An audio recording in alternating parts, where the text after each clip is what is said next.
Okay, right, there we go. We are live. So, yes, guys, welcome.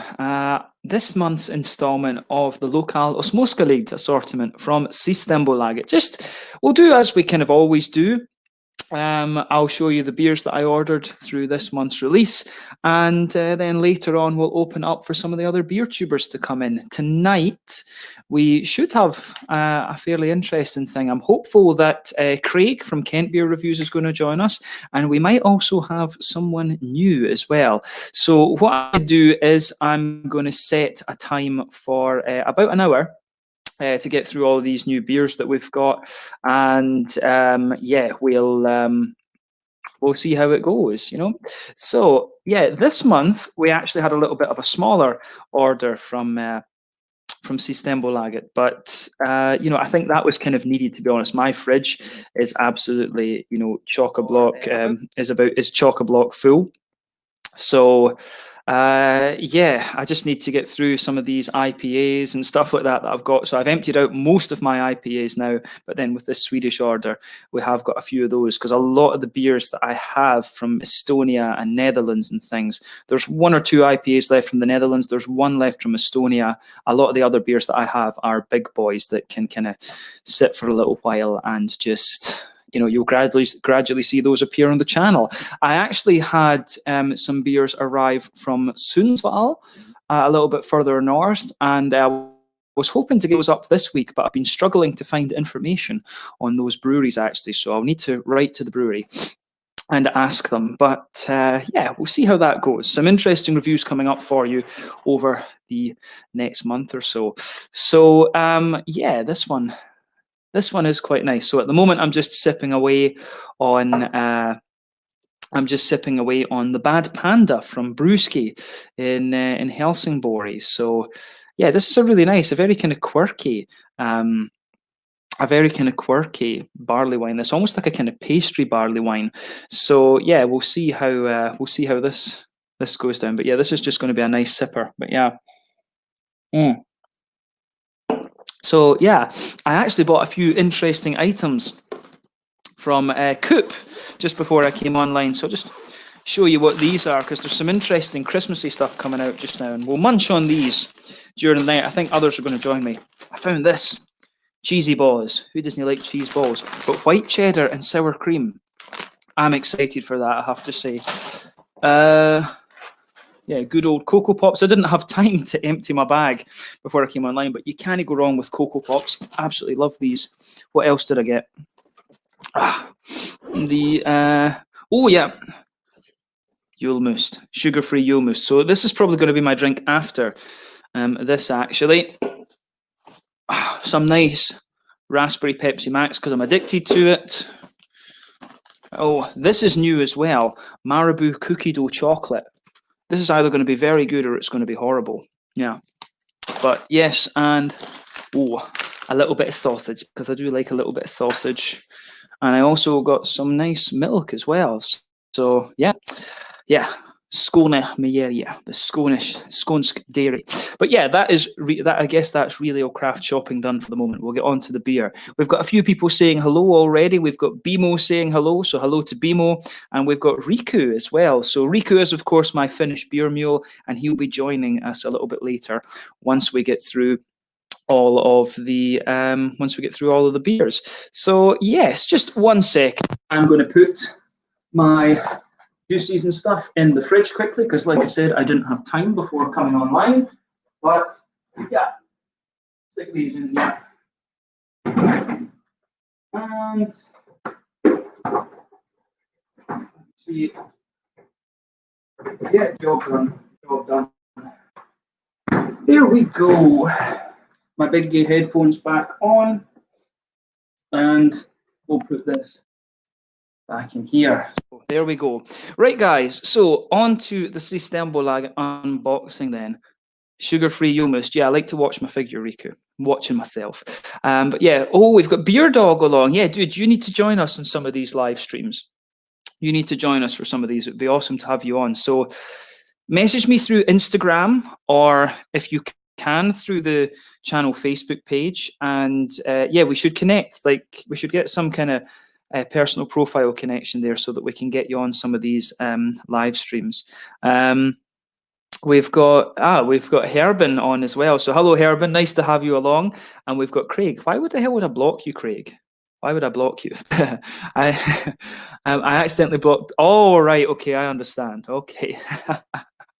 I didn't even know you were live last night. I was busy last night, right enough, though, doing Japanese group work and sorting out something else as well with some friends. But yeah, no, cool. Definitely nice to have you guys along. And Craig, I have a review coming out that you need to keep an eye out for because you get a shout out in that. Casa Agria. So if you see that review publishing, which you will see in the next day or two, make sure you watch that one because there's a special mention for you in that review. So yeah, make sure you watch that one. Casa Agria. So yeah, this month's total for the Systembolaget beers was 881 kroners 70. So if we do our currency conversion, we got 20 beers this month. Let me do SEK to USD. So 880. What is this going to be? So it's 101 American dollars. And in pounds, it would be £77, and in euros, for those of you who are watching there, since we've got Riku with us as well, 880, it was €86. So yeah, for 20 beers, I think that's not bad. So yeah, but yeah, let's kick off with this sort of kind of unboxing, I guess we could say. And yeah, so yeah, as I said, I think it's, oh no, it's 19, because yeah, there was one of the beers I wanted I couldn't get. One of the beers that I wanted that I couldn't get.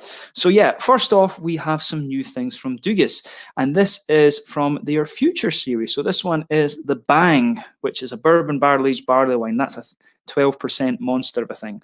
So yeah, I can't remember last time I had a barley wine from Dugis, if I have had one. But I've got two Imperial Stouts, one of which published yesterday, and then the second one, I'm not sure when that will come out. But yeah, we've got this one, the Bang from Dugis Brewery. So this one, I think, should be really interesting. 12%. Is this a rum barrel-aged one? Or is this... No, that's bourbon barrel-aged. And then we also have this one, which is... this one is the rum barrel-aged. So this one is the Kapow. So I don't know if it's the same barley wine, just aged in different barrels. So this could be quite an interesting one. Both of them are brewed in collaboration with 5 Points. Who are from London. So yeah, it'll probably be an English barley wine. So this one is 10.7, the rum barrel aged one is 10.7, and this one, the bourbon barrel aged one, is 12. So not sure why they have different ABVs, but yeah, this should be quite interesting. These, of course, will age for quite a little while, but we'll see. I'll need to think about when I want to review these because I've been feeling a little tired recently, I have to say. But yeah, the next one, this is a brewery from Helsingborg. So this one, Friends Company Brewing, Blueberry Cupcake Sour. I just thought this sounded quite nice. I do like a blueberry, and so hopefully this one turns out to be quite interesting. 4.7% ABV. So a Berliner Weisse inspired by blueberry cupcakes, and it's vegan as well. So yeah, vegan. Yeah, interesting. So yeah, first couple of beers down. There we go. And we have, yeah, Herbin is saying he's just reviewed a Swedish beer today. I've been trying to keep an eye on your channels, those of you in the Dutch Beer Collective, to see when those are appearing. I was winding up Thomas the other day that I couldn't understand his review that he'd done. Yeah, no, I understand. I can understand. But yeah, no, man, treat it as an open invitation. Just treat it as an open invitation, and you're welcome to join whenever you can and whenever you like. So yeah, just as I say, write to me, no bother. And we've got Craft Beer Specialist saying hello, nice to have you along. So yeah, okay. We've got quite a few folk watching actually at the moment, about 10 or so. But yeah, this one is another brewery that I hadn't heard of before, and it's a Skånsk beer. So obviously we like our local breweries. So this one comes to you from Vilda Brewing and Blending, and it's called the Båstad Farmhouse Beer. So Båstad is quite a pretty little town, just in the kind of very northwest of Skåne, actually. I've been there once, with my friend Hung Wei, Crazy Hung Wei, and yeah, we had a good time. We had some nice ice cream and walked along the waterfront. It was pretty cool. So yeah, that one, the Bostad farmhouse beer from Vilda. That's another new brewery that has never been on the channel before. So that should be quite interesting. Oh, and yeah, this is a brewery I haven't reviewed anything from in what feels like quite a little while, actually. So this one is Northern Exposure Brewing Company, formerly known as Nordic Kiwi Brewers. So this one is called the Microcosms, a Woodland Winter IPA, Motueka, Pacific Jade, Pacifica, and YET. That should be quite nice. So this is an all New Zealand hop one. That, of course, was what Nordic Kiwi were famous for, was New Zealand hop beers, and then they started doing things with American and New Zealand hops. So the beers always tended to have at least one hop in it. So I'm curious to see how that turns out. If you ever come across the dolphin juice from these guys, then I highly recommend. That's one of the beers that I'm going to take down to the Dutch guys the next time I see them. So yeah, make sure you check out Northern Exposure Brewing Company if you get the chance. These guys are from Eckerö, which is it southwest Stockholm? Or is it northwest? I forget, but West Stockholm anyway. So yeah, interesting stuff. But it'd be nice to return to these guys after quite a wee while. The next one, oh, this is Duck Pond. So yeah, black and blue. So this one is a Berliner Weisse with blackcurrant and blueberry. So that should be quite interesting. I've had some really nice gozes from these guys over the last little while. I mean, Duck Pond, Morgendagens, Wizard, Fermentarana, I guess, are doing some interesting things as well. You know, there's some really, really interesting sort of sour beer breweries at the moment. These guys are very good when it comes to these big fruity gozes and stuff. And the and I don't. Is this the first Berliner Weisse I've had from them? I think it might be. I think all of the beers that I've had recently from Duck Pond have been gozes. I'd love to have like a lager or a stout or something from these guys, because it is. All of the beers that I've had are the big kind of sour things, but you can see, I don't know if you can see the duck on that. I'm not sure how good my webcam's quality is. You'll see it in the review right enough, but 4.5% Berliner Weisse from Gothenburg, Göteborg. So yeah, the next one then, we have more nipples from Brewski. We have the last nipple in the series. So this one is the Nipple IPA. This is the single IPA, 6.5% ABV. The first one that I reviewed was the triple nipple, and I got a bad can of that, I'm pretty sure. On reflection, I think that one was oxidized a little bit. And I was in two minds about whether it was or not, because some of the elements of the beer came out quite normally. But yeah, last month I reviewed the double nipple and the no nipple, and I actually was more impressed with the no nipple, I have to say. I was impressed with the session IPA. That one just, it was really interesting, that. But yeah, we've got the single IPA this time, 6.5% ABV, nipple IPA. I don't know what this whole thing about nipples is, actually, but who knows? Maybe they'll have a quadruple nipple at some point. We'll need to see. That's probably the next reason that they're going. Yeah, who knows? Yeah. I'd love, something I would love to try from Brewski, a black IPA. I'd love to see these guys do a West Coast IPA. So it'd be quite cool if they did like a West Coast nipple or a black nipple. But I think, that probably would be perceived as racist if they called the beer black nipple. Yeah, probably not a good idea. But yeah, 6.5% this one. This should be quite interesting. So yeah, awesome.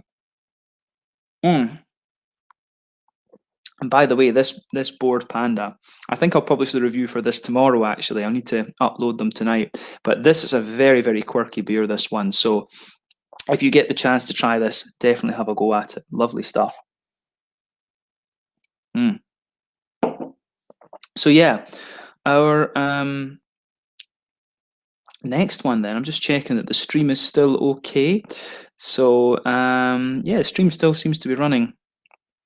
All right, actually, I was just worried about the picture quality, because sometimes the picture quality drops on these things. So yeah, do let me know, guys, if the picture quality gets a little bit shitty, because sometimes it can do that. So yeah, Denmark this time. Denmark.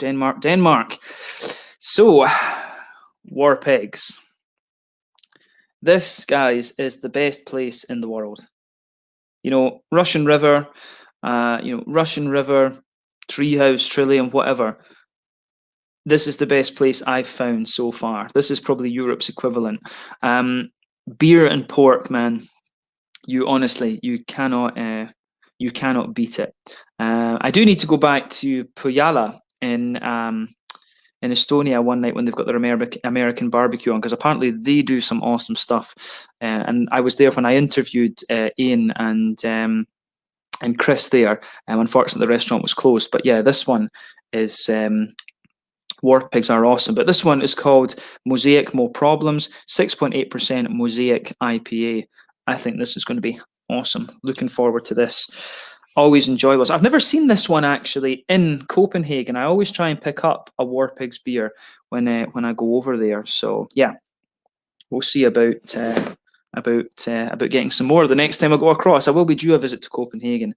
Probably within the next month or two. We'll see. So yeah, this time for this one, we go back to Gothenburg. This is another OO brewing beer. These guys, one of the kings of the Swedish IPA. So they're describing this one as a Scarlet Rye IPA. Now, OO brewing, in my experience, tend to be very good, whatever style of beer it is that they try. And I think this one, I got this one just because I was very curious about it, I have to say. I've got 2 other beers from OO Brewing this month as well. So we'll need to have a little look at this. So yeah, this should be pretty interesting. Yes, our next one, Öland for this. So we have the Winter Blaze. This one is a New England IPA, 6.2% ABV. These guys are, they were like a barbecue restaurant brewery. When I was actually in Öland, they were closed, unfortunately. And this was a really, really nice, it was actually a very, very nice beer. I do wish that I'd managed to get to check out the restaurant, but you will see these guys feature on a kind of Meet the Brewery segment at some point. So yeah, this should be pretty damn cool actually. New England IPA Winter Blaze Fireside Brewery. So yeah, that'll be pretty cool. The next one, yeah. This one, this is another brewery who are very new to me, the Bassun Brewery. And this is another Malmö brewery, actually. This one should be really interesting. So this one is a Belgian IPA from Nagun Brewery. As I say, it's another very, very local brewery to me here in Skåne in the south of Sweden. The Seven Trumpets, a Belgian IPA. I love Belgian IPAs, but you don't see so many of them these days. And, I can understand why, because, the New England IPA, in terms of its flavor profile, it's not a million miles away from the New England IPAs. But yeah, I always used to love a Belgian IPA. One of the best ones I remember having was the Belgisk IPA from Hanbrygeriet and Drammen up in Norway. So yeah, this one, Belgian IPA, that is pretty damn cool actually. So yeah, curious to see about that. Always cool to have new local breweries to try. I see we've got a few more comments. So yeah, Herbin is saying that he loves black IPAs. I do as well. And is that a super chat? I did not even know I had the channel activated to do that. I years ago, guys. I made I made the account thing, but I had no idea that I actually had this set up to receive super chats. So yeah, Chase, honestly, thank you. That's pretty cool. That's the very, very first super chat that I've ever received. So that's awesome. Half a brew. I had no idea that I had the channel actually configured to have super chats. Yeah, it's a strange experience this, but yeah, Chase, honestly, thank you. Half a brew. That's awesome. Yeah, no, that $5 in Sweden will actually buy you a can. $5 would buy you something like this. It would buy you something like this in Sweden, a half liter 440 of a local IPA. So no, thank you. That's hugely appreciated. Yeah, very first super chat that I've had, guys. Didn't even know the channel could do that at the moment. Yeah, I love Narangi from OO Brewing. I'm still pissed off at that guy who went into the Hansa Systembolaget on the morning that I went to pick up all your beers, and he bought 20 cans of the stuff. I checked online. that there was Narangi in the shop. Otherwise, I would have gone to another one. It was 20 in the morning. Thought, right, that's fine. Go in the afternoon and get it. All gone. Some bastard went in and bought 20 cans of Narangi, and all I wanted was 4 or 5. So yeah, that was that was just crazy. I wish I could have given you a can of Narangi to review as well. Narangi is an awesome beer, one of the cult classic Swedish IPAs. Yeah, we've got window beers with Thomas. Nice to have you along, Thomas. Cool to see you. Harry is asking me if I fancy a bum. Always for you, Harry. Always fancy a bum with Harry, especially a premium session bum. That's what we want. And Chase is saying more than I can get off 5 out here. Where are you? Which state are you in, Chase? Which state? I'm guessing since it's US dollars. I'm guessing that you're in the States somewhere. Which state are you actually from, Chase? Be interesting to know. Because yeah, I found the beer prices in the States were actually quite similar to Sweden and things. To be honest, they weren't a million miles away. It wasn't as cheap as I thought it was going to be when I was out there, I have to say.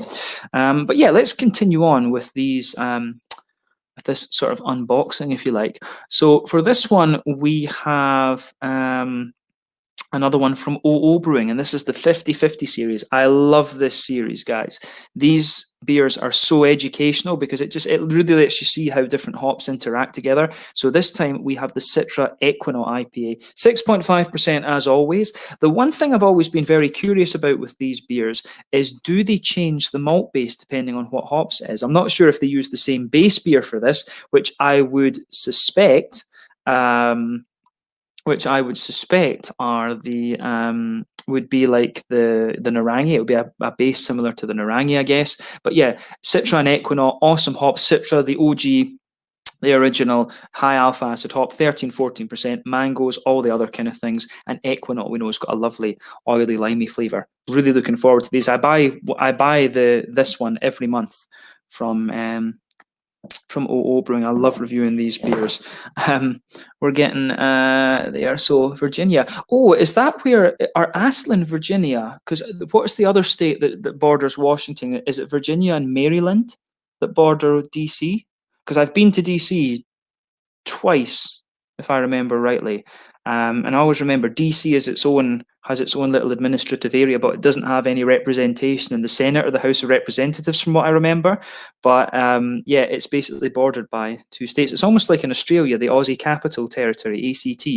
But yeah, no, that's cool to have you from Virginia. Ashland, I know from there. There is another brewery in Virginia that's quite hyped as well, but I forget what one it is. I think I've reviewed a collaboration involving them. But Ashland, I know from that area it's a place beginning with H they're from, isn't it? Like Hernan or something? I forget. But no, that's cool to have you along, Chase. Cool. Interesting. Always cool to ask American people exactly where they're from. Massive country. Do you get much opportunity to get British beers out in Sweden? My ancestry is Norwegian, and the one thing that stops me wanting to move out there is the alcohol rules.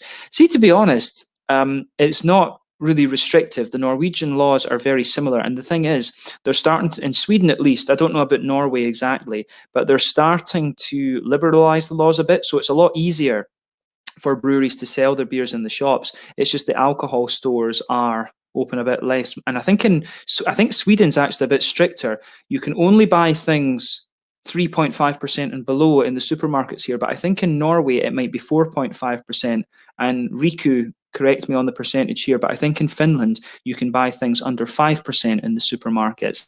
So it's only the kind of heavier stuff that you need to go to Systembolaget, Alko, Vinmonopolet, Vinbuden in Iceland as well. It's only kind of like that, actually. But yeah, we do these days. I've noticed in the last few months we've been getting a couple of things from Dea. I can go to Copenhagen as well. I'm very lucky because I live in the south of Sweden, so I can take the train across to Copenhagen where there's the free market, and I can pick up Deas and Cloudwaters and stuff like that if I want to. But, you know, to be honest, when I go over to Denmark, it's the Danish beers I want to get, and they usually, in Kiosk in Copenhagen, they've always got random American stuff. So I'll pick up English stuff every so. I wanted to get the Brew by Numbers. They had an Amarillo double IPA, which I really wanted, but they didn't have when I was in. So yeah, I mean, I tend to focus on English beers, but I can get English stuff if I want to. We've got Glassbanken, who have their warehouse. They've got their warehouse over in Copenhagen. So the beer, some of the Swedish beers get taken to Denmark, put into the Danish warehouse, then get delivered back into Sweden, which is kind of interesting from what I understand. And it's a way to get around the Systembolaget rules. They bring it in from Denmark because, of course, you've got free movement of goods throughout the Schengen area. So it's a clever scheme, but it's a bit crazy if you've got a beer from like Apex Brewing Company near Örebro, goes all the way down to Denmark and then gets delivered away somewhere up to like Kiruna or something like that. So yeah, it's a bit crazy. But yeah, I do, to answer your question, I've gone on a ramble there, as I often do. But yeah, we have been getting more and more beers. There's quite a few English beers. Like yesterday, they released one from Gypsy Hill. So when I'm in Malmö, I'll make sure and pick up a can of that. It was a double IP. I've never had anything from Gypsy Hill. Actually, we've had a few Cloudwaters over the last few months. There has been Dea. We actually get a fair amount of Buxton. I haven't seen so much Buxton over the last few months, actually, but we do get a few things from. We've had a few things from Buxton over the while. I think there's a new importer who's kind of focusing on English stuff at the moment. But I had Northern Irish beer recently from Boundary, and then there was also a Vault City as well, which was quite cool. And today they released a Track Your House beer, or yesterday because it's Wednesday. So yeah, Tuesday they released a Track Your House beer. So I need to go and get that as well. That's a special edition Scotch ale, and Scotch ales we have to have. So I hope that kind of answers your question. I can go to Denmark and get them. But Systembolaget do release a fair number of them. Are these all YouTube premieres? I've not decided if I want to make them premieres yet. We'll need to see about that, but they could be premieres. I love that word, man. It's the other word that I like is foreign.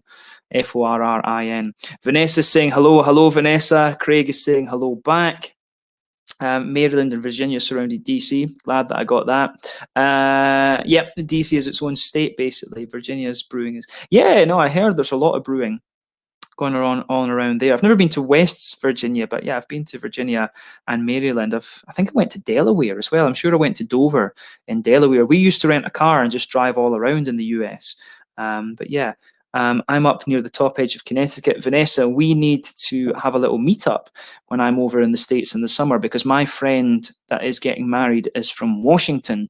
So yeah, we're planning a little drive around. I don't know if you've been on the streams before when we've done that, but yeah, I'm planning a little beer tour in New England, so that's definitely going to happen. Oh, I lost the comment there.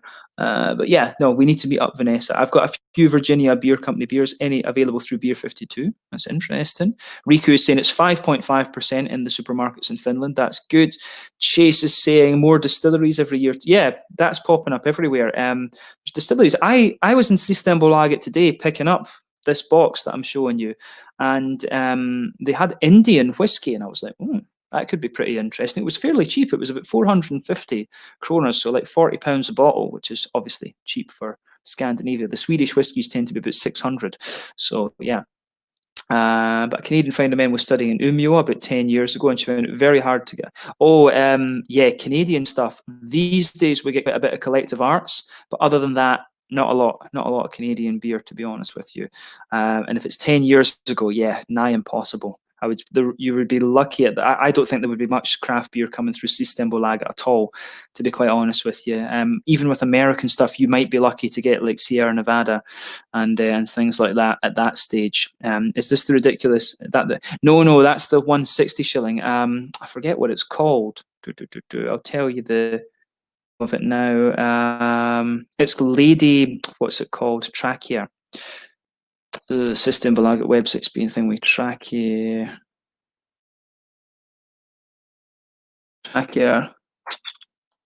Lady Nithsdale. So it's a Scotch ale, apparently.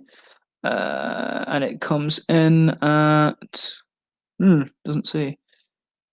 It doesn't say the alcohol percentage on it. 8.5%. Lady Nithsdale. So yeah, it's a Scotch ale, that one. And of course, as you guys will know, I love my native beer style. So yeah.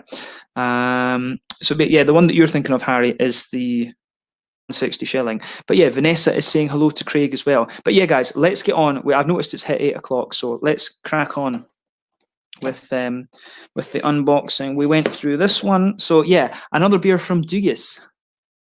Juicy Fruity, another one from their Crush series, double IPA. I'm hoping that this one is a little bit thicker than some of the other ones. Dugis beers are lovely in terms of their flavour profile, but I would say recently that they need to just get a little bit more thickness in the mouthfeel with some of their beers. But yeah, Dugis Brewery, one of my favourite Swedish breweries, not afraid to try different things. Have a go at this one for yourself and just see what you think. So yeah, Juicy Fruity. I think this will be very interesting. Maybe I can make that one a premiere. But yeah, and this is probably the beer I'm most excited for this month. This one is the 100 Amarillo from OO Brewing. Now, Amarillo, for me, beautiful hop. Again, along with Simcoe and Citra, this is one of the OG kind of high alpha acid hops. These days, it seems to have been kind of forgotten about in favor of Mosaic. But Amarillo, I love the big orangey, oily flavor that we get from this one. So I'm really, really looking forward to this beer. You'll see this. You probably will see this reviewed within the next few days. This will go in the fridge, and then it will be drunk. So yeah. Looking forward to that. Again, 6.5%. I love the 100 and the 50/50 series from OO Brewing. Very capable brewery in terms of IPAs, and I love the kind of educational element of these things. For this one, we have the Stigbergets Bootsy double IPA. So this one comes in at 8.5%? 8.5% ABV. And this was one of two IPAs that Stigbergets released. The other one was the Amazing Blaze. And I tried to order that, but apparently that one is only available in Gothenburg. And I was furious at that because it's a West Coast IPA. From what I gather, it's a proper West Coast IPA. So I really wanted the Amazing Blaze as well. I think this one is a New England. Yeah, this one, yeah, wheat malt. It's wheat malts that are in this one. So yeah, this one is going to be a kind of hazy New England IPA. This, I guess.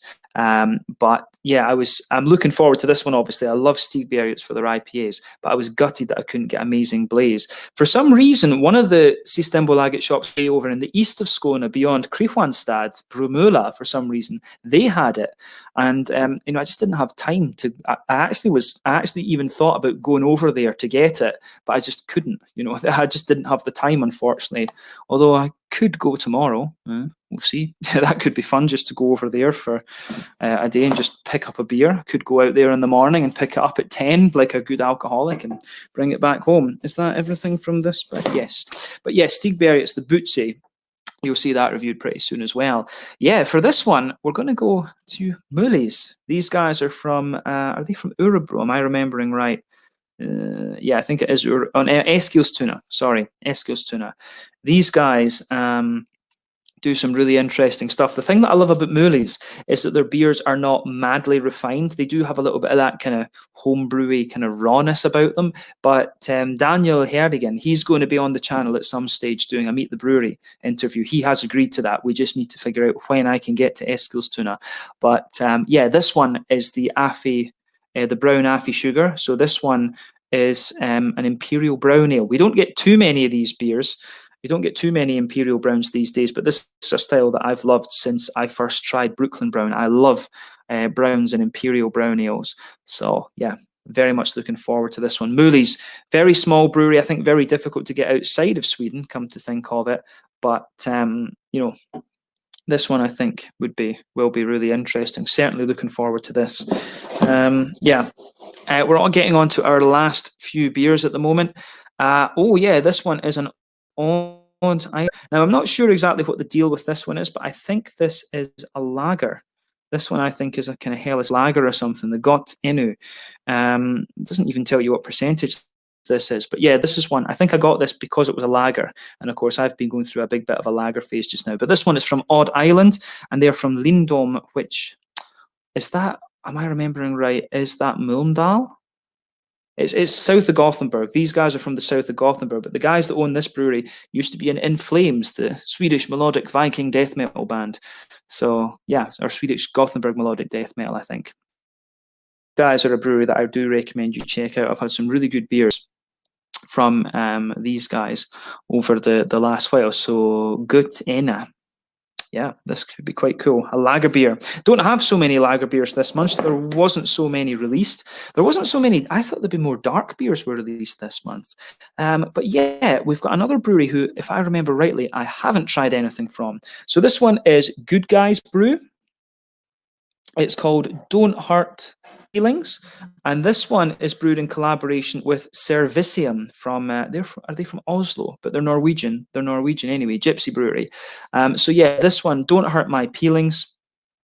Double dry hopped IPA, 6% ABV. Another brewery that I've not tried yet, and of course that's what we do. We try to get at least a few new tried in the Lokal Småskaligt. And then last but not least, we are going to look at one of the beers from my local brewery, who, from what I understand, have just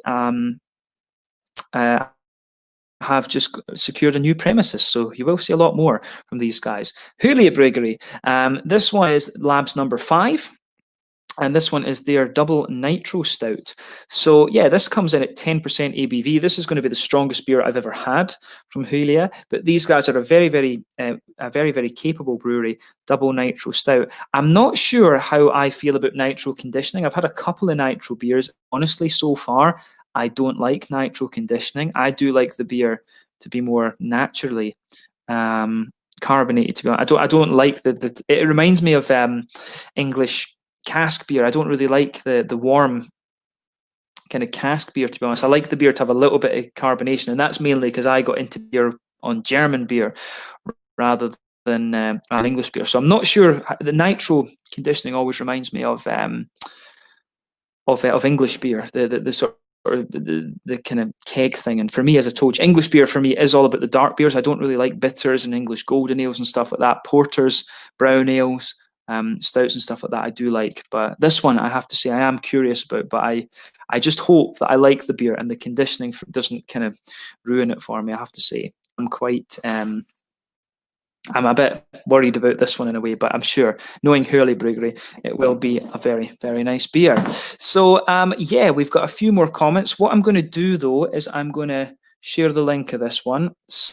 So I need to put this in the let me just put this in my chats with the Dutch guys and then with the other beer tubers, and I will also copy that to someone else through Instagram. So yeah, let me just do that quickly because this will take a minute. Copy, send to Instagram. We can get rid of this.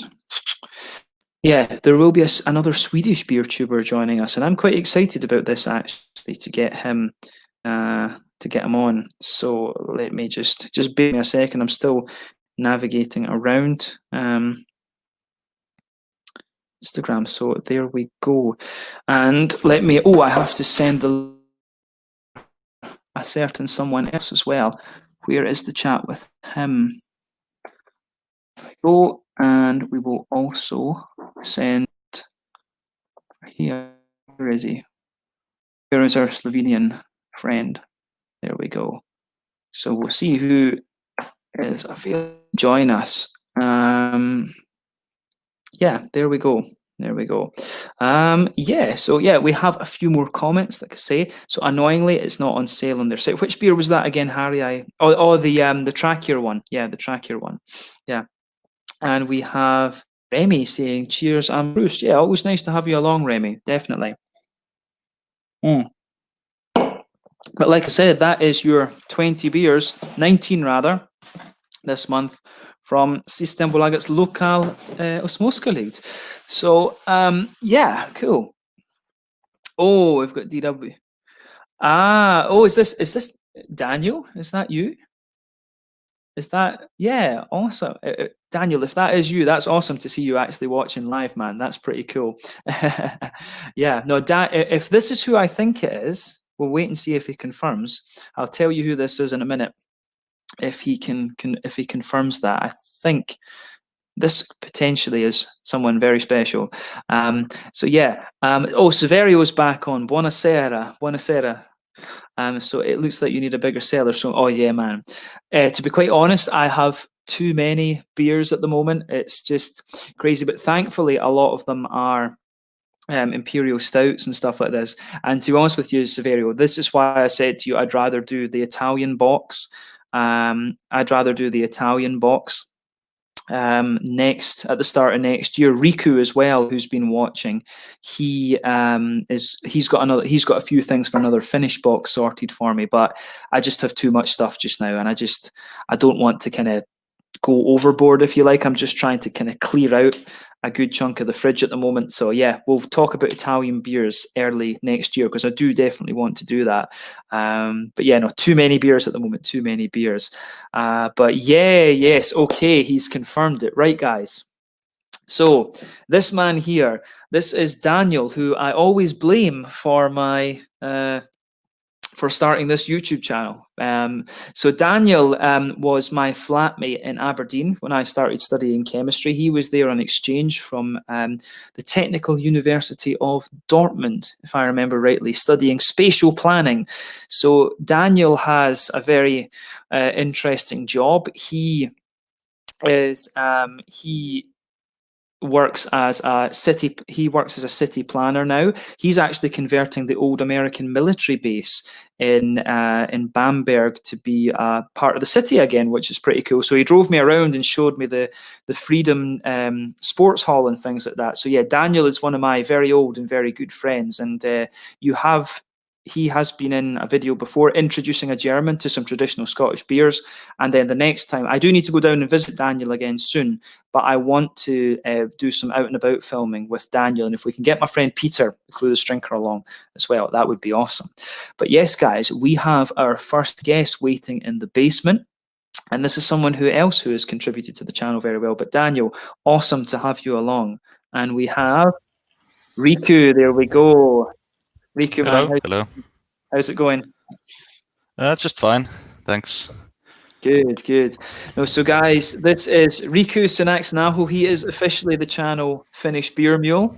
And yeah, so all these Finnish beers you've been seeing over the while are thanks to Riku. So yeah, cool to have you along, man. Definitely cool to have you in. Yeah, it's nice to be here. Yeah, cool.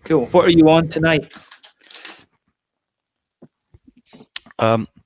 I'm having Cool Heads West Coast Double IPA. Oh, nice. How's that one? Really good. Oh yeah. No, I was impressed. I've been craving a proper like bitter IPA for a while, so that's nice to have. Oh yeah. No, it's I'm in the same boat. I've just been crazy. I've got an exam in Swedish next week. I just finished my economics courses. I know how you mean. And you've just got married as well, and you've had all of this other stuff going on. How's the new job going? It's going fine, I guess. Waiting for all confirmation for the next year. Hope I can continue. Oh yeah, no, that'll be good. Are you out of your probationary period yet? No, it's like a temporary job. They can't hire anyone permanently yet because of the COVID situation. I suppose that's always the good thing that we have, though. We always have the teaching licenses to as backups. Yeah. That's always the good thing. We've got that nice security. Yeah, but no, dude, it's awesome to have you along and speak to you properly after how long have you been watching the? Was it like February or March you sent me the last box? Yeah, March, I guess, yeah. So I've been watching you for a year now, maybe. Okay. No, it's cool. Yeah, it's cool that I've still got a couple of the next Finnish beer. I think will be up in the next 2-3 days probably, and it's another one of your very local ones. But I'm on to the big boys now. There's just a few stouts and a barley wine left, I think. So yeah, those are going to be very, very nice, I'm sure. But yeah. So what? How are you were telling me last time that there was 2 new breweries that opened up near you in Oulu? Yeah. There's Panimo Narri, which is that's the smallest brewery you will ever see. It's located in the middle of the nowhere, like in the middle of the woods, and it's like a kind of hippie like a kind of guy who's brewing some like very traditional beers, but with some twists. Like usually it's some kind of herbs he's growing by himself, and they'd be quite interesting. And the other one is Mallaskellari, which is a brew pub. So is it like saties and stuff that he's doing, or even more random than this? I think the last beer the Narri made was smoked gruit. So that's quite quirky, I think. I haven't tasted, but I might have to. Oh yeah, that'd be quite. Maybe that'll be an interesting one for the next box if they pasteurize them, I guess. Yeah, I don't think he pasteurized them. Probably not. Yeah. Well, it's cool. So probably most of the guys watching don't really know so much about the Finnish beer scene. So could you recommend some Finnish beers, like Finnish beers and breweries? Because I've obviously reviewed a few of these things, but not as many as there are. Which Finnish breweries would you say people are like most likely to find, and what should they really look for? In Europe, I think you can get Coolhead now, at least from Dutch stores and from few UK stores, I think. So Coolhead and Salama. Salama is, I believe, they're gonna grow their market area, and they will. I heard that they will sell their beers in the UK soon.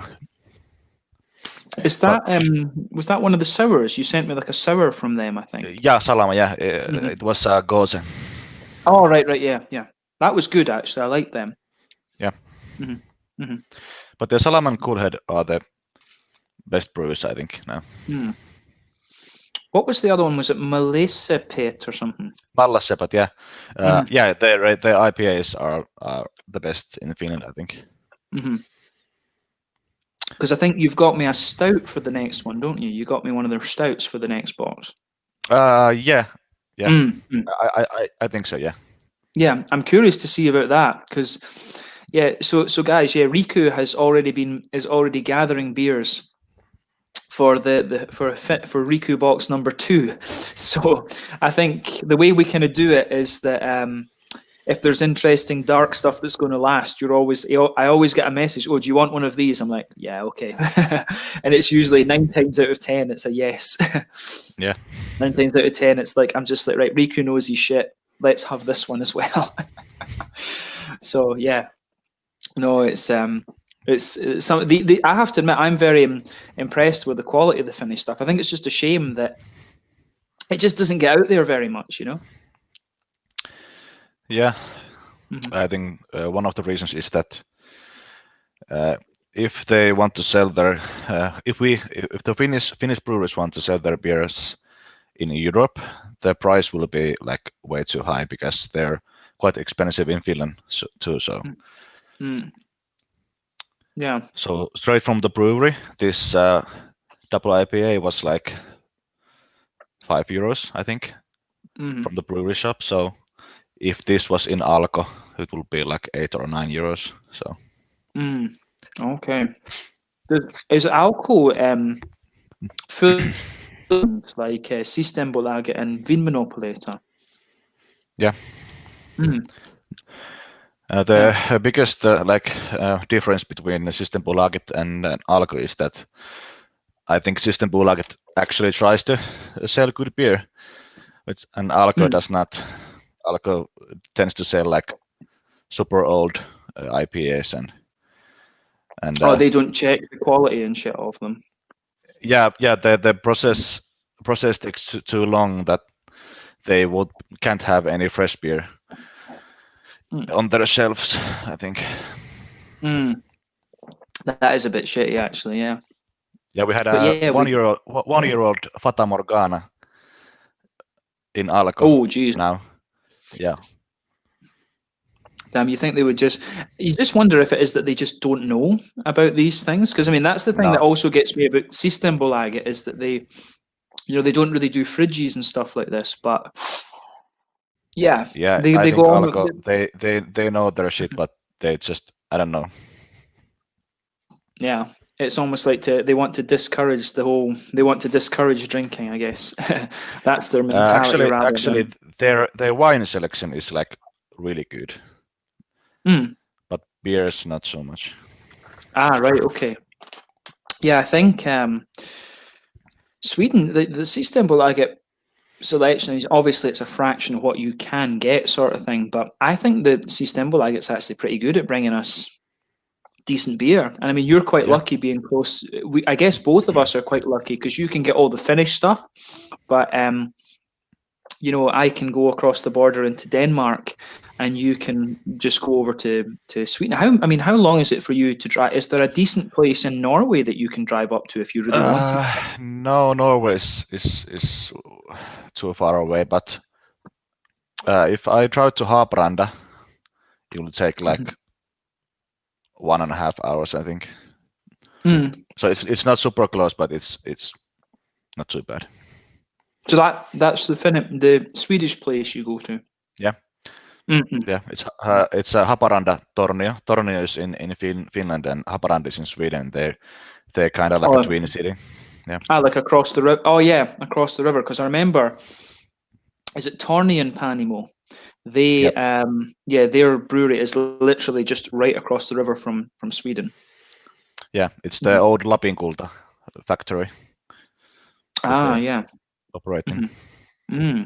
Yeah, because they just randomly appeared in Sweden. I was like, oh, Finnish beer. Never get this. Review it. So yeah, they have decent beers, but not like I don't get excited. But they are like clean and crisp and good quality, but nothing special. Yeah, I mean, I think it's kind of gateway beers. I think it's the gateway beers is probably a good term for them. Yeah. Yeah. Cool. We've got a few. Oh, sorry. Yeah. I was just going to say we've got a few comments. I get stressed when there's comments that we don't answer. That's my thing. Sorry. But yeah, we have Severio, it's Daniel. So Chris is saying, yeah, I'll hold off on sending you the winter ales then. I think that's, unless there's some mad Doppel box and things, then yeah, I think that's probably best. I need to put a picture. What I might do is do a fridge video, just show you guys how much stuff there is in that fridge there, and then I think you'll understand. Daniel is saying I need to send you some bot beers. That would be cool, man, but probably not now. Maybe next year. Maybe we can plan that for next year. Daniel, does Daniel know about Goddard Radio Moscow? I think he does. So yeah, guys, for those of you that don't know, the channel was originally called Goddard Radio Moscow. When I was 16, 15, I went to NASA camp. I was in Team Goddard.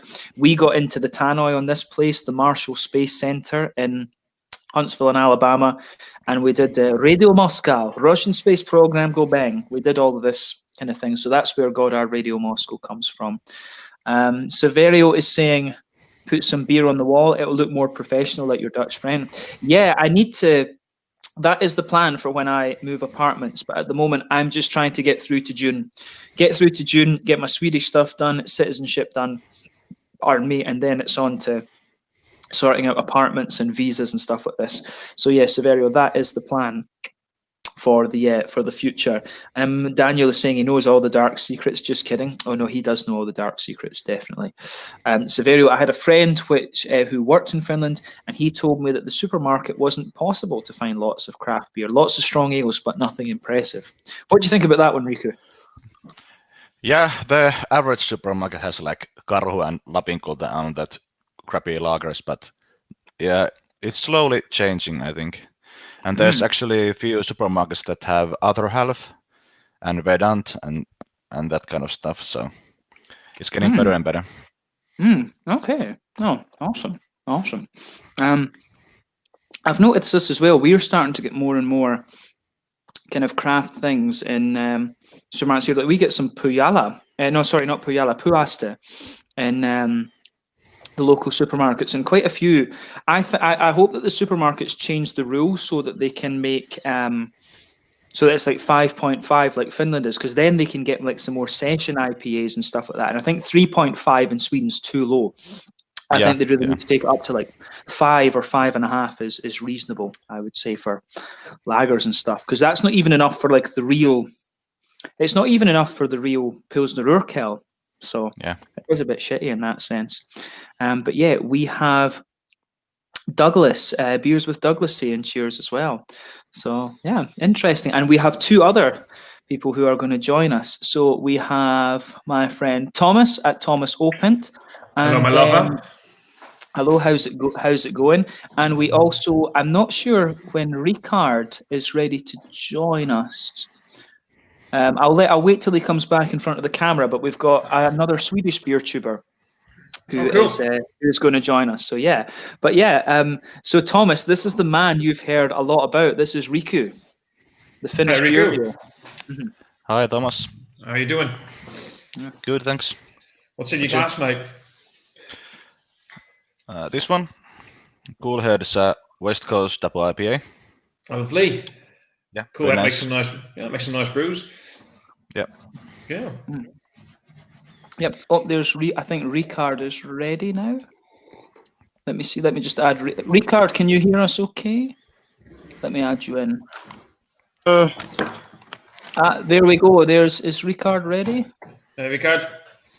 There we go. Yes. All right. So there we go. Wow. Oh, he's dropped his phone. Yeah. Awesome.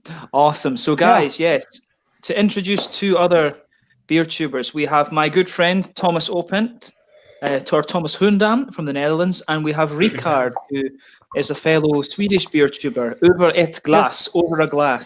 Ricard, cool to have you on, man. Cool to have you with us. Nice to see you. Yeah. Yeah. And maybe you don't know Riku. Riku is my Finnish beer mule. Yeah. So cool. Yeah, we've got quite an interesting mix tonight. This should be quite cool. Yeah, really.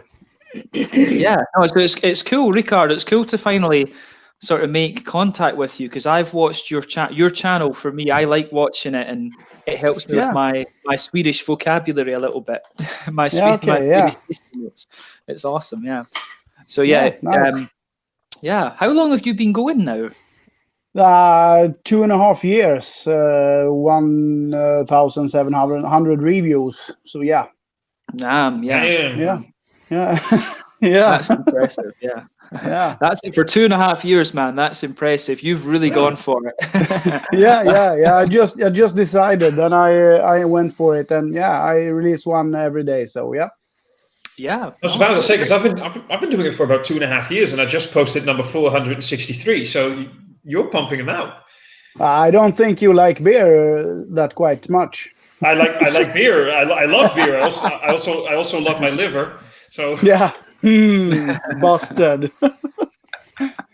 Yeah. So what we need to do now, guys, is peer pressure Riku into becoming Finland's first beer tuber. Yes. We need to peer pressure Riku to do this. Yeah. Oh, he'll do it. We've pushed Douglas into it, so we'll make it work. We need to. Well, the other one we need to get Davor as well. Davor is the other one. Okay. I've been saying that for God knows how long, but yeah. So I think Riku knows who Davor is, but Ricard, we have there's a guy in Slovenia who honestly, he has like a ridiculous knowledge of Belgian beers. I sat with him. We were in Munich, and he went through his Instagram with me, and he told me his tasting notes straight out of his head for every beer that he had on his Instagram. Okay. And I'm just and his cellar. He showed us his cellar list on Untappd, and it's ridiculous. It's honestly ridiculous. I'm not sure about him, but I think I've heard of him. I think I've seen him sometime, but I don't have it on top of my mind. Okay. Yeah, no, because we need to get Riku has to be the first Finnish beer tuber, and then Davor has to be the first Slovenian beer tuber. That just has to happen. Yeah. Okay. Yeah. Yeah, definitely. Yeah. But that's good. Yeah, but Riku, were you thinking to come down to Skåne this year for Bruskival or for the Lokal Festival in Copenhagen? Yeah, I was thinking about the Bruske Festival, but I'm not so sure anymore because the COVID situation, and we get quite heavy quarantines if we go abroad. So I'm not so sure about that anymore. Even into Sweden? Yeah. Oh shit. Okay. Well, I think the government here just seems to be using herd immunity as the policy. They've not really. It's like, stand 1.5 meters apart. Yeah. People do it. In fairness, people do that, but again, they've not. Yeah, they haven't. They've not done the whole lockdown and things here. But I don't know. We'll see at the end of this whole thing. It's quite ridiculous. But you can't go to the bathhouse, but you can go to the pub. But what the fuck? It's broken. Everything's broken. Yeah. Where are you, Ricard? Eskilstuna, for everyone who's not from here, so it's the Stockholm area. But west of Stockholm. Yeah. Good. Well, someone noticed I really hate Stockholm myself. So, but for anyone else in the country, it's Stockholm. So yeah. Oh yeah. Yeah. No, so that's why you have all of the Mulli's beers. I saw that you had. Can you show the can again? Yes, of course. Yes. How do I zoom in on this again? How do I pick someone? Is it there? If you hover over their profile, you see those 3 dots. Yeah. There we go. There you go. Yeah, can you show the can again? Yeah, there you go. There. Yeah. So these guys, very, very small Eskilstuna brewery, but the brewer is like half Swedish, half German. I've got this one to review as well. I've got this one. So yeah, you'll be satisfied. This is an awesome beer. They're. I mean, I love that brewery. So that's one thing I need to. When you come down here, Riku, I need to gather some Swedish stuff for you and give you that. But yeah, Mulli's is one that I'd like you to try.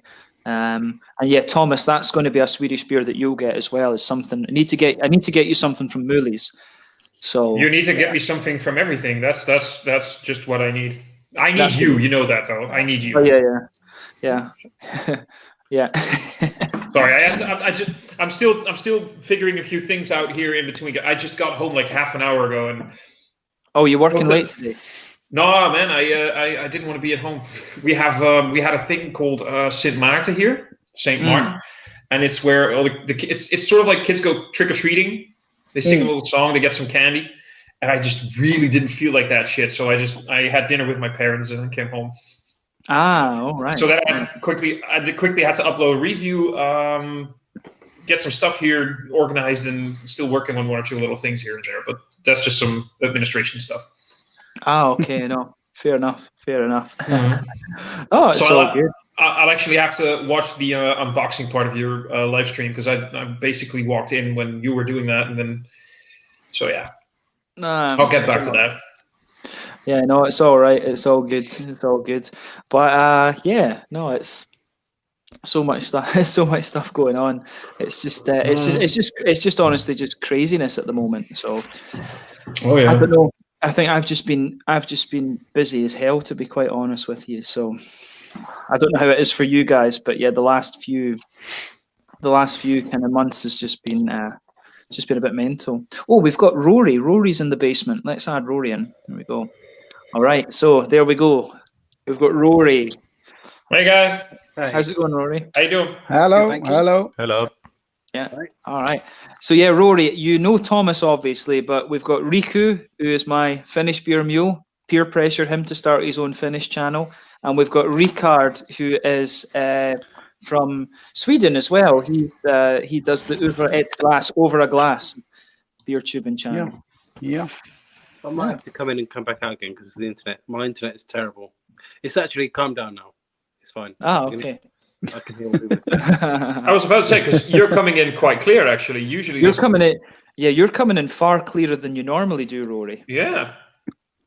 Yeah, my phone. I'm using my phone at the moment. Use your phone always, then. Yes, please. The last week or so, my internet's been terrible for some reason. Oh, So I'm not sure. Yeah, it's Anyway. going. You're sounding a little bit Optimus Prime there, but it seems okay. It seems okay. Yeah. It's good. Work James Yeah. so. It goes really okay. good. Say some, James, say something now. Yeah, I can hear you really clearly, man. Yeah, at the moment it's fine. Yeah. All right. Okay. Go, Cool. Yeah. So maybe we can do something like this as like beer of the week, our best beer that we've had this week. So Riku, what do you think? What would be your best beer this week? Actually, this was my first beer of the week, so that's gonna be my best. But if I can count beers I had during the weekend, then I would say that Driefontein and Cuvée Armand Gaston 2017 vintages was really, really nice. Nice. That sounds pretty special. Yeah. Not at all jealous here. No. Yeah. I have a nice arrangement of lambics in my cellar. So. Nice. I'm still surprised that you survived you survived that one. It's only 30 bottles, so who can be mad? But my wife. So guys, wait a second. Let's look. This is I just got on Facebook Messenger. Wait a second. This is the picture I got. Ooh. Yeah. That's nice. I just got this. I just got that picture and a smiley face, and I was like, "Oh, you man, your wife is going to kill you." Yep. Well, she didn't. So. How much? Nice. Well, the question is, did you have to? So Riku? The question is, how did you survive? Did you bribe her with a few bottles, or how did you do this? No, actually, she doesn't drink, so I had to smuggle them, I guess. No.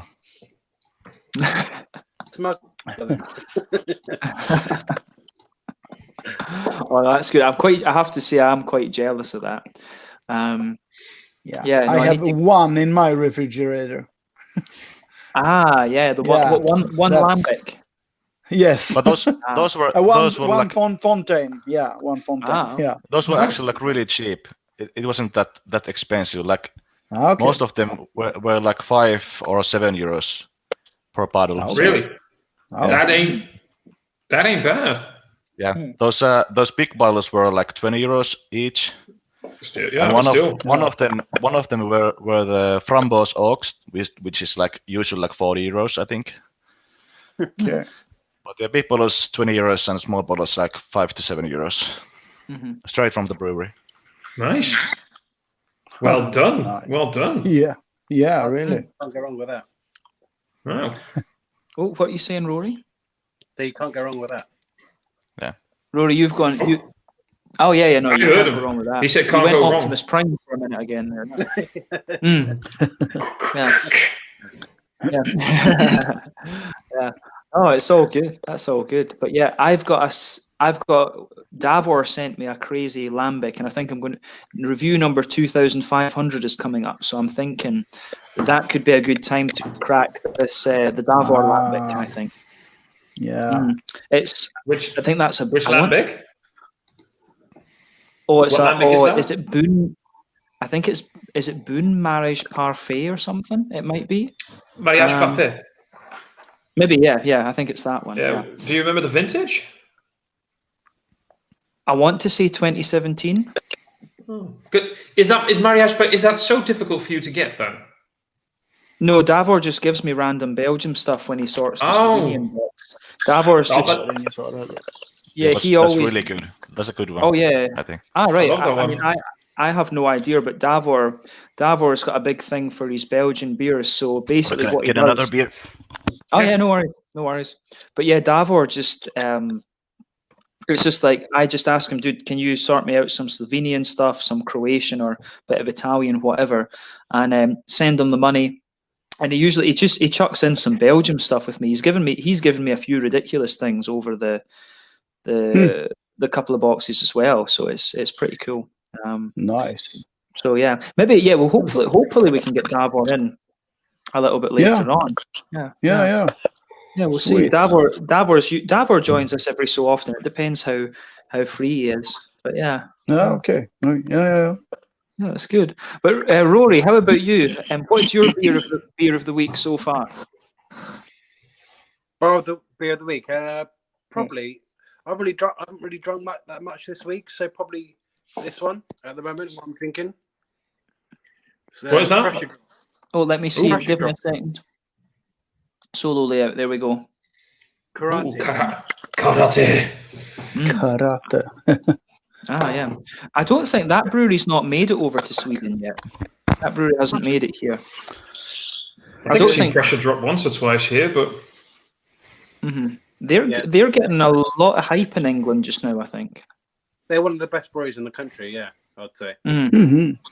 Because they were always. I remember it seems to be the last sort of 6 months or so they've kicked on. Because I remember they were always all right, but you know, probably they were all a year or so ago, about a year or over a year, probably a bit more than a year. They like you said, they've always been like 2013, 2014. They were like got onto the scene and they went quiet, and then they teamed up with Verdant. They did a thing called the Experiment with Verdant in London. Okay, a tap room. So I think they probably learned a bit from them. Okay. Okay. Oh, that's interesting. No, I think I've seen Pressure Drop every now and then here. No, but it's not a regular thing that we can get. No, they're a good brewery. Yeah, because this is the thing, for Ricard and I guess. Have you noticed that, Ricard, that Systembolaget's been getting a few more? I've noticed there's been quite a few English beers being released through the Tillfälligt recently. Yeah, I've noticed they have increased their. They're doing what the people want. They're taking in more beers. They're selling the big quantities, but they pick in more for the interests too. So I think it's been a change there. Yeah. I'm so jealous. Yeah. the alcohol doesn't deliver. No. Because last I think a few months ago they released Omnipollo's Fata Morgana, which was almost a year old. Okay. Yeah. New release. Yeah. Nice. That's and you don't want that fresh. Yeah. We've got a few more comments. We've got Joe Bai saying hello. Viserio saying impressive. You've maybe could outdrink me. I'm a hard lover of beer, but one Dutch, a Finnish, a Swede, and a Scot are another level. and the British are here now, so we're represented. I mean, I'm sure that Severio's maybe had a few heavy nights on the grappa. I don't know. I'm sure he has. And we've got this is my friend Donnie from back home. He's saying cheers. No, nice to have you watching, Donnie. And this guy, so Gordon has been YouTube. Yeah, Gordon has been watching my channel for a little bit now. He was a fan of a certain hooligan and then has converted. I love Gordon's comments. Gordon always writes big stories, and he's got like on the comments. He always talks about.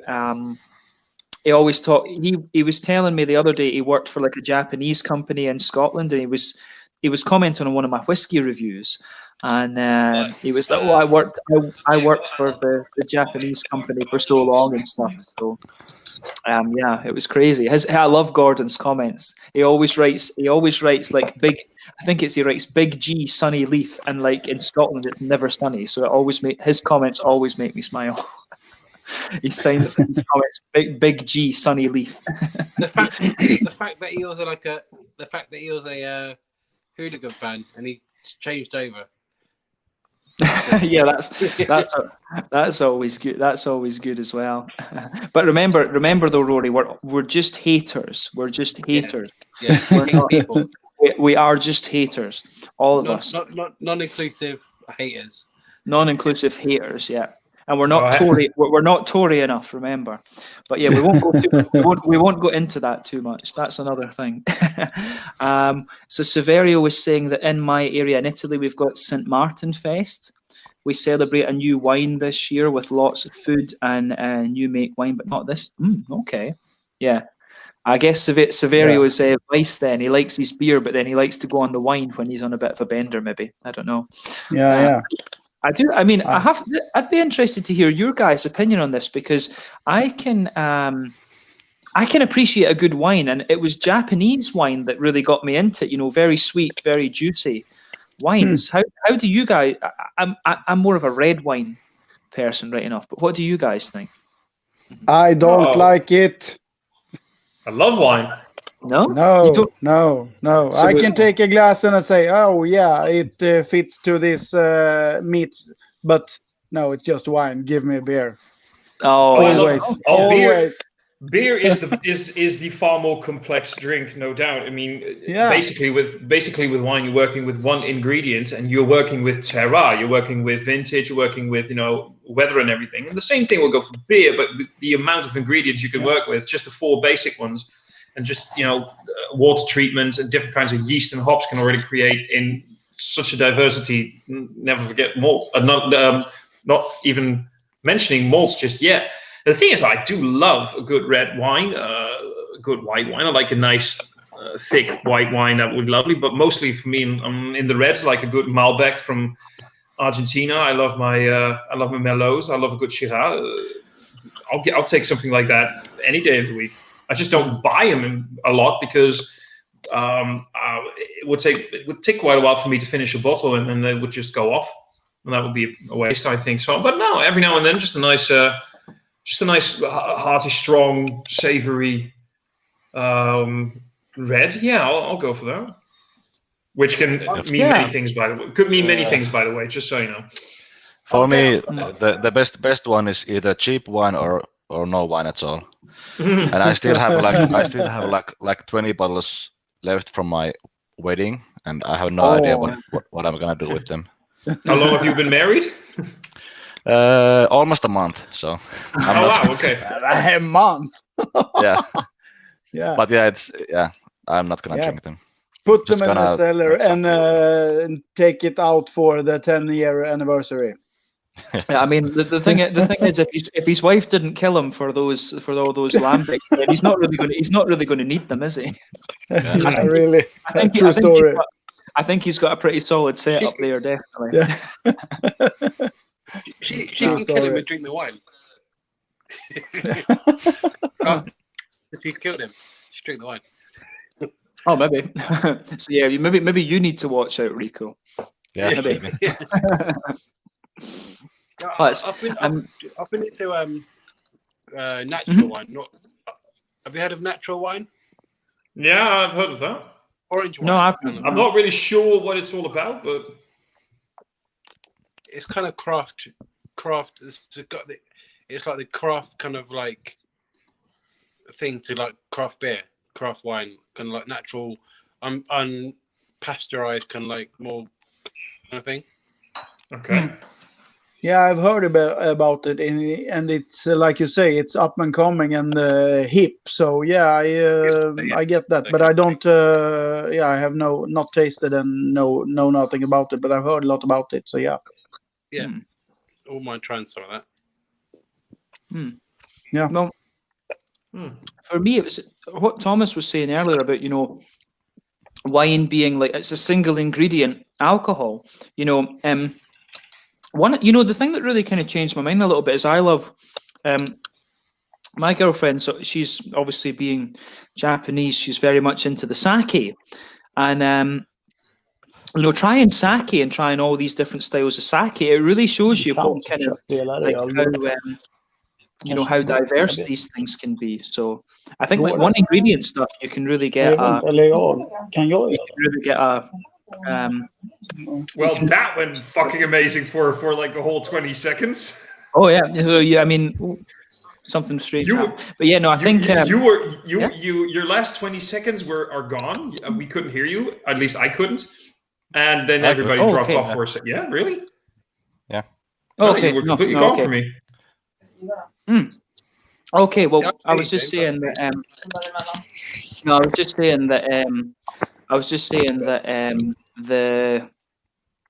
When it comes to like one ingredient stuff, like Japanese sake kind of shows you how much diversity you can get out of just one ingredient, I think. Sake, you get your ginjos, your daiginjos, which are really sweet.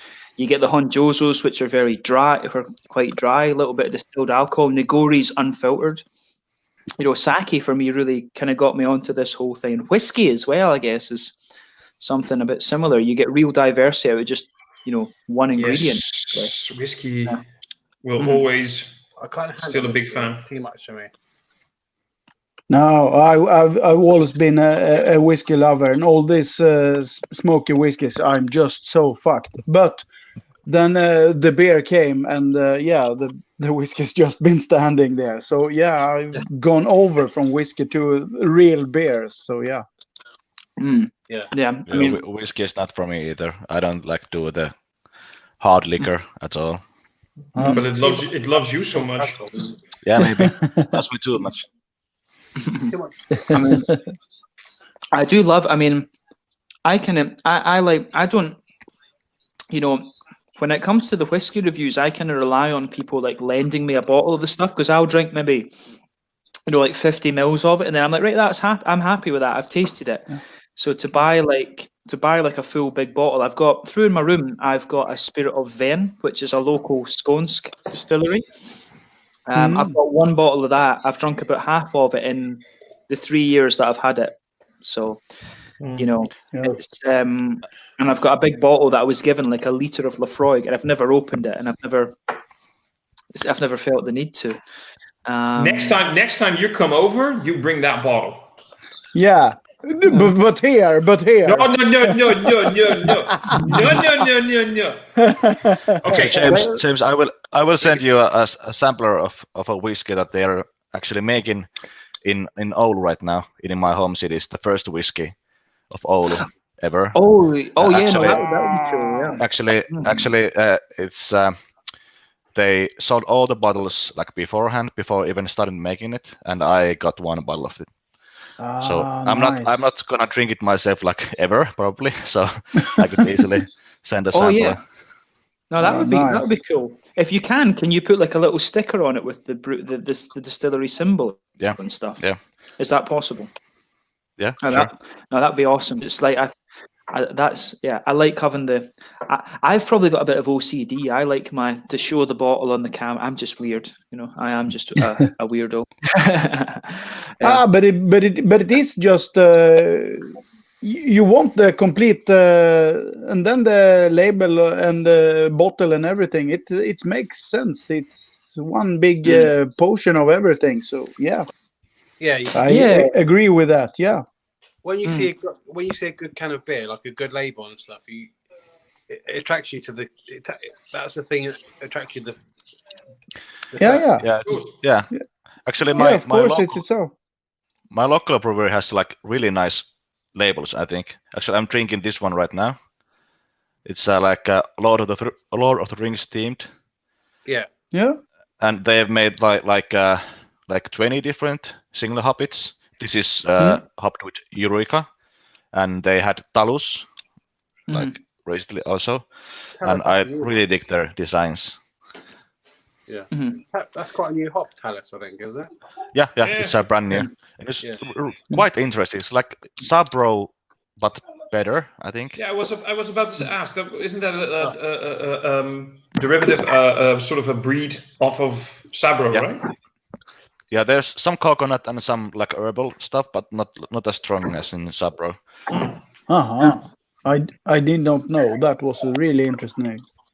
Yeah, I love Sabro. It can be good, but if the herbs is too prominent, I don't like it, but it can be good. Okay. Yeah, Sabro's got like a coconut kind of thing as well. Yeah. Is that like And melon and Yeah. strawberries and Huh. Because I had an American beer today that was Sabro and Lotus is another new hop, and it has like vanilla flavors. It's like orange, vanilla, berry, and like a little bit of tropical fruit. It's really interesting, actually. So that's a really that's a really good one as well. So yeah, Lotus and Talus, I think, are the next kind of hops to come out.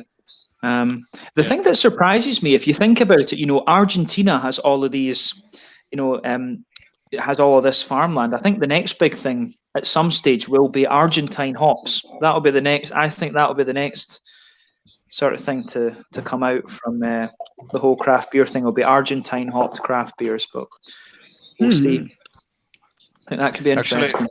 Actually, the Ministry of what's it called? There's a like ministry in Finland that does all this farming stuff, or the Ministry of Agriculture or something. Yeah. They started their hop program like this summer, I think.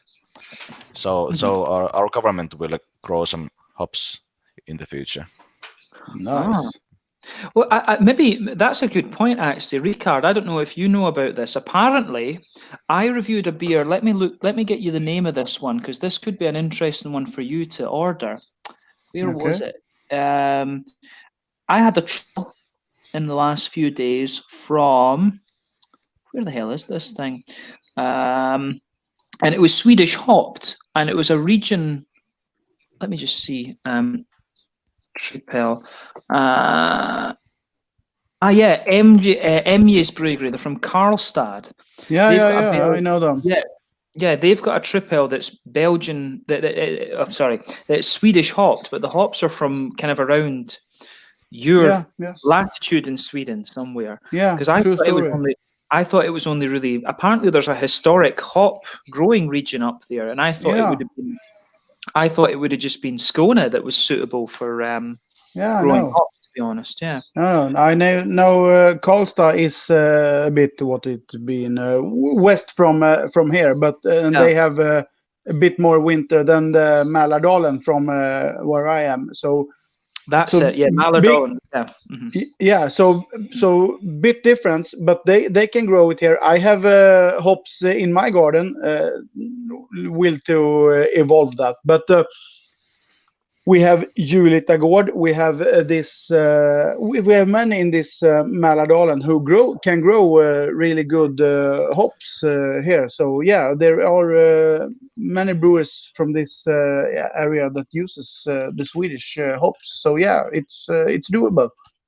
And this Julita Gård in outside Vingåker, they have a whole hop garden of different. So they have the DNA base of many Swedish old hops still there and growing. So I was there on the day of hops last summer. It's canceled this summer, but yeah, it was really interesting to see how they grow and beware that not beware. Oh fuck it! They had all this all the hops preserved and kept them. So yeah, it's a story about it. So yeah. It can be. Oh, it's interesting. Yeah. No, I'm curious to see how that progresses, because like Riku's saying, they've got some Finnish hops now, so maybe we'll get some. Because I know that Remalöv. I don't know if have you reviewed anything from Remalöv Gårdsbryggeri?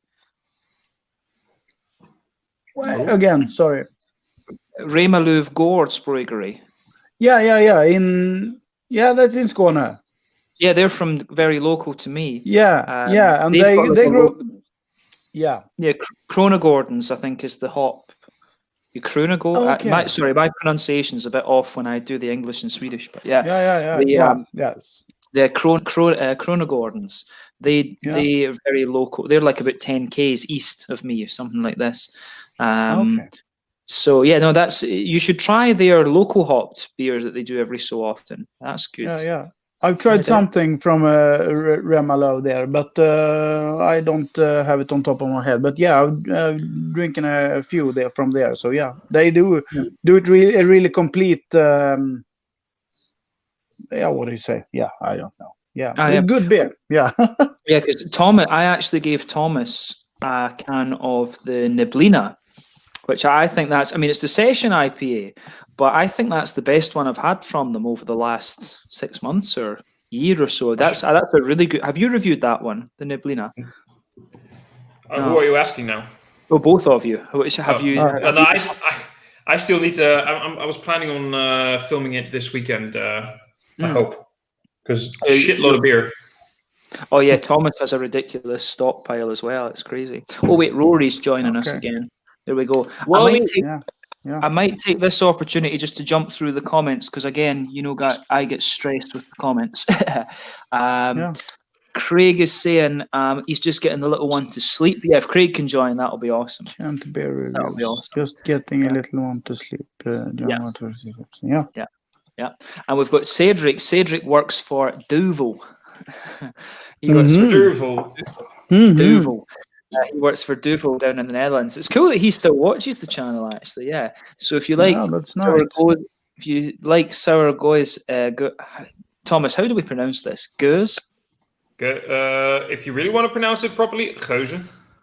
I don't want to. Okay, everybody, all at once. Okie dokie. Well, there we go. That was nasty. In Finland, it would be Geutze. Yeah, well, Geutze. How about that sour shite? Yeah.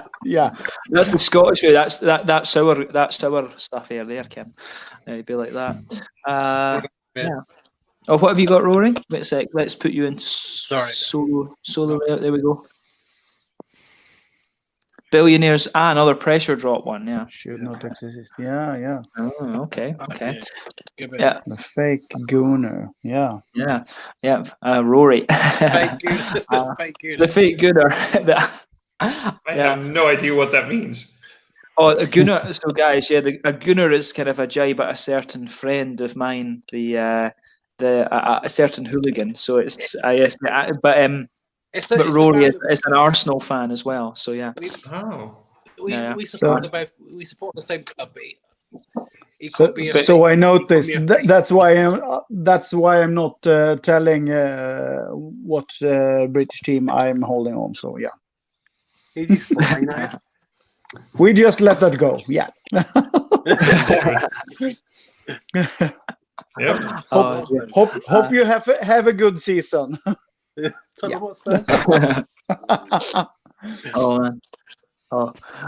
we're saying Joe buys Dreifonteinen. Is that right, Thomas? Because you got angry at this the last time. Dreifonteinen.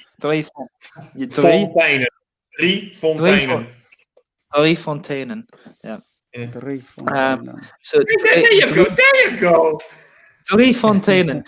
So Dreifonteinen indeed brews top sour, but the prices are very high for a bottle compared to Cantillon, for example. Oh yeah, Girardin. I do need to try some Girardin at some point as well. I got a bottle around here somewhere. Yeah, I've never heard of it. What the fuck? I don't know if they come. I have for you. Yeah, obviously. I don't know if Girardin. I don't think travel too much. I mean, we got a very was it Hanselmans or something? We got a very, very Hansen's artisanal. That's it. So we got Hansen's artisanal. Yeah, that's good. They're very, very small. Ricard, if you go into Systembolaget, put Hansen's like HANSSENS, I think. Look for them. They've got some really good. If you want to try a really small lambic, I'm sure there's still some of those. But Girardin, I do need to try. I would have if I'd made it to Brussels. I would have got some of them definitely. This is also my new favorite. One of my new favorite lambic breweries. Decam. Wait a second. Solo. There we go. Yeah. Yeah. This is actually my yes. second beer from Decam, and I was like surprised how good these are. Usually I just go for Drie Fontaine. How do you say it? Or Cantillon? I don't know. but yeah, those are my go-tos. But Decam was really nice too. It's your go-to. It's your go-to goza. Yeah. We're getting called workaholics as well by Casper. I think that's maybe not true. Would you say like on the continent it's more lambic over like hoppy beers favoured? Oh no, it's like another. I think lambic's just another style. To be quite honest with you, it is just another. Wait, are you trying the difference between lambic and geuze? But I'm saying is lambic and like sour beers more favoured over hoppy beers on the continent? Or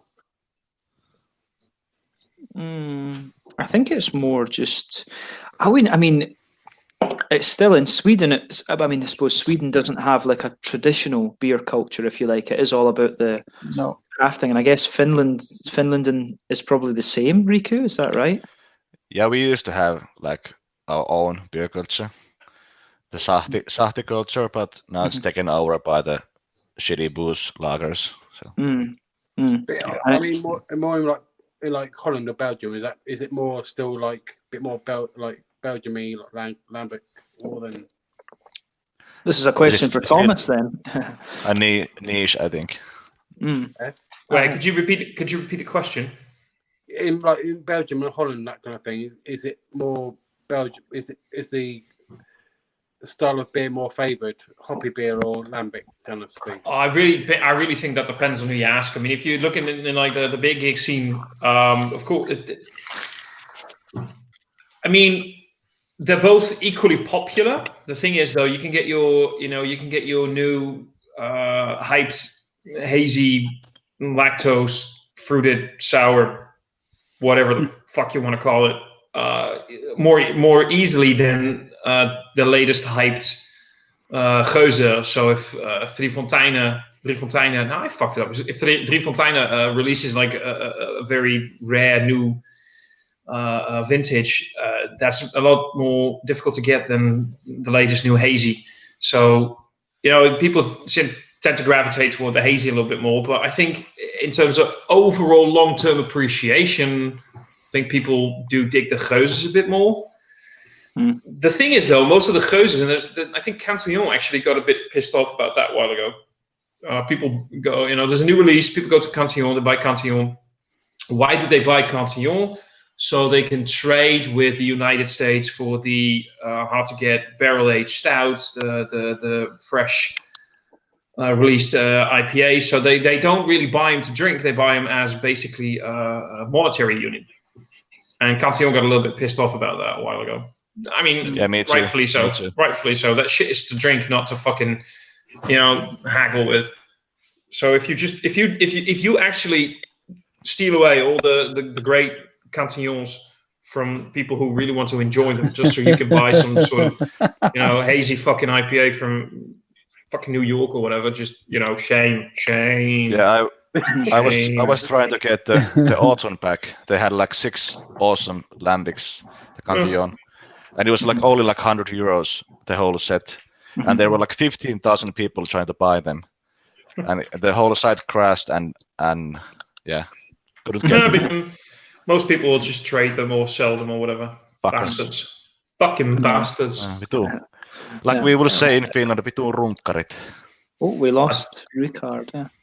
I don't know what you just said, Riku, but it sounded very, very, very sexy. Vitun runkkarit. That's not sexy at all. Like, I don't know what it is, but it sounds sexy as fuck the way you say it. Yeah. Maybe. Fucking wankers.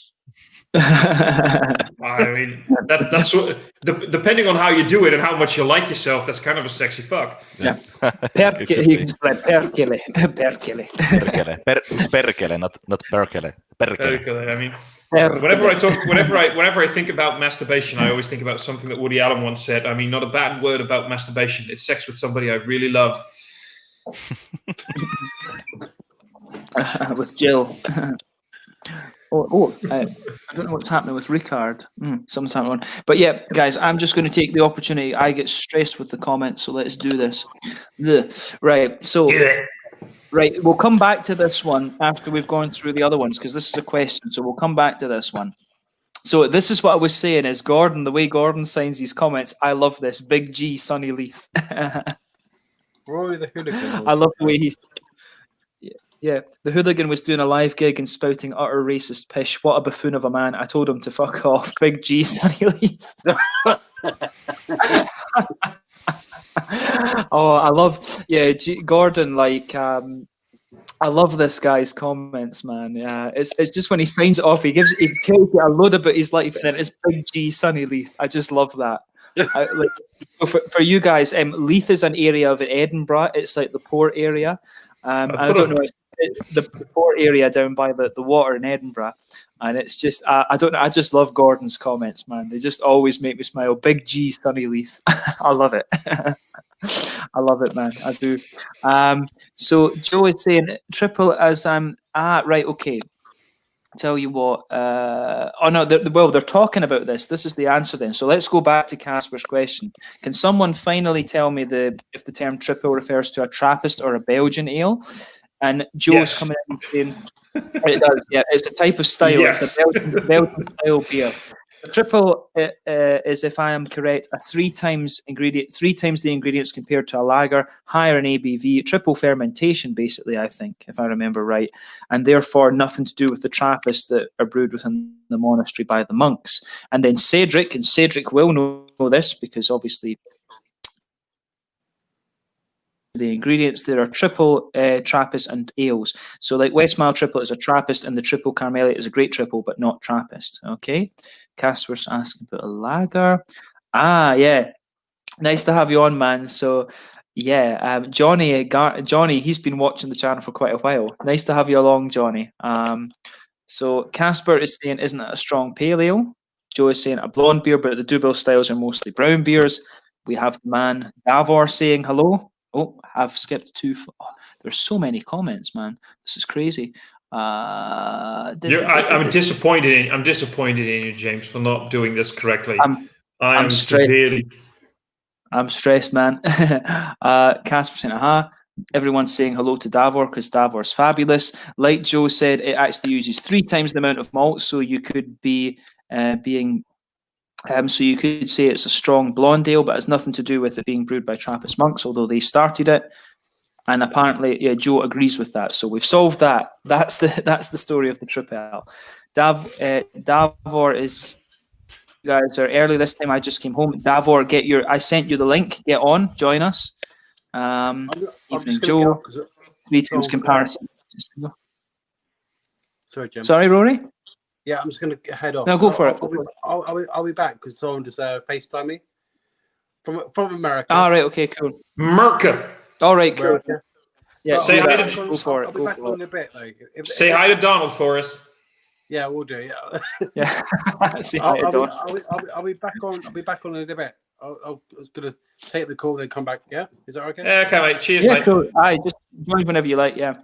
Okay. Yeah, cool. So. Question mark, malt wise, they're having this whole discussion here. Okay, so Cedric, Trappist just means brewed by Trappist monks, single, double, and triple, and quadruple.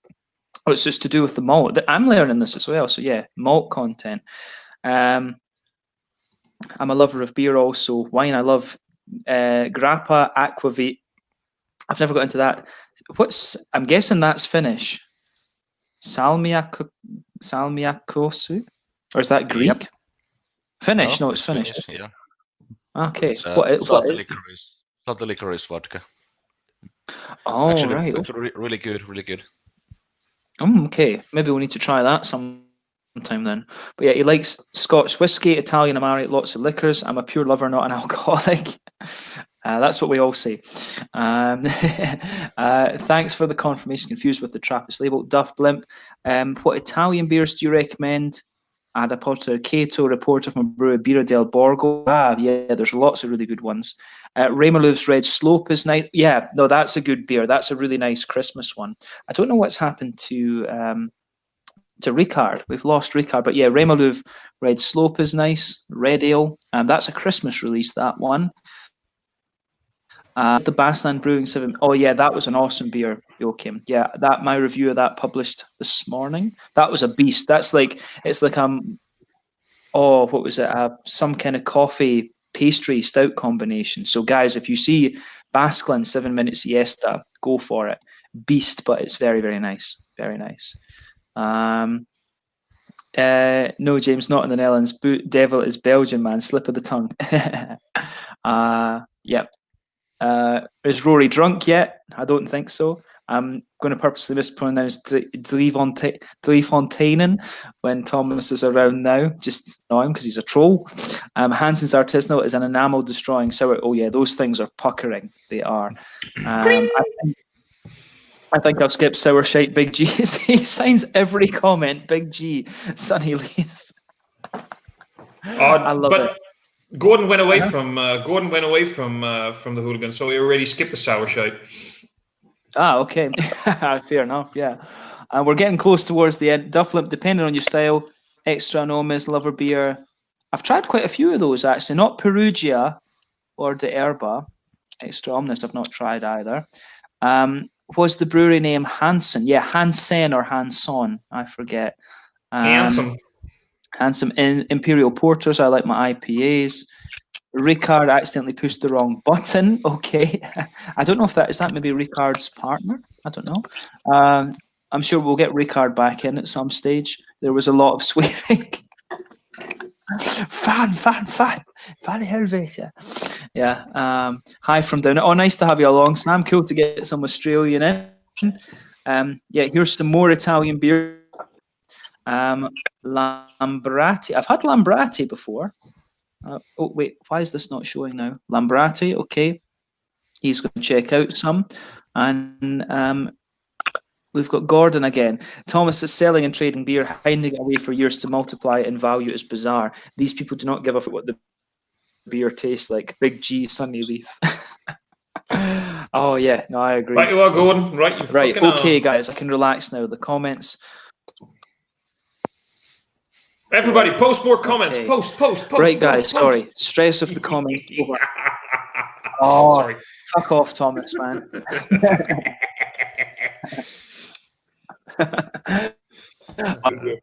Yeah. Dude, I had a crap. No, I just always feel bad if people take time to comment.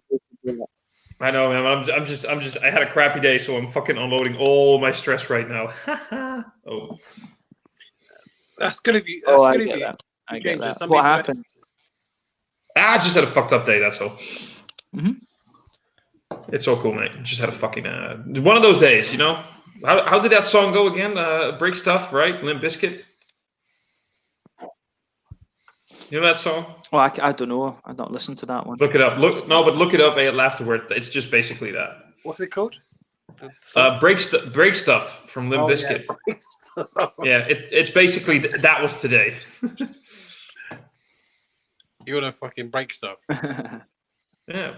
How did it go again? It's just one of those days when I don't remember. Just look it up. Whatever.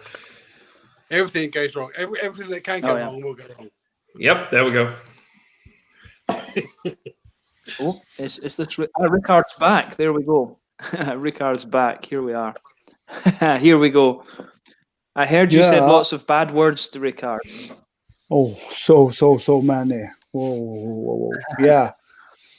I touched something. Just let my fingers be around the beer. No touching. Man. I pour another one to calm the nerves. Which one have you got this time? Wait a second. The Mullis double erotica.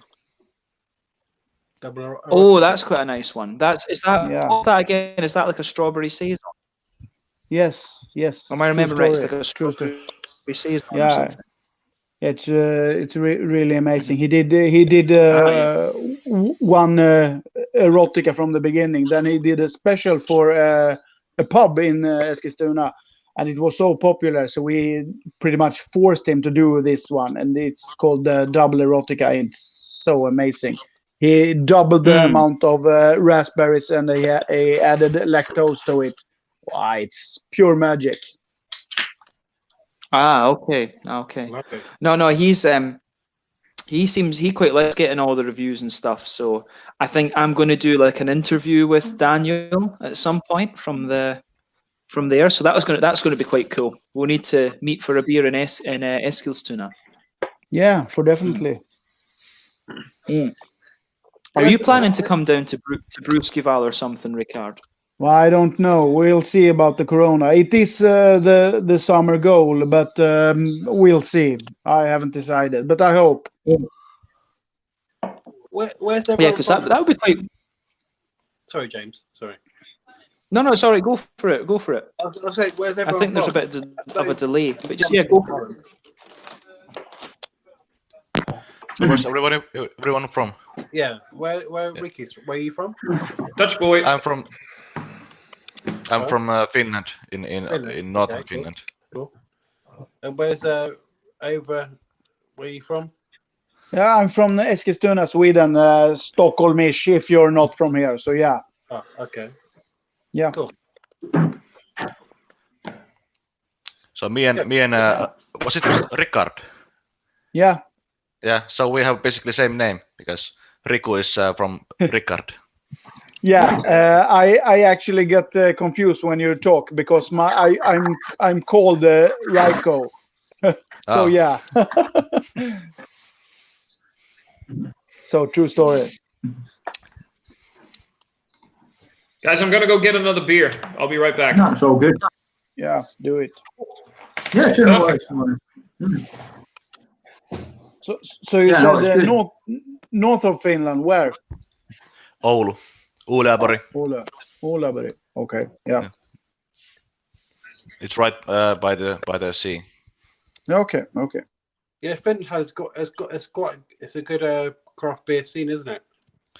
It's growing a lot. Yeah. The legislation is holding us back a bit, but Yeah, I've heard about it, yeah. I mean, It's more good. yeah, I have to say, I've been impressed with the beers that you sent me, Rika. The quality of stuff is really good. yeah, cool head is if you can get any cool head beers, you just go for it. You can get them from UK, I think, also. Yeah, there's a lot of good. We get a lot of good stuff from all around Europe.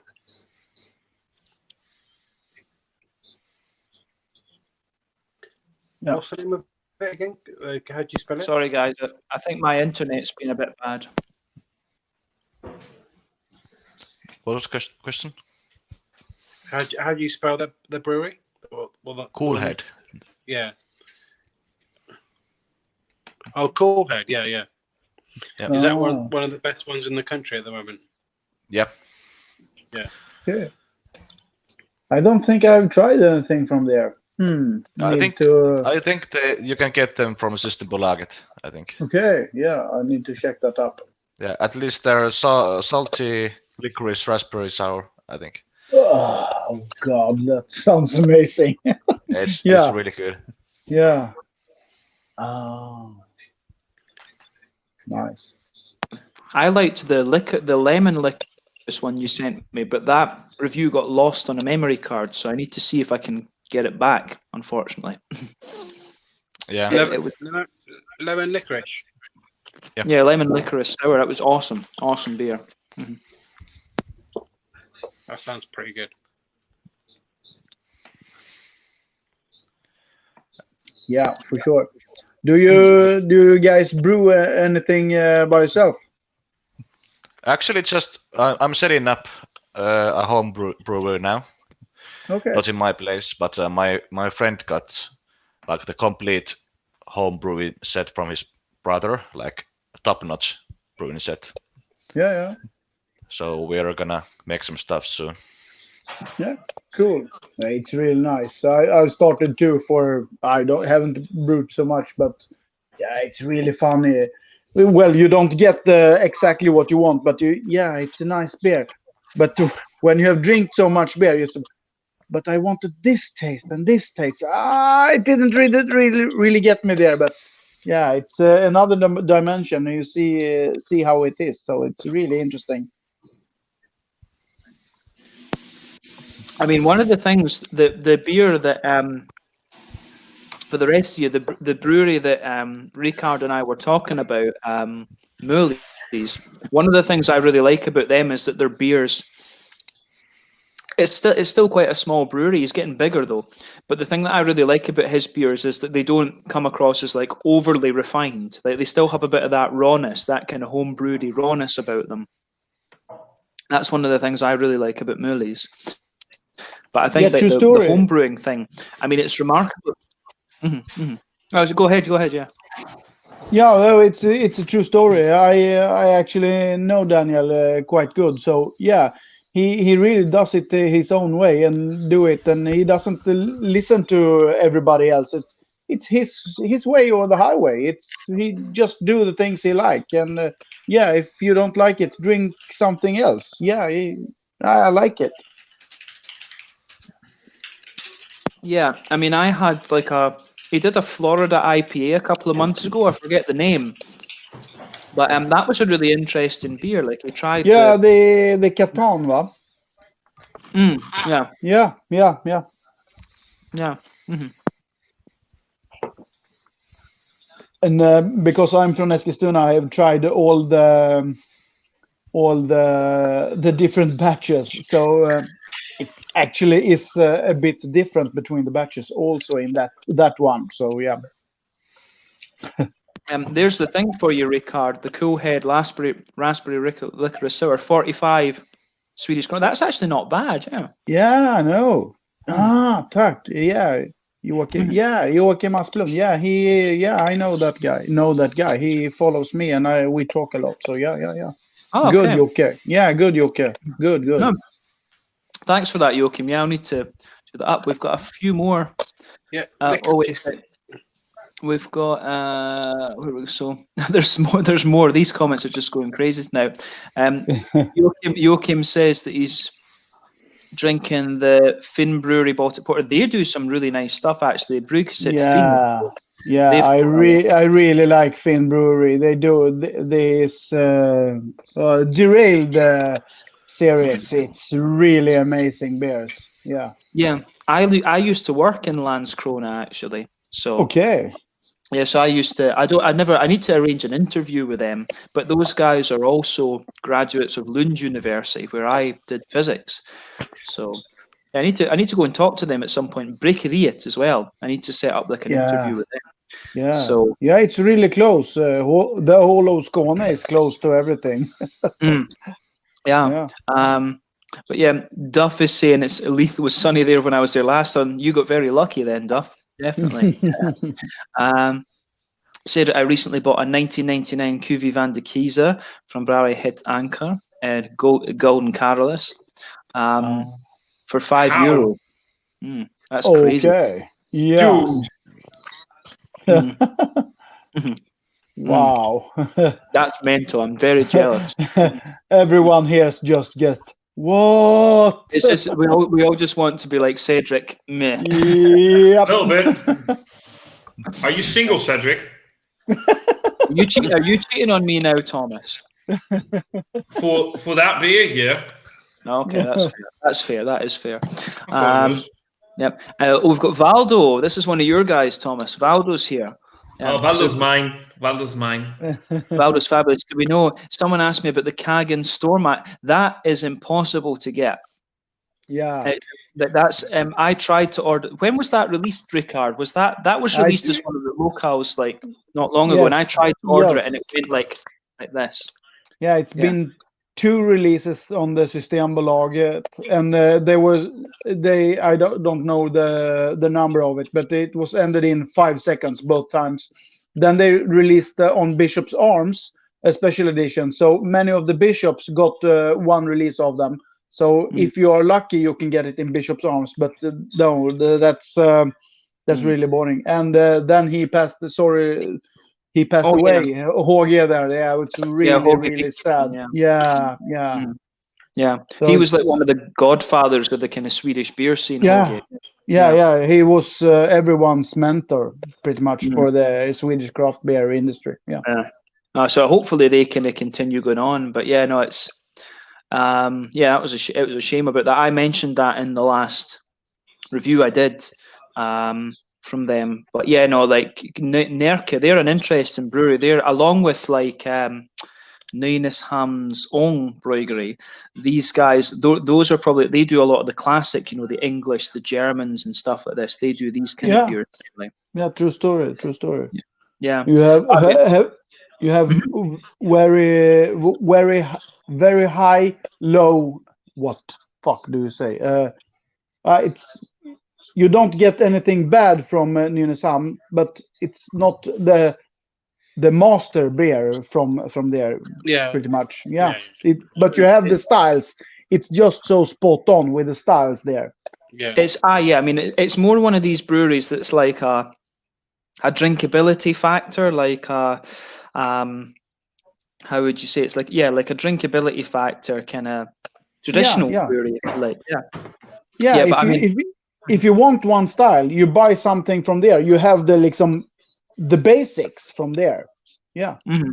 Yeah, definitely. I mean, I like reviewing their beer. I've almost been tempted to be cheeky. I never write to breweries and ask them for beer, but I have to admit, with Närke and that Stormax Porter, I've always been tempted. Like, look, I've been trying to get this beer since I moved to Sweden. Can you send me one and I'll swish you for it or whatever? Can you help me get one of these? Yeah. So I don't know. I always think it's a bit cheeky to do that, but in that case, I'm like, that's maybe the only way to get a hold of it. Yeah. I actually got hand over this. Oppigårds did a collab with Närke Stormax Porter, so they did this. What does their stout? Oh yeah, I had that. Turbo collab. Yeah, that I've had, but not the real Stormax. No. Yeah, I had that one as well. Yeah. Yeah. Let me see. Oh wait, Duff. Yeah, try some of these more Italian beers. Cedric cracked the vintage. It's just one of those days when you wake up and everything is fucked. Everybody sucks. You don't really know why. You know why? What do you want to justify? Ripping someone's head off. No human contact. And if you interact, your life is on contract. Your best bet is to stay away, motherfucker. It's just one of those days. Okay. Like a boss. So apparently Thomas isn't born in the Netherlands. He's born in the Bronx. Yeah, there we go. Represent. Yeah. From the hoods. Oh yeah. From the hood. So he just needs the ring on his fingers like the Ali G. The bullets fly off it. Yeah. Has anyone ever tried an Italian grape ale or some Italian beers? This could be an interesting one. Riku, not for me. Mm-hmm. Yeah, I tried it was I'm not sure how to pronounce this shit, but it's like Gat del Prado, like Bacca Bianca, and I don't know, Bacca Bianca, Bacca Bianca. I'm not sure. It's a grape ale though, and it was like quite interesting. It's more like a sour white wine, I think, but it was interesting. Bacca Bianca. I'm not sure how to say it. Let me check it on. Yeah, I just say no. I have no idea. I think I might have had. What's that one Italian brewery with the weird bottle shape? Baladin. Ballad. I think I've had one or two beers from Ballad, but that's it for me. And I think I've had one commercial lager once, like a macro lager. That's I think it for me. Yeah, Baladin makes really nice barley wines. I've seen they've got some great barrel aged barley wines, don't they? So expensive, but worth it. I don't remember the name. I'm drinking a porter from Baladin. That was really nice. Yeah. I'm gonna check Untappd. I need to know. Yeah. One of the beers I really liked from it. one of the best beers I had from Italy was the Tipo Pils from Birrificio Italiano. That's an awesome lager beer. Didn't. So I mean, I like the Italian Pilsners, but from what I understand, they're very into sour beers down there, and I think it's probably they're so into wine, so it kind of makes sense, to be honest. But the Italian stuff I've had has been very good quality, but I think Italy's a bit like France in that way. France has got really good craft beer, but it just doesn't make it outside of the local area. That's the thing. I think that's the big thing with the Italian stuff is that it doesn't make it outside of its local area, unfortunately. But Italian grey ale, nah. I've had, I actually had a grey ale in Japan from Mino Beer in Osaka. I had like a grey ale from them, but I don't know if that would be anything like an Italian grey ale. Probably not, but you never know. The Japanese, Itokodori, they take something in, they play with it and make it theirs. That's what they do. So I don't know. It's an interesting one, that, yeah. Sam is asking, I've had craft beer from so many countries around the globe, but never Finland. I'm intrigued. So, Riku, this is for you. Some Finnish recommendations again. Yeah. Where are you from? It depends what you can get. If you're from Europe, you can get like actually you can get Hiisi, Coolhead, Salama, and Coolhead I had.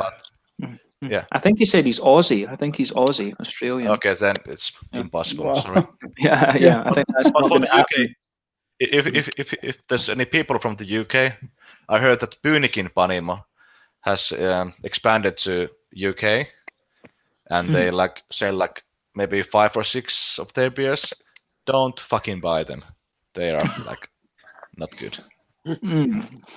And they like say that they have grown so much, they're so popular, but actually they just get money from their fans. It's like a, how do you say it when you like Brewdog.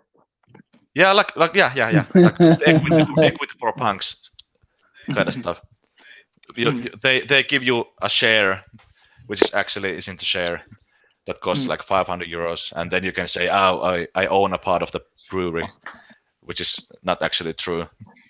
So they like, yeah. Yeah. Oh, interesting. Yeah. Maybe Beers of Europe, Beer Hawk. Would have some Italian beers. No, we get a decent selection in Sweden. We've had a few. No.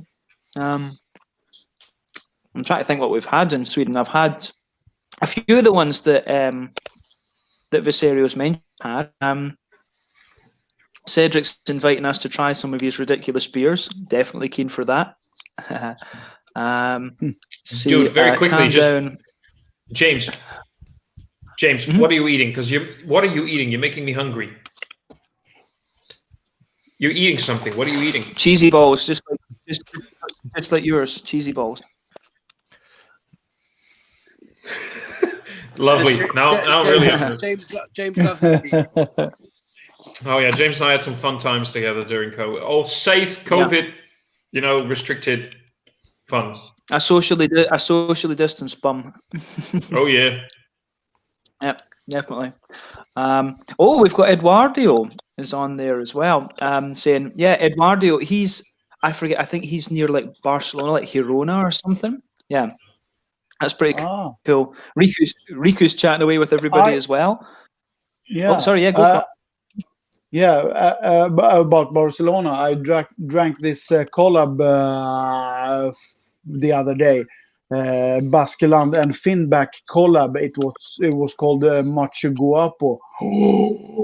I gave it 5 on Untappd. It was really good, but then Hazy won. So yeah, but it was really, really good. Yeah, not so much money. I don't remember what I paid, but it was cheap also. Yeah. The Baskeland is really good. I like them. Yeah, Baskeland are good. Yeah. Was that a Systembolaget one? Was it Systembolaget? No. I am fortunate to be in a group where this friend from Skåne actually imports by big batches from different brewers and sends to beer nerds in Sweden, and you pay a little extra, of course, but yeah, he gets the stuff and he delivers. So yeah, I know it was this private way. So yeah. Oh, nice, interesting. Yeah. Yeah. No, we've got I'm getting stressed about these comments again, man. Oh God.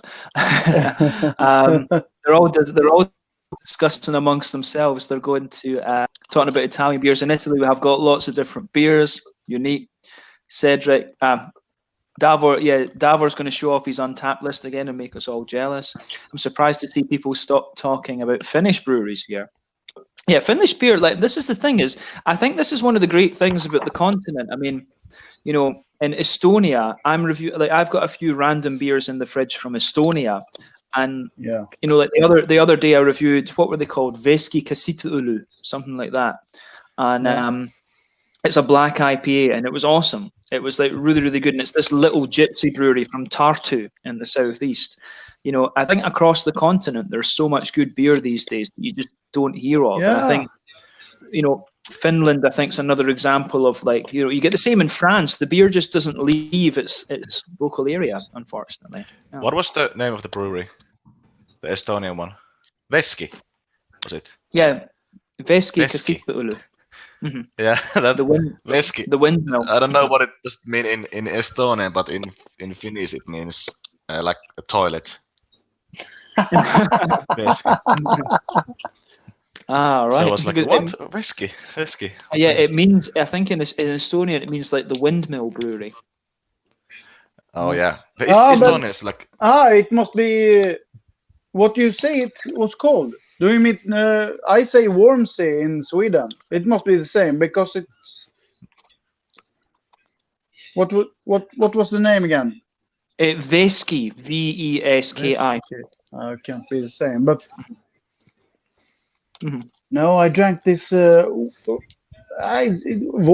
I don't know what it's... it was really good. Also a black IPA, so that's what I got confused. No, it can't be the same. So, yeah, but it was really good. Also from Estonia. Yeah, I think also Estonian beer. Really good. The Estonians have got a cracking beer scene, and I mean that's one of the things that they're quite lucky about because it's such a small country. They just export most of their stuff, you know. Yeah. It's like 1.1 million people or something, or is it like 1.3 these days? I know there's about 1 million Estonians, and then there's quite a lot of Russians in the country as well, like 200,000 Russians or something. Well, the Russians are still like Estonians, but but I really enjoy Estonian names. I had a beer called Uue Kulli from Estonia, which is some kind of kulli means like a hawk or an eagle. I'm not sure, but Uue Kulli in Finnish means a new cock, like new penis. And there was actually a race car driver. I'm just going to listen intently right now. This might be important. Yeah. Again, sorry.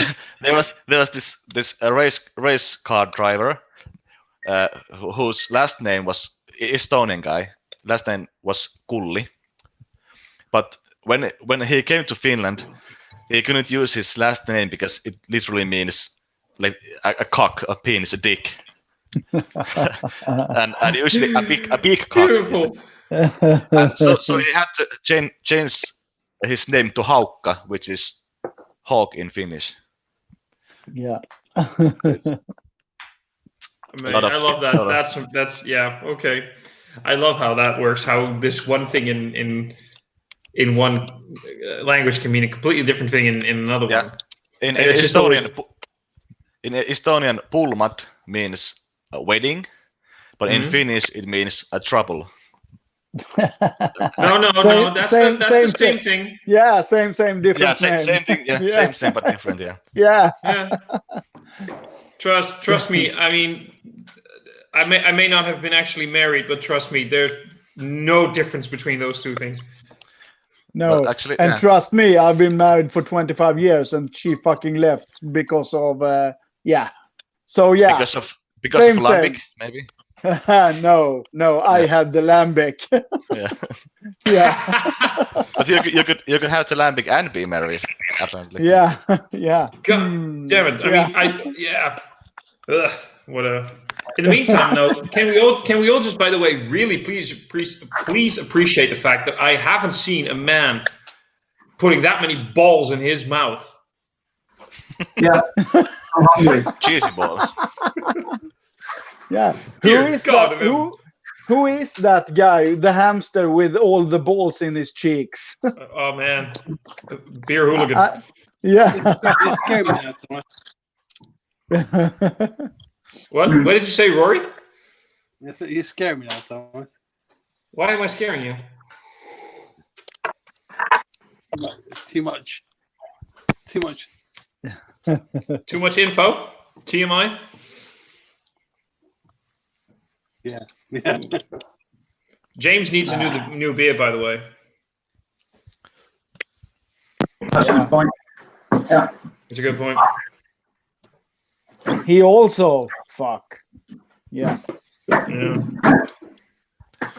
What? Yeah, this is what it's all about, man. I only So what's have the everybody? It's the old beer.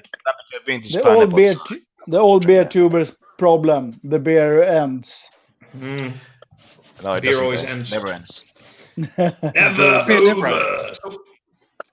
What's everybody drinking right now, anyway? Honestly, Lame. Yeah. I'm actually considering opening this one. Ooh, what It's, vintage is it? 2014. 2014. Right. Yeah. I'm not sure. Maybe. Is that a 33 or a 35? Yeah. 7.5. 33. 30. If you ever spot the 37.5s, those are amazing. They're usually years and years and years aged, like usually 5 years or so, I think. Okay. Nice. This one was probably aged for a year or two. It probably says somewhere on the 4 years in 4 border. years. Oh wow. Border and wine and oak barrels. Yeah. Mm. Maybe I'll save this one for later. Maybe. Yeah, maybe. I'm on this local brewed West Coast double IPA. Yeah. This is some good. This is some good shit. Sorry, I go get a beer. Back in a minute. Go for it. Yeah, go for it. Yep. Oh, this shit is good. I mean, James would totally go nuts for this one. The EBC is 14. The IBU is 90. Simcoe, CTC, and Amarillo.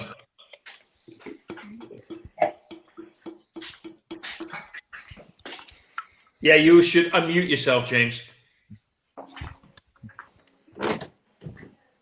Oh yeah, no, Amarillo for the win.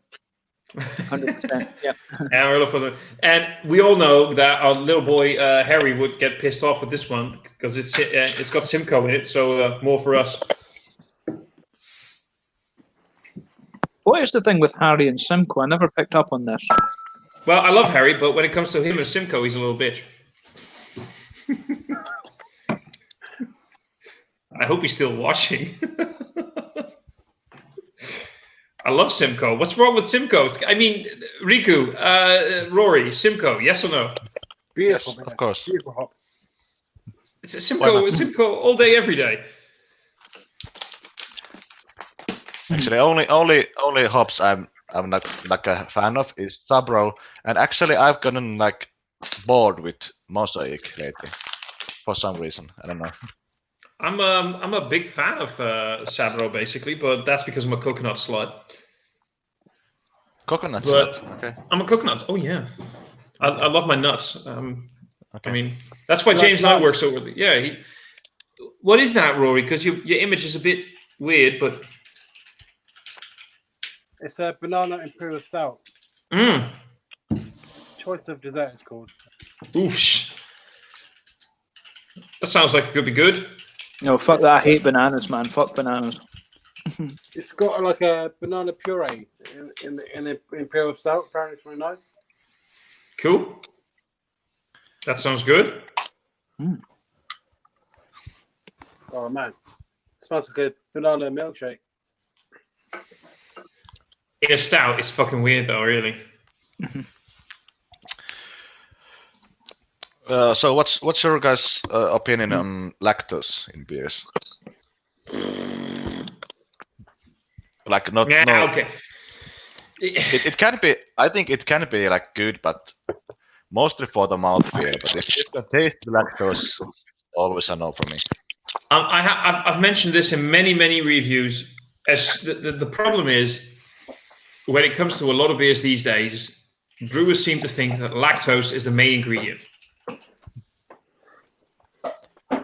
You know what I mean? It's like everything is it's overtly sweet, weird mouthfeel, too cloyingly, whatever. It's an adjunct. It's not the main ingredient. And as long as most brewers will use it as a main ingredient, I'm not a big fan. Small quantities, I like it. Yeah, it's getting a bit boring with the whole adjunct thing. Like you said, like even with imperial stouts, with the thing, because the banana imperial stout, I thought yeah, it'd be really good because like all you ever get is this like vanilla, coffee, chocolate all the time, or peanut butter. So I thought banana would be a good. It's quite a unique thing to have. yeah. It's like either peanut, vanilla, hazelnut, vanilla, coffee. It's just nothing else apart from that. Banana is quite a new thing to have in an imperial stout, so I thought I'd give it a go. Rickard, is that one Zygote from Amundsen? Yeah. Yep. Yeah, that's pretty good. So I can't choose. You choose for me. Amundsen. Amundsen Zygote, Molly's Affi Sugar, or my own Black Molly from Angelfish Brewing. Ooh. You choose. You All decide. three. Go for the Amundsen one. Yeah, the Amundsen. I got 4 of them, so I have 3 left. So yeah, it's amazing. Yeah, take an Amundsen. Go for the Amundsen. Yeah. The Amundsen it is. It's so much. And for only 50 Swedish crowns, it's amazing good price for that one. Yeah. Yeah. So like €5 around. Yeah. Under. Yes, I think you'll pay about, compared to a Swedish beer that would be the same, you pay like an extra 10 kroners, an extra euro for an import, roughly. Yeah, pretty much. Yeah. Yeah, in Finland you pay double, basically. Oh shit! Yeah. Oh, that sweet smell. Fuck. Yeah, it's like a chocolate chip cookie stout or something. That, if I remember. Yeah. It's real. Yeah. When I tested this the first time, I've seen it, and I said, I've got to get my hands on it. Then I was somehow, whoa! It delivered, and then I just had to order a couple. So yeah, it's amazing. I'm not usually a fan of pastry stouts, but that one was like overly sweet, so I liked it. Yeah. It's amazing. Well, it can be too much. Hashtag Omnipolo, but yeah. Omnipolo and the Descent in the Can series is a bit too sweet for me. This one's got like a natural like flavor. It's got like natural banana puree in it. It's got natural banana puree, no flavorings or anything, so it's really nice. Okay, that I can appreciate though. Yeah, and that's an issue for me. When you say it's a craft brewery, yeah, it might be, but when you just pour all these crazy aromas in, how much craft brewing is it? Yeah, that's the Omnipolo thing. If you use so much flavor essence, it's like I can understand. Like, I think one thing I would say where flavor essence works well, for example, if you have like a big Goza or a Berliner Weisse, but you put the fruit in, but you want to smoothen it out and candy it out, just a little touch of flavor essence to round it off, I think can be good. But yeah, if you just use that as flavor, then it's nice every so often. But yeah, pastry stout. I don't have an issue with it, but many breweries says we are so craft and we are so genuine and we only use the real stuff, and they don't. That is my big issue here. Yeah. When How about- you pour this beer out, you can tell that it's like a little bit yellow from the banana puree. That is actually yellow from where the banana's been in the beer. Yeah. Really? Actually, naturally, like it's not. It's actually the beer tastes like overripened banana. That's what it tastes like. Overripened banana with a really nice stout, with a really nice stout base. It's not like synthetic at all. It's really nice. Oh, that sounds good. That actually sounds. I love banana. I might try. Which brewer was that, Rory? Pressure drop. Pressure drop. I might try that one because I really love banana. I've had, and I'm always afraid in stouts that it's going to come over as way too overtly. Do you guys have those little? Do you guys have those little banana sweets? Yeah. Like the sort of Yeah. Oh yeah, the fucking hate coffee ones. Yeah. See, I love banana, but I hate those because they are just so sickly sweet fake banana. Yeah. And that's what every time I see banana in beer on a can on a label, I'm like, it's gonna taste like that, and that's my problem with those. Yeah, it's not that at all. That's not that at all. Exactly. Okay, I'll look that one up. I'll look that one up, guys. I'm gonna be right back. Just give me a few moments, all right? Yeah. Okay, so how about don't smoothie sours? Those ones which has like a actual pulp in it. It's quite a lottery, I think. It's good or it's bad. It's not. Nah, you can have it, but it's either way. It's good or it's bad, pretty much. I think.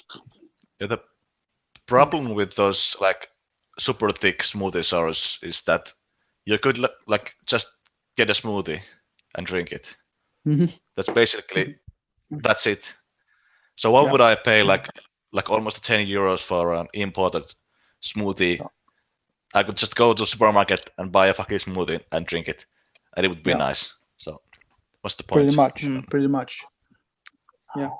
This is an interesting comment. This one, because if we're talking about these things like the Omnipollo, the Lassie Gozas and stuff like that. So yeah, Omnipollo, I think their brewery does look pretty cool. Yeah, but I have some issues with that Omnipollo thing. This before was Sundbyberg's brewery in that church. It was awesome. They had this brew pub there and everything. Now Omnipollo has stayed it, but it's too. I can't really understand this. It's too small, so they can't brew everything they do. They still do this contract brewing at Lochkrist and De Proof or everything. They do those small batches and they can't get it all done. So I really don't get the thing. If they do their own brewery the thing and even can't do their own thing all the way, it gets me confused. But of course, Omnipollo is can do the thing, but they cheat. Also with these aromas, I have issues with that. Sorry. Yeah, the flavor. Yeah.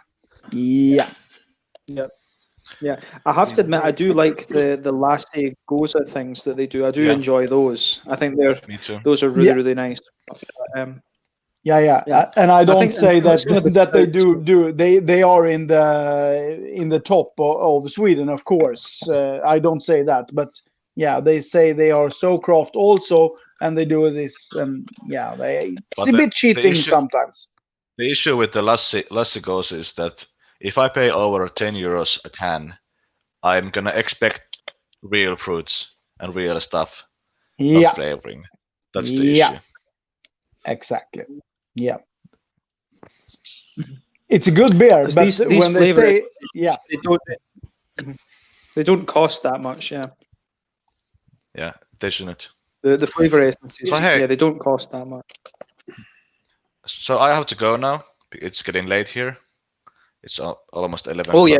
So yeah. I forget. Thanks, guys. You're an hour ahead. You're an hour ahead of us. So Riku, thank you for joining, man. It was awesome to have you along with one of these. Yeah, really nice. Cool. Nice to meet you Yeah, guys. I'm sure. Yeah. We'll have you Nice again to at meet some you. point, I'm sure. Yeah, that would be nice. Yeah. Okay. Keep up. See ya. Keep up. Yeah. You too. Yep, there we go.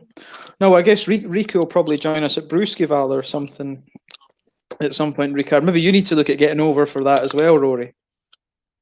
I'd love to do that. Yeah, really would. Is that in Sweden? Yeah. It's in Helsingborg, just about an hour or so to the north of me. Yeah. Yeah. To the north That's of pretty you. good. Fly to Copenhagen. Yeah, I'm in Lund. I live in Lund. Yeah. Ah, okay. Yeah. Ah. It's not actually that expensive, is it really? To like fly.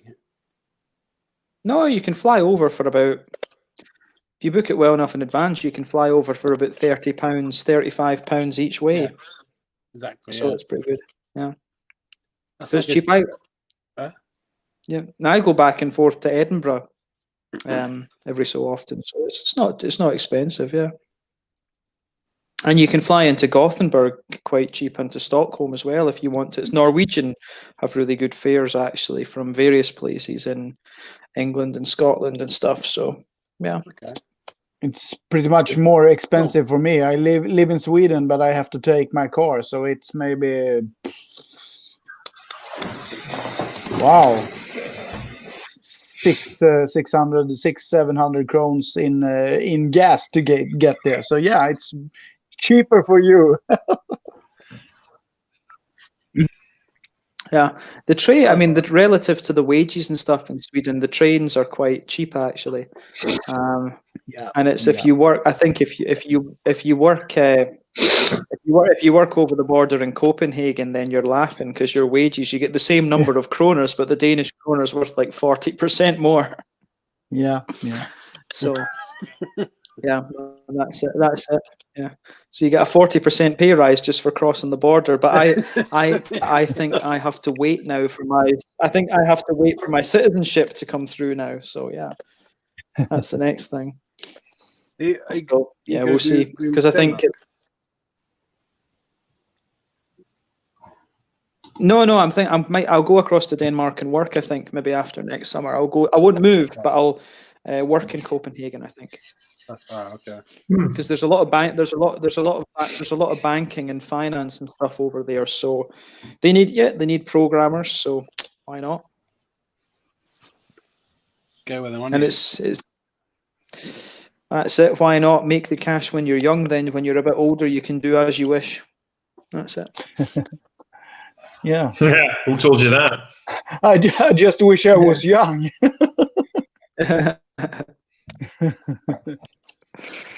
Oh man. And I'm going to be. I feel like I'm getting old, but I think all of you guys are older than me. I'm 20. Yeah, I'm going to be 29 next month. Who wants to kick his ass first? Wow. I'm not gonna tell. Jesus. Rory, how old are you? I'm 39 years old. Fucking hell, man. I did a 60-week. I did a 60-hour week last week. 60 hours working. Yeah, come on. Is that but James? Shut the fuck up. You're not old. You are not old. Look at Rory. I mean, he's baby faced and he's 39. You're not old. No one. I'm an old fuck. No one of you is old. So yeah, no. Yeah, exactly. Not that you're an old fart, but that none of us is old. That's what I'm saying. We're not old. There's the backtrack.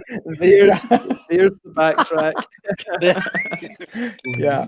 Well, it's the true story. I'm an old fuck. No, mate. Well, how old are you anyway? 45. 45. Come on. You're not even 50 yet. You're not even 50. Come on. No. I know, yeah. I got divorced and I get a younger woman. So now I'm young again. Working on that's the problem. I wasn't married, but she was a lot younger. So how the fuck am I gonna do this? Oh yeah. You're fucked. Not a lot younger, by the way. That sounds weird. No. Not a few years younger. No. It solves. It always solves. Yeah. It Yeah. always works out, man. It always works Yeah. out. I didn't think that, but it did. Jesus. Yeah. Yeah. It'll work. There's this lovely thing I learned a few years ago. Works itself. Oh, you mean porn? No, that too. No, what was it again? What was it again? This is my sort of mantra.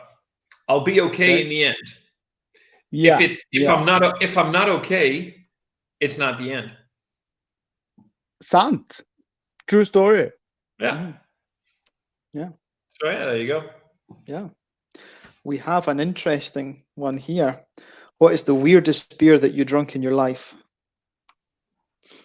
Oh, jeez. I have one in mind that I can talk about while you guys think. The weirdest. Yeah, you do that first. Yeah. Well, there's two that come to mind. Either it's that beer that had like a whale fin in it from Iceland, Stadia Brewhus, if I remember right. That was weird as fuck. And then the other really weird one I had was a Japanese beer, and it was from Skytree in Tokyo. And it tasted like cigarette ash. It was like it had been loaded with food. I was like, how could that even make it to be a commercial beer? It was just horrible. That was Oedo Kamido Red or something it was called. It was, no, just bad. It was just bad. Wow. Yeah. So, you guys got any weird beers? I'm trying to figure out. Yeah, pretty much here too. I just had it was a long time ago. Maybe last summer. I had this green beer from France. It was it looked so good. It looked so good, and it sounded so good, and it was so disgusting. I just poured it out. So yeah, good, awkward, or disgusting. I don't know, but yeah. It was the worst ever. So yeah, it must be that. Not as you said there, but yeah, no, that was not good. It was. I cannot ever let that go. Yeah. I'm trying to figure out which one it might have been because I can't really think of any that made me go like, this is. I'm looking in some. I'm just checking for shits and giggles. Some of the beers that I might not have rated. If there's something in there, and so you're multitasking, Jesus. Yeah, I'm just checking. I really can't figure out. I'm sorry, no. The weirdest beer I've ever had. I don't think I've ever had any weird beers. Beers that disappointed me. Beers that make me think, yeah, this isn't very tasty, but weird, not really. No. Not as you said, James. Actually, no. Not as that. You have been maybe surprised, but not weird as that you say. I don't think I don't recall that. No. Me neither. Yeah, I think in Iceland they've got quite a few weird beers. They've got the sheep shit smoked stuff as well. The Fenrir Tadritur from Borg. That's been in Sweden. That's been through Systembolaget, but Borg do pretty good beers, but I haven't tried that one. Yeah. Yes, they've got a golden ale which is called Fenrir Tadritur, but they've also got the I forget what is it Surtur it's called. It's named after one of the Nordic gods. Surtur, because Surtur is the one who destroyed.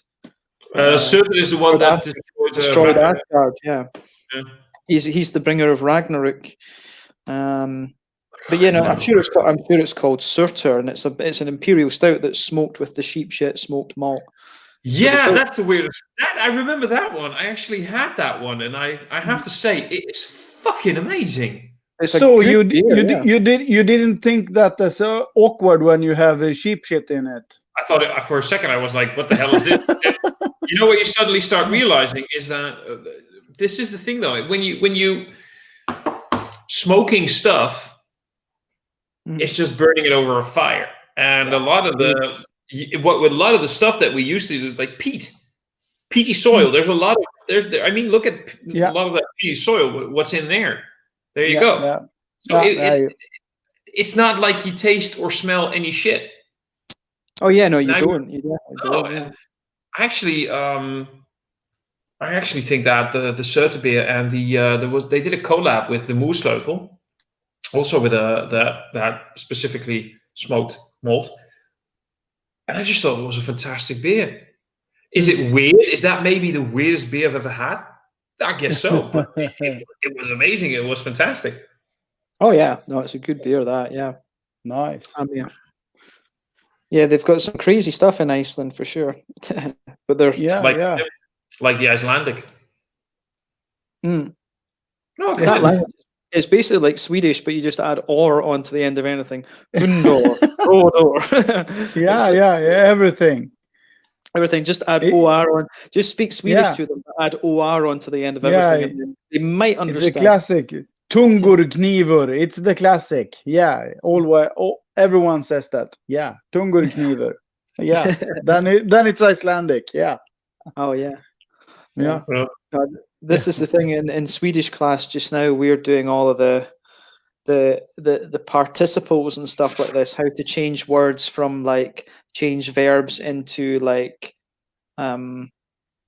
adjectives and nouns and all of this kind of thing. It's actually very interesting to learn it because at school they tried to teach us French and stuff like this, and of course when we're like 13, 14, like why the hell would we want to learn French? We're always we were just like that because obviously you guys had to learn English because there's a motivation behind it, but we're just at school we just didn't care about learning another language. It's quite bad, but I quite enjoy it now. I'm really enjoying the Swedish classes and learning the mechanics of how the language works and stuff. So nice. Oh, it's good. It's good. Yeah, but I find it weird. I find it weird now that I was saying to Thomas, Ricard, that when I listen to his videos and I read some of the Dutch, it's weird how much of it you can understand from the Swedish. Like it's got like a little bit of German in it, but you can definitely see the German-Swedish thing in there as well. Untergleben, glauben, globen. Yeah. Yeah. I was watching the stream we did the other day, Thomas, and then you guys were just like, James, say hello in Dutch, and I was like, hello. And I was just like, hello. Most laptop speakers and phone speakers blew out when James said. I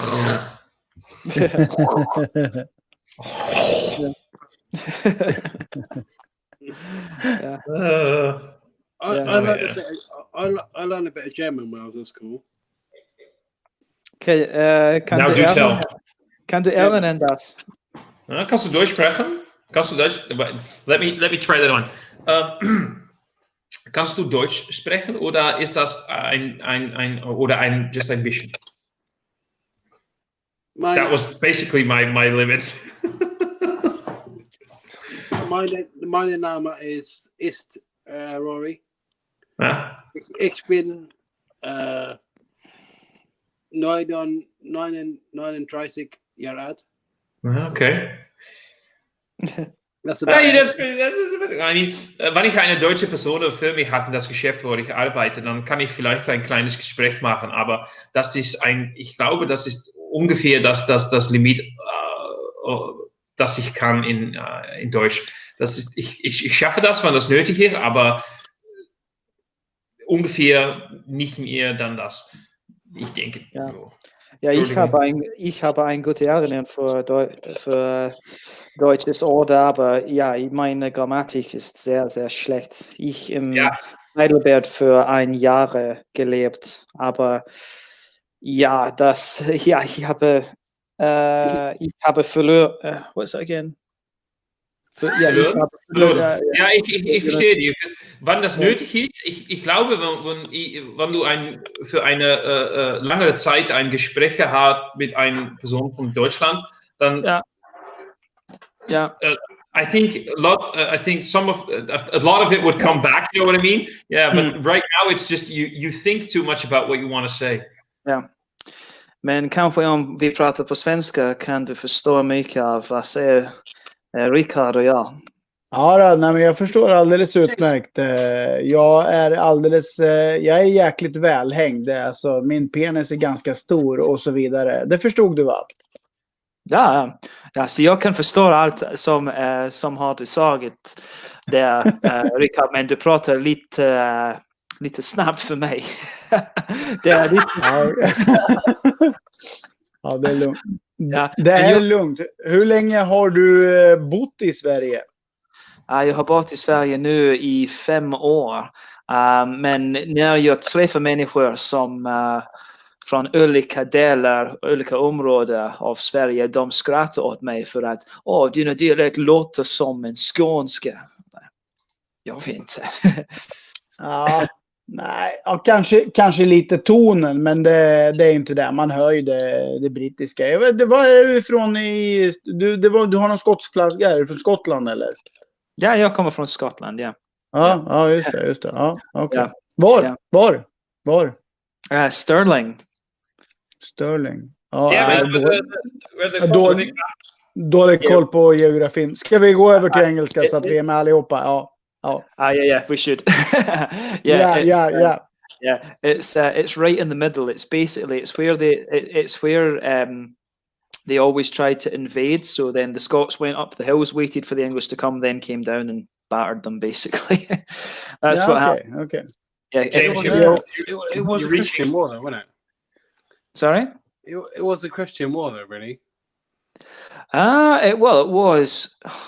It went on. I mean, it was from Scotland was formed 843, Kenneth MacAlpin, and then King Alexander died in like 1285, and then the Scottish nobles, in their infinite wisdom, said to the English king, can you choose our next king? Because this king didn't have any heirs. And so the English king just took over the crown, and then they fought him, and the English occupied the country, and they threw them out. But then there was a load of skirmishes and stuff went on over the next... Well, Robert the Bruce defeated the English, threw them out for the most part, but then skirmishes and stuff. Robert the Great. Robert the Great, yes. Okay, now. Yeah, I don't know about that, but you have the movies. When I just hear the Robert the Bruce, it's a classic. Yeah. Do you guys, by the way, for you non-Scottish guys, do you know why they call it a kilt and not a skirt? It comes to the Romans, isn't it? Do you know why they call it a kilt and not a skirt? Because many men have been so for calling it one. Didn't that come from the Romans? Didn't that come from the Roman Empire? I thought it was the Irish we stole the kilt from. We stole the bagpipes from the Chinese, apparently. I'm sure they came from the Roman Empire, the kilt.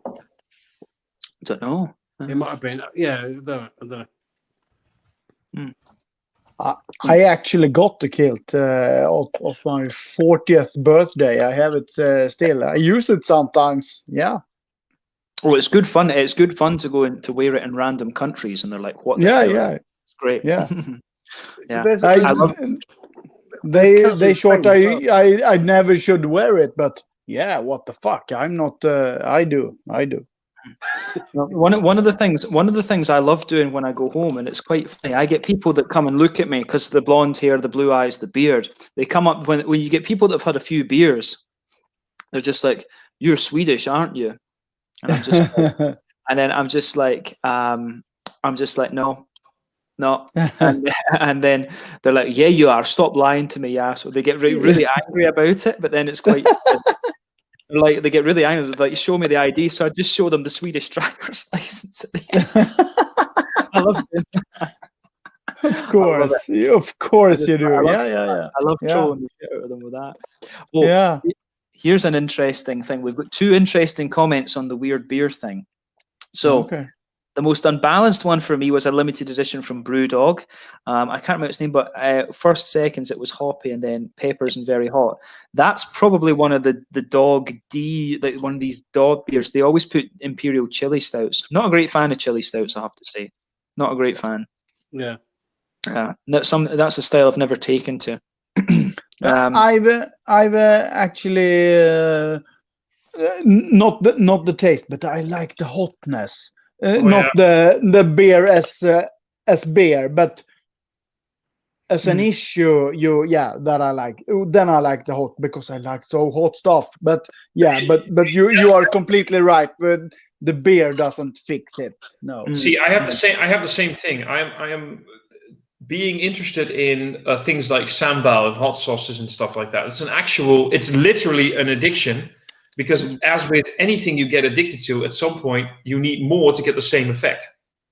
Yeah. So you want more and more and more because it triggers that sort of happy thing in your brain, the endorphins and everything. It makes you feel good. The thing is, though, I love very spicy food. I will eat way too much sambal in most of my dishes because I need that freaking kick. I hate. Well, that's a big. It's not that I hate chili beers. I don't like chili beers because 9 out of 10 times they are completely unbalanced, and every other ingredient, every malty, hoppy, yeasty presence is completely destroyed by that chili. I love the hotness. Just like Rikard said, I love the hotness. I hate the fact that it's unbalanced, and I will hardly drink any chili beer. High five, dude. Yeah. I actually did my own beer. My friend came up with this. Can you do a saffron and chili beer? Of course I can. Yeah. So I did. Very much saffron. Tasted very much saffron. Did I have chili that a friend brought me from Thailand? I did. Did I know how much and how strong that chili was? No. How do you know how much to take in the beer? Yeah. 2 big tablespoons in one batch, 23 liters. It's pretty much the same. It will be good. Whoa! I fucking won. It wasn't really drinkable, but if you drank it, you won because you were the strongest. After that, when I had done this, I pretty much read that it was the second strongest chili ever that I have in a dried can. So, 1.2 million Scoville it was. And I took 2 full tablespoons in 23 liters. So, it was... pretty much. So the thing is, Give me. I'm guessing after a half liter of that though, both your mouth and your arse would be like Chernobyl number 4. Yeah, it's pretty much true story. Yeah. I would love that. Yeah, I can fix that. Because it's saffron, I will do this to what you say in Sweden. We say Lucia Day, and I don't know. So I will brew another day. Yeah, 13th or 11th, whatever. So I will brew another, but I cannot have so much chili. But I will do regular with more saffron, so it will be Lusse öl. But then I will save the last, and I will just pour it on, and then we'll have another one. Yeah, maybe I can send one. I will fix some extra. I must do. Awesome. Saffron doesn't really get. Saffron doesn't actually add up. Not in beer, but it's a certain thing when it's Christmas time, so it's pretty much therefore, yeah. Okay, cool. But you are right. Yeah. Yeah, with the thing. Another one of the weird beers thing. I think Sam might beat us. No. Oh, okay. I was just going to say, Sam, I think, wins. Look at the weird beer things. Belly button yeast, charred kangaroo, marijuana, ants, scorpions, and beer. Oh, there's a beer festival. Wait. in, What? Go back. What? Belly button. How the? Oh, Craig's in the basement. Yeah, but you can do yeast from everyone. There's someone new. Yeah, you can do yeast from everyone. You have, we all heard about the vagina yeast. Yeah. So what? Yeah. True story, but still, man, no. Yeah, it seems awkward, but yeast is a yeast. Crazy. Blah. Yeah, that's it. Yeah, but yeah. Oh, A Craig, you get festival away, in- Rory. What's going on with this? This is lagging. A festival in Melbourne. Oh, is it lagging? I don't know what's going on here. But yeah, okay. Anyway, Craig, welcome. Cheers. How's everyone doing? What the- All right. Is it my Hello, screen that's Craig. going- Hello, Craig. How you doing, mate? Nice to meet you. Yeah, this is Ricard from Overett Glass, which is another Swedish YouTube channel. So, Yeah, I've been watching for a while. But Yeah. Good chat. Oh, so we have, yeah. Okay. Yeah. Good. So Craig, you have to answer this. What's that? I was just going to say, The, Craig, you have weird- to answer this question. Weirdest beer that you've had. The weirdest beer. Have you had one with like ants or some shit in it? No. I've tasted some really strange beers, but trying to think, what was it?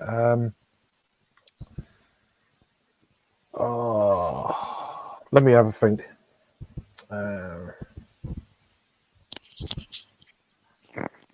Some of them. I mean, it's not like it's more of a. It's not a. It's just a Kan du strange hämta min contract. ladd där uppe vid sängen? You were talking about them earlier. The grey pales and stuff. They can be a bit odd. Or like really imperial like saisons and stuff. I don't get that. So they're strange to me. Yeah, I'm sure there is, but I just can't think. I mean, I've had a hemp beer once, and that was it didn't do anything. It was a bit odd. I know hops and that are related, but yeah. Do you, I need to have a think. I'm sure there is something. do you like remember that. this one, Craig? Neon O. Yeah, I do remember it. Never had it, but I remember that was an awful beer. yeah. Well, they've done a few weird ones, haven't they? Yeah, but when sorry, did guys, I'm when lagging did a little bit. Sorry if I'm interrupting when you. did when did Brewdog brew really good beers? Just saying. Dark beers are okay. The dark beers are good. Like I'm not the biggest fan, but the abstract series are pretty good. Yeah, true story. The 23 I fucking got married to. Yeah. Right. Oh well. okay. Well, James is. It's got a bit cold up there. He's frozen. So pretty much, I'm gonna put in the charger because then we'll see how the sound is. If it's too much, I just. But I'll try that. Yeah. Okay. Okay. Yep. It sounds all right. How you doing, Thomas? You all right? Have I frozen? No, I haven't frozen. I was just really listening quite intently. Sorry. No, I'm doing okay, mate. I'm doing okay. I said earlier in the chat, I've had a bit of a shit day. Yeah. Or in the stream, I mean, I have a bit of a shit day and whatever. Yeah, but whoa. Yeah. James No, fucked off. Well, I don't think Yeah. he did. It's just Yeah. Oh yeah, he might be resetting, I guess, or refreshing the page or whatever. probably. Do you, excuse me, do you hear your own sound here, or because I have on speakers? Does it Not disturb? Not yet. I'm not hearing an echo just yet. No echo for me. Okay, then I go with this. Just say No. it in that case. Yeah. No, Yeah, we will. sounds fine. Sounds good. Yeah, no, Good. but I'm doing okay. How are you doing, buddy? Yeah, I'm all right. Besides, I know, yeah, but yeah. I'm all right. No, but I'm all right. Good. I'm actually getting my way through the fridge. Actually, just going through not everything, but there's still stuff that I'm gonna keep by. But some of the other stuff that I've had for a while, it's like, I'm just gonna drink it and then start again later on. So, All right. Just might do a sort of couple- working away through your stash. Well, yeah, just stuff that's been there too long. Really, I've never got round to, so I'm just gonna drink them. And then, like this one. It's the last of these no hero beers that I've had. Octacan, this one. Let's try and get the focus. It's a bit of a shitty. It reflects, but they've all got like this kind of name. But the artwork is really good Cool. on it. Yeah, Yeah. I like that. It looks really nice.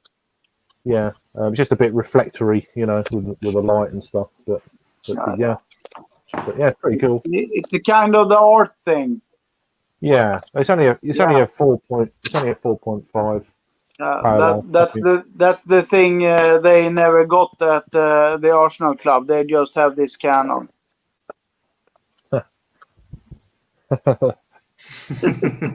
Sorry, I couldn't. I had one. That's okay, mate. Yeah. I didn't take a photo. Right. I'm just being Yeah. a geek. God, it's really gone windy. Yeah. Windy. Yeah. Well, there we go. So it's just Sorry, James sorry is back guys, again. my internet was. Yeah, sorry guys, my internet was being. Yep. Was doing a Brexit. I don't know why. It's being a pain. Yeah, no, we've got a few more. Paul is saying hello. Oh, cool. Hi, Paul. This is still lagging. like PA hell. Bruce News. Yeah. Hello. Yeah, You all right, Craig? yeah. Chup, Paul's chup. a big mad guy. We love him. Yeah. Mad Good. lad. I was watching some of the Manchester Piss Up channel earlier. Pretty good. Oh yeah, yeah. I need to go back and Pretty watch good. that. That was good fun. The Manchester piss up. Oh God, I haven't watched them for ages. 2 years ago. 2 years Going to now. bed. See you guys next time. Cheers. Good, Cedric. Yeah. Have a good night's sleep, Cedric. Cheers, Yeah. Cedric. Cheers. Keep safe. Yeah, Be good at always being a good to Duvel. have, yeah, Duvel. Yeah. He's foreign. Yeah. Duvel. Yeah, Duvel. But What? Yeah. So, I think he's maybe. they are owned by someone bought Duvel up. Yeah. No, you mean Duvel is like the OG. They bought stuff. Yeah, They Duvel bought buys stuff now. Stone. Yeah. They bought Stone, didn't they? Was it Stone? Or was it the opposite? Yeah, maybe. It was Duvel. Firestone. It's Firestone Walker. I Firestone. think you're thinking of, Craig. Yeah. Yeah. Always get them two confused. I knew that. Ish. Ish. I keep forgetting that as well, mate. Yeah. Yeah, no, I remember Duvel. I mean, that's the thing is you have to say about Duvel. We were chatting about this in our video that we did together. It's just that you have to commend Herman's for producing good beer on the scale that they do. It's a completely different ball game to the small craft beer stuff. Mm. Oh yeah. Mm-hmm. Yeah, definitely. Yeah. Who are they controlled by? Not bad. They're by now. Devo. Duvel, I think, are independent. It's Duvel Murthat. Yeah. Oh, okay. They're an independent company, but they own Firestone, and they do another. Yeah, there's another one there. I can't think where it is. Yeah. Well, this is I know it's enough. Okay. you're getting this one, Craig. Apparently, your desert island beer is Foster's. Yeah, he's getting that from Untappd. So yeah. I had wow. I mean, I'm up to date with my Untappd apart from this beer here. I was about 2 weeks behind and stuff, so I was like, oh, fuck it, I was like, then I'm out before lockdown here again. Went into a kind of a mainstream type pub, and I was drinking like Foster's and Kronenberg and all this sort of stuff, which is all right. Kronenberg was better. So yeah, it's just what where they drink. So I was like, okay, I'll catch up with them, have a beer. Yeah. No biggie, but yeah, Foster's. It used to be my Beer. It wouldn't be my desert island. It's not my desert island beer though. Jesus. Yeah. Yeah. Oh, it's be Pilsner Urquell, I think, could be a good one for me, but yeah, no, I don't think Foster's not. No. I've not had that in years, actually, come to think of it. Oh, you're getting asked about Oranjebund, Thomas. Oh yeah, he mentioned that earlier. I would like to point out, by the way, none of these beers are actually Dutch. Oranjeboon and Bavaria are Dutch companies. I think all of these beers, I believe, are no longer being brewed in the Netherlands. They are being brewed somewhere else, I believe, for the export markets. I know this for. I could Google that. Where is that? Give me a moment. What's? Yeah, Paul is saying that Duvel own Omegang as well. Yeah, that's true. They do. Yeah.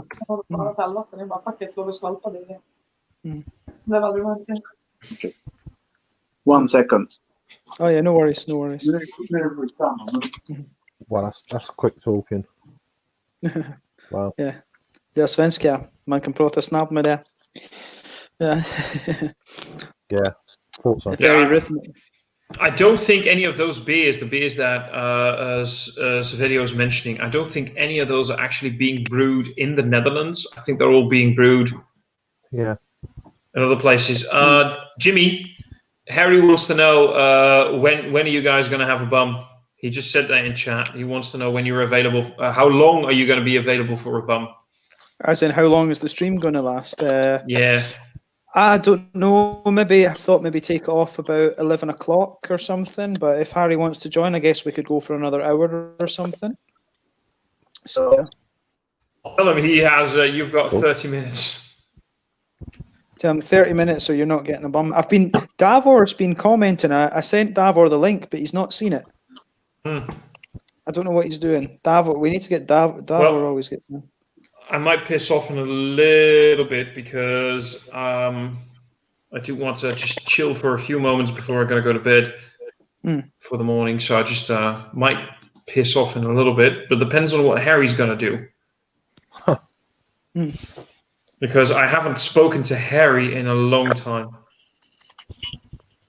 Yeah, Harry's been a lot busy with his missus. Yeah, he said he heard an hour of bum time. I see, Ricard. This is the other thing you need to get in on to join the craft beer crew. You have to get in with you have to get as big a set of headphones as possible, because according to a certain BeerTuber friend of ours, the headphones are gay, and apparently that's an insult in the 20th century. So you need the big headphones.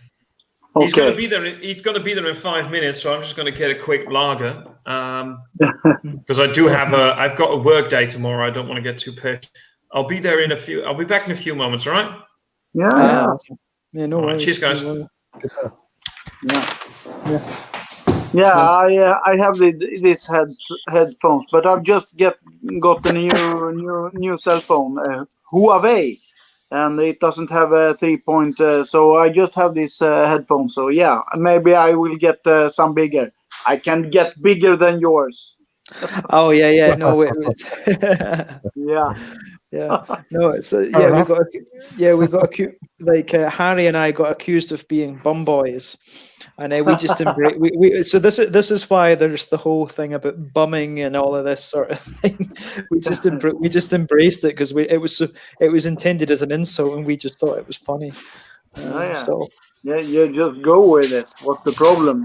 Yeah, just go with it, you know. Yeah. Oh man. Oh, it's good. It's good. Yeah.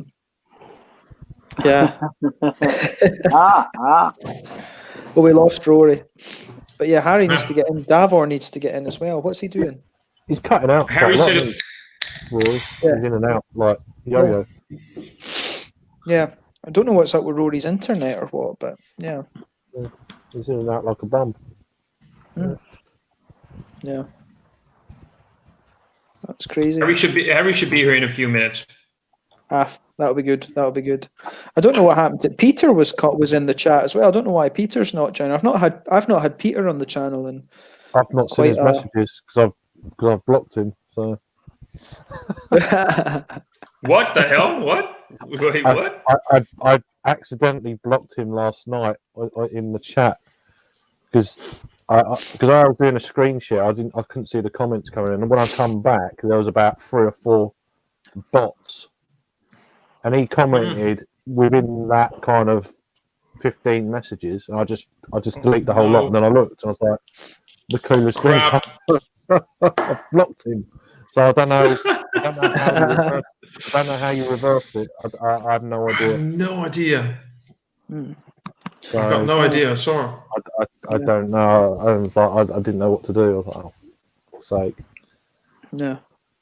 But I've never done that. I have to say, I've never done that. I just thought I'm just getting rid of all these, and because it was all Trump this, Trump that, and all all these, all that sort of shit. And I was like, fuck, I don't need that. Your stream got all these Trump comments. Yeah. Last night. So I was like, and then but Pete was literally in that block. He must have said something sort of mucking around, and I didn't look at the name. I was just looking at the comments. I was like, block, and then I was looked after, and Peter. Okay. Yeah. It's the thing. It's the thing. Peter's Facebook page, though. It's like he just loves posting sheeple. I think he does. He likes the reaction. I think he likes that. Yeah, Peter, hopefully, Ricard, you can meet Peter on one of these streams. Peter's like, he's really interesting to talk to. He's like Peter is like a sarcastic motherfucker. He really is. Peter, I love Peter. Peter's great. But his Facebook page, he rips into everyone. He just rips into everything. It's great. I don't know. Oh yeah, no. We need to see if Peter gets on. But is this so, Ricard? Is this the first sort of BeerTuber stream that you've been in before? Is this the first? It is. Yeah.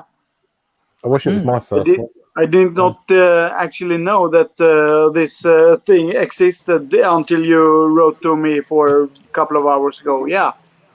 Yeah. Oh yeah. We've got Harry's with us now. Harry. Yeah. So yeah, Harry. You know everyone else, but not Ricard. Say hello to Ricard. Hello, Ricard. Hello, Harry. How we doing? Oh, so, hey, honey bun. Yeah. Harry, Thomas, and I have a love a hooliganistic love triangle with big as we said. So you three look very good together. Yeah. Imagine the children. Yeah. Can I adopt? No. No. This guy is like university level educated, and we still need to tell him about, honey, it's 3 guys, no children. Do we still need to explain this to you? You can do what you want. I can take care of the children. It's no problem. Thomas, we'll just make you pregnant. Yeah, then you can. We'll just make you pregnant. You're being pregnant. Thomas can be pregnant. Pretty much. I feel pregnant. So yeah. I very much want to. I want your love, babies. Mm-hmm. What the fuck just happened? Yeah. Gravy. Yeah. It was all Harry's fault. When he came on, it just went overboard. Yeah. That's good. Oh. Yep. Yeah, shit usually gets weird when Harry's here. Yeah. It's a standard effect they have. Oh, darn. Cracked open a bit of Trillium. Yeah. And Trillium. Nice. Yeah. Piss water. Yeah, shit. Hey, what could go wrong with Trillium? No. Can I Sweden, some shitty strong beer. I know that in Scotland you have something and English too. What? Oh, in Sweden, some shitty strong beer. Oh, he means like those hobo lagers, like the stuff that Harry always gets drunk on every night. Yeah. Premium ale. Harry made those session ales, yeah. Yeah, session ale. Premium quality ones. Do you review that, Harry? I did, yeah. Yes, it's. I'll be honest. It's good. It's good for sure. But we've got beers here of the same ilk now. That's. It's becoming more and more like that. But I've got 5 or 6 others to give a go of. So. Right. Nice. Yeah. Was that the Cloudwater pack thing? Or? No, one of my mates got some into his bar, and then I just got them at cost price. So, nice. Yeah, happy days. Yeah, I kind of feel privileged. I mean, I'm sort of blowing my own horn here, toot my own horn, but whatever. I feel kind of privileged. Let's put a Dutch BeerTuber. I actually have 2 Trillium mystery beers on my channel. Well, yeah. Which I'm still kind of mind blown about the fact that for a brewery that isn't available here, I actually that's kind of weird. I'd be gutted they're mystery beers. I'd be like, oh, fucking hell. I'd like to actually reviewed it proper. What? You know? Yeah. Rico, what's going on, mate? Yeah, I just need to answer Saverio here. If we have gotten some shitty beers in Sweden, of course we do. All the Euro fucking lagers. But we have the worst. Prips times 10.7. We have this Sofiero. It's hideous, but it sells the 3rd most in Sweden. We just no. So yeah, we have hideous beers in Sweden also. So yeah. Basically, the beers that we love to drink 3 cans of each evening.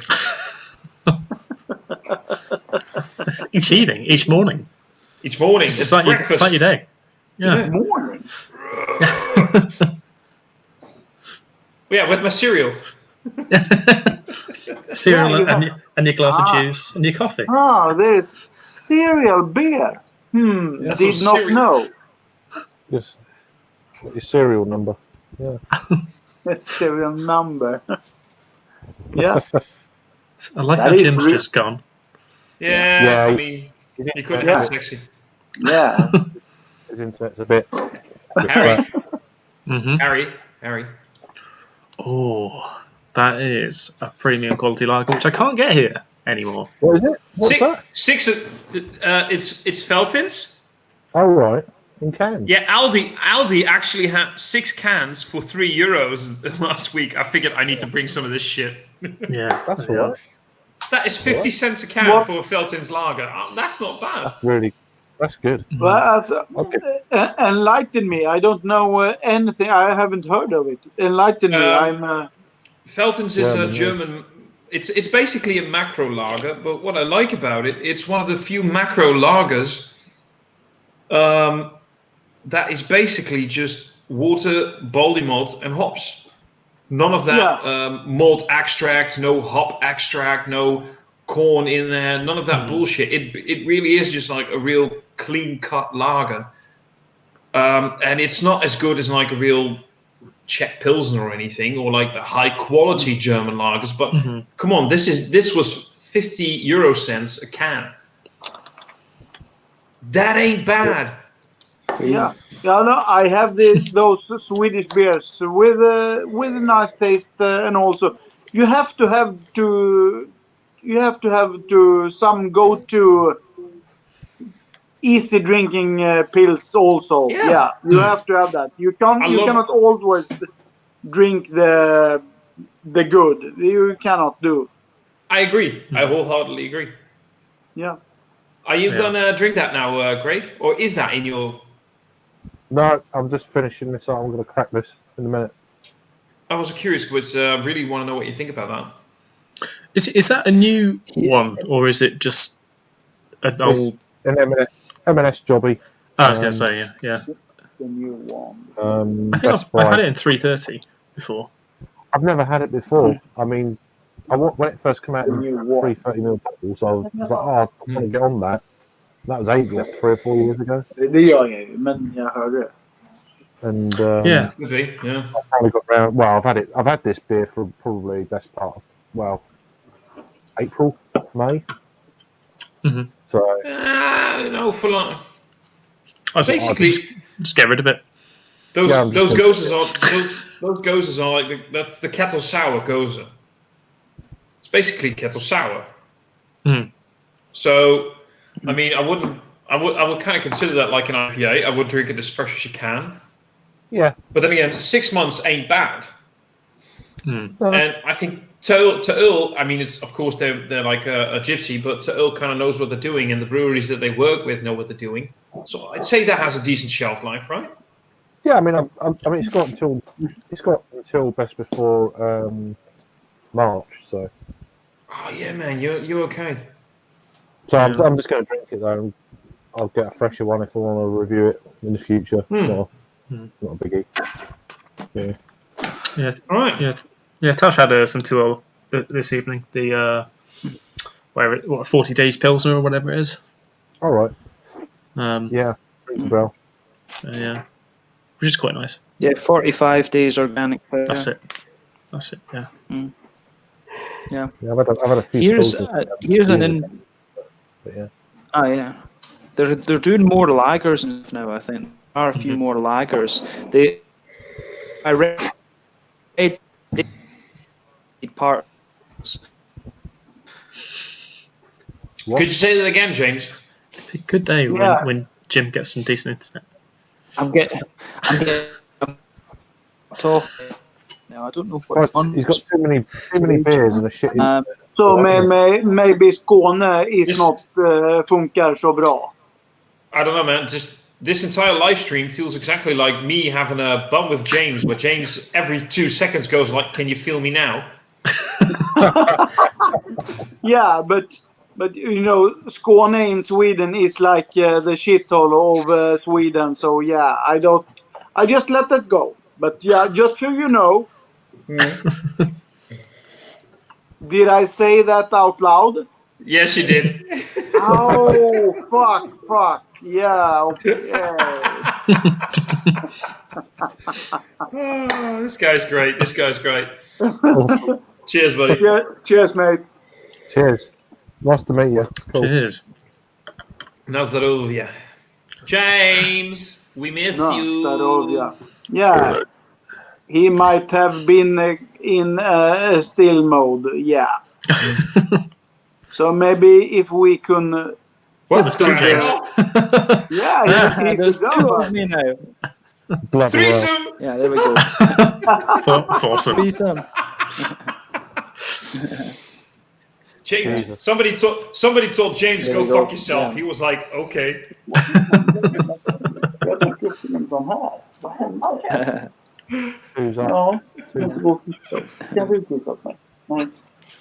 Oh yeah. I might crack open another beer in a minute.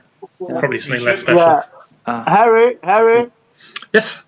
Yeah, I need to go to pee. Can you do it for me? No, but I think Thomas can. What? I actually have to. I have to pee as well.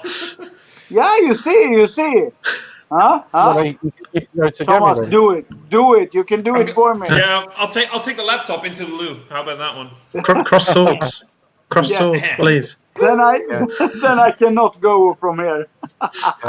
Don't mention the swords, Harry. Remember? Oh no. Don't cross the streams. Whatever you do, don't cross the streams. Don't cross any streams here.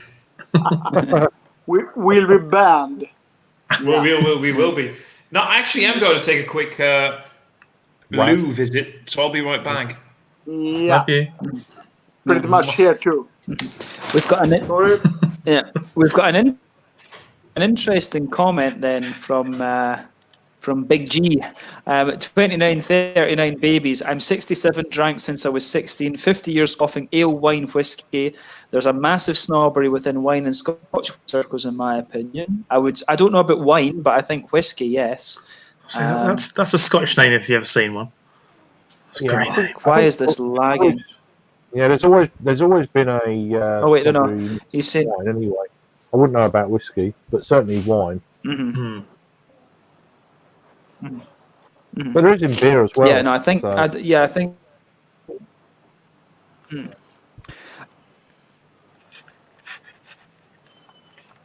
And I just think that's a load of rubbish. I mean, some of the Japanese whiskies are great. Some of the Koreans. So, yeah. Mm-hmm. Yeah. Is this internet lagging again? It's lagging bad. I've just dropped down to 360p. I'm getting really fucked off with this shit now. I've got my as well.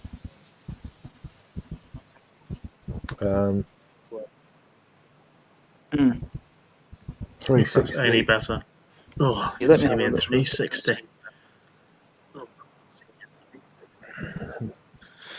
Yeah, I have no idea what's going on. Let me see this. Yeah, I've dropped my bandwidth, so hopefully it'll give you a bit more. Oh, bandwidth, what a word. Ask them to when they stop having reset. I don't know what it is. Like the root. It's the routers at the house. Like we've got a 5G network, an extension, and then another normal one. And I don't know what it is. The computer seems to jump between the two of them. Like it can't decide what it wants to connect to. So there's something weird like this going on. You're between internets, I guess. Yeah, I'm on an extender. Yeah, I think that's what. I'm on an extender. No, I think that's what's going on. Yeah. I just dropped the. But the thing is, it was. It was fine for a long time, and now it's been a pain. Yeah. There's more people. Mine does this when you get 6 people or 5 people on, including yourself. Sometimes it's just the bandwidth. If everyone's on a like 720p, which is which you go in at, it slows it down, and you get a lag effect. Unless you've got unless you're plugged into the modem or a really high speed fiber optic broadband, then I mean, I've just got an old laptop. This is old. I've actually got a separate webcam because the one that I used on the laptop was fucking yellow, looked like I had jaundice or in the sunbed. Just a bit like that. But I sorted the camera out, but it's still the computer's got. It's just because I've got a lot of old reviews on the laptop that I really want to keep in case So old reviews. It's been a It's a long time since people downloaded that stuff. Here's Here's an interesting question for us though, from Sam. If you lads could travel to one destination in the world for beers, where would it be? Not here. Probably for me, I'd like to go to Denver. Yeah, I'd like to go to Denver, Colorado. That could be good, yeah. I must say some monastery in some ancient monastery in Belgium. I must say that it's pretty much. I can wish for very much, but it's pretty much the home of beer. So it must be my dream travel. Yeah. The thing with Belgium is it's so doable. I think that's probably why I've not said Belgium, because it's just it's easy to get to. I mean, Colorado is another level of travel and expense and stuff. So, True story, and I agree with you. And I could choose thousands of breweries, but the roots. It's that, yeah. But I agree with you. But if you have to choose, it must be the roots. For me. What do you say? Thomas can go first. Anyone? I missed half of that discussion, so I have no idea what's going on. Right, go on, Harry. What city is your favourite public toilet in? Oh my God. that one just there. No, seriously. What was the question? It was how much is if your you favorite? go to If we could travel the anywhere loo, for beer. how much is your record that you have left over? 6.32 kilos. Okay. Yeah. Thank you. No, travel destination.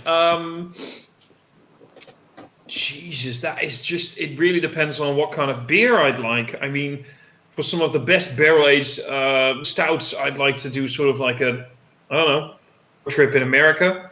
If I wanted to talk about, do I feel like I want to go for lagers, I'd love to go to Germany and just do some stuff there. If I want to go for some of the best Duvals out there, I'd go to... Of course. James, you missed that, man. No, it just really depends on so many things. BeerTuber-wise, I mean, there's so many great guys I follow in the UK. There's so many great guys I follow in the US.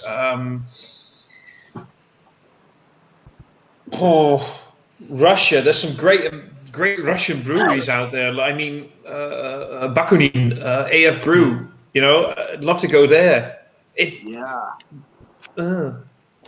AF fucking delivers. Jeez. I mean, basically, my best destination in the world would be my fridge where all those beers are, and then I'll have James's cheesy balls, and I'll go sit on the couch and have a movie, and there we go. We can all just go out the fridge and see you. Yeah.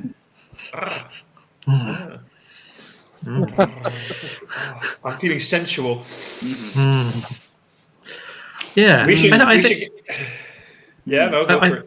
I think mine would be, bizarrely, Massive Matt's farm, and everyone there. That would be awesome. I know, right? And for like this mega bottle share of death. That'd be awesome. I was looking over a couple of photos last night of when Paul came to Manchester, and because I found out how to do Google Photos and they were all backed up. I was like, oh my God, they're all there. And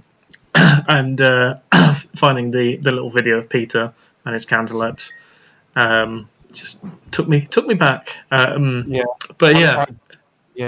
I linked that with that shooting stars thing because it's quite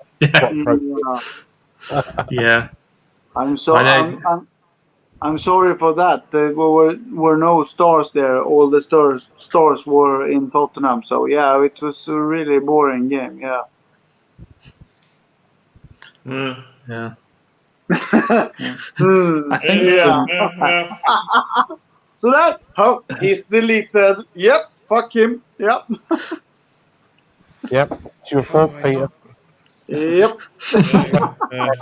You like a show, you get blocked. Yep. He's the fucking one. Yep. You know, he can. You know what the thing is, though. You know what the thing is with Peter. You know, no matter how much he gets blocked, he'll always rake in all those likes. Oh yeah. Love you. Oh yeah. I'm sorry, I couldn't resist. Oh, right. Rickard doesn't know this one. Peter actually just how long was that video? Was it like 6 minutes or so? Yeah. Which He just had a video. He just posted. He's a BeerTuber. He just posted a video, like 6 minutes of him raking leaves. Oh yeah, that's brilliant. That was lovely. Of course. Yeah. So again, I'm Was that horrible not just pun. was that call? Did he not? Did he not do? Was that not because did the beer hooligan not say that it was about as interesting as raking leaves? So he posted a video of himself raking leaves. He said he was about as interesting as 2 flies on a piece of shit, and he was like, well, you know, YouTube's most interesting beer reviewer or something like that, and so then just lovely. did that. Lovely. Oh, we should all do that. We should all do that at one point. Yeah, or maybe go to Lidl and buy a pizza. Oh yeah. Did I say out that loud? Yeah, you did. Yeah, fuck. You said that one out loud as well. Oh. Yeah. Hey, We guys. all knew it. We all knew it. It's okay, mate. Guys, it just we just So went after 11, and I'm gonna go sign off now because I just need to do 1 or 2 more things here and then just hit the hay because I got work in the morning. I'm actually one of those boring assholes. Yeah. But Thomas, before you go, we have to teach Rickard how to say the phrase. So Rickard, you have to. This is a lesson in pronunciation and enunciation. So you have to say Belgian beer from a Belgian brewery. It's a Belgian beer from a Belgian brewery. Belgian beer from a Belgian brewery. A Belgian beer from a Belgian brewery. For real Belgian brewery.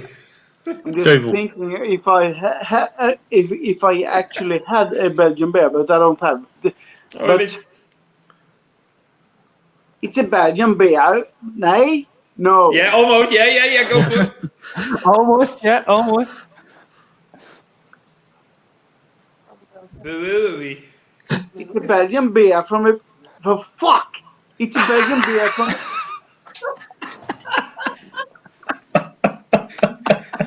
It's a Belgian beer from a Belgian brewery. It's a premiere on my channel tonight. Brewery. It's a Belgian beer from a Belgian beer, yeah.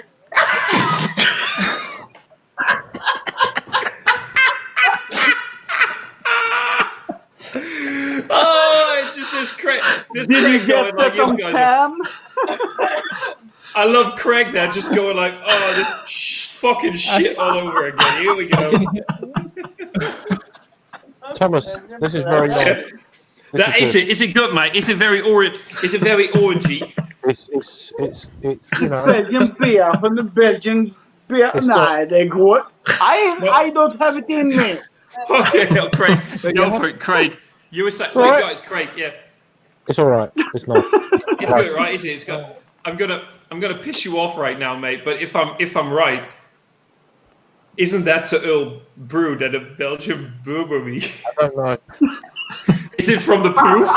Could you check? I don't know. It's the Puffbauer way. The Puffbauer way in Ghent. It's very funny. No, You're not filming. hang on. We're hanging. No, it's brewed in Denmark. Oh, really? It's near Belgium. No, but seriously though, dude, because I've been considering getting this one. I haven't had it for a while. I haven't had to Earl in like quite a while. No. Does it have that sort of salty, saline mineral quality to it, or is it just basically orange and? Well, it's actually got quite a bit of body to it for a 3.8. Really? I'm quite surprised by it. It's got a bit of. Weren't expecting that. you're definitely getting that citrusy edge, but it's quite it's very smooth. Cool. Yeah, I still need. Got a salty edge to it, but the body of the beer is quite impressive, I think. Cool. I'm looking forward to trying that. I should definitely get that one. It's got a nice residual citrusiness on the palate after as well. It hangs around. So all right. If you want to see my salty edge, come and meet me on the nearest canal towpath. There you go. And then you'll be wearing your Princess Leia gold bikini just for that. No, just my headphones. Do you guys want to know? Do you guys want to know the? No gold bikini, just the white dress. The white dress is much more sexy. Do you guys know how I actually met Harry and how I got into beer tubing? Bumming. Yeah, true story. No, man. Do you know how? Do you know how I met Harry? Probably in a Princess Leia dress. No, man. Grinder. Yeah. Yeah. True story. Yeah. Yeah, man. He was like, want to hook up? And I was like, I want to bum. And he was like, I have BeerTube. And I'm like, I'm going to do it too. Duh. That is how you do it. Harry met Thomas. Oh, yeah. Guys, I'm so sorry. I really fucked this entire stream up again. Love it first swipe. Guys, I'm gonna go hit the hay. It's been a blast as always, Harry. I'm glad I got to meet you for the first time in a long time. Mm-hmm. Rika, it was a blast, man. I subscribed to your channel, so I'm looking forward to watching your reviews. It's gonna be great. Same here, really fun. Yeah, nice. Craig, we'll app you somewhere in the next 2 days about the entire Vitus review. We're gonna make that happen. Yeah, sure. Mm-hmm. Yeah. James, shave your beard off, and love you guys. Your balls, dusty balls. Oh, but they're not going to be cheesy enough anymore. I suppose that's a good point. Yeah.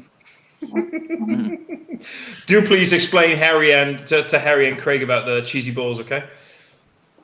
Yeah, I actually really want to know. Yeah, they missed that part. They missed that part. Yeah, but you know the weird thing about those crisps is it was white cheddar and sour cream.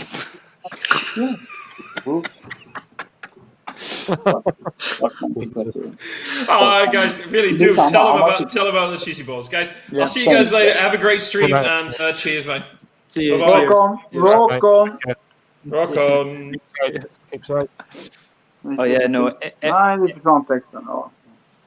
Yeah, no. Earlier on, I was munching on some cheesy ball crisps, and the flavour was white cheddar and sour cream. So it was just, it was very fitting, especially when Thomas was here. Reminiscent. Memories come flooding back. Yeah. Memories come spurting out. Yeah. There you go. I'm just going to pop off and do a review. I'll be back in 5 minutes. Oh yeah, cool. I'm not as long as Peter. Peter's more like an hour. Yeah. Yeah. I don't know what is happening with Peter these days. Inte mycket. Säkert. I sommar. Peter is. Sorry. He's got this bar, his garden, what he done in the summer. That like outside bar thing, and obviously not now with the way things are, but I think he had lots of parties and stuff, people coming round during the summer months, and we done a live thing on some German beers, and it got gate crashed by a load of people, so we had to get it cut short. Like 45 minutes to drink 3-4 beers, and like, yeah, I've got to go. I said, just go. But yeah, no, I think he's okay. I think he's all right. I need to get him on again. Yeah. What are you opening up now, Ricard? Is this your own beer? Yeah. It's there's the can. Yeah, it's my own. It's not brewery, but yeah, it's my own Angelfish Brewing. I did this Imperial Stout and I can never do it again because everything got wrong. And yeah, I have 20, 30 in my cellar, but yeah, this one can never be done again. It's your baby. It's your baby, this one. Pretty much. There's a fair amount of dust on that bottle. When did you brew it? What? Year ago. All right. Okay. Cool. Looks good. What is it? Is it a stout? Drank it. Yeah, it's a. Yeah, I must wait. Ah, here it is. Ooh. Yeah. Boozy or? It was pure luck because it was my 6th or 7th brew, and with this brewery, it was too much. It couldn't handle it, so the yeasting process didn't start as it should, and I had to redo it, and I had to add whiskey and sugar and this. I can never do this again, but it was it became a really lovable, drinkable thing. So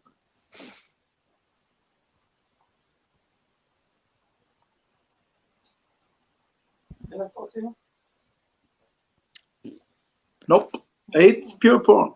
It's pure porn. Excellent. Good. The maltiness, the sweetness. Okay, you doesn't have the carbonation. Okay, the lack of carbonation. Absolutely.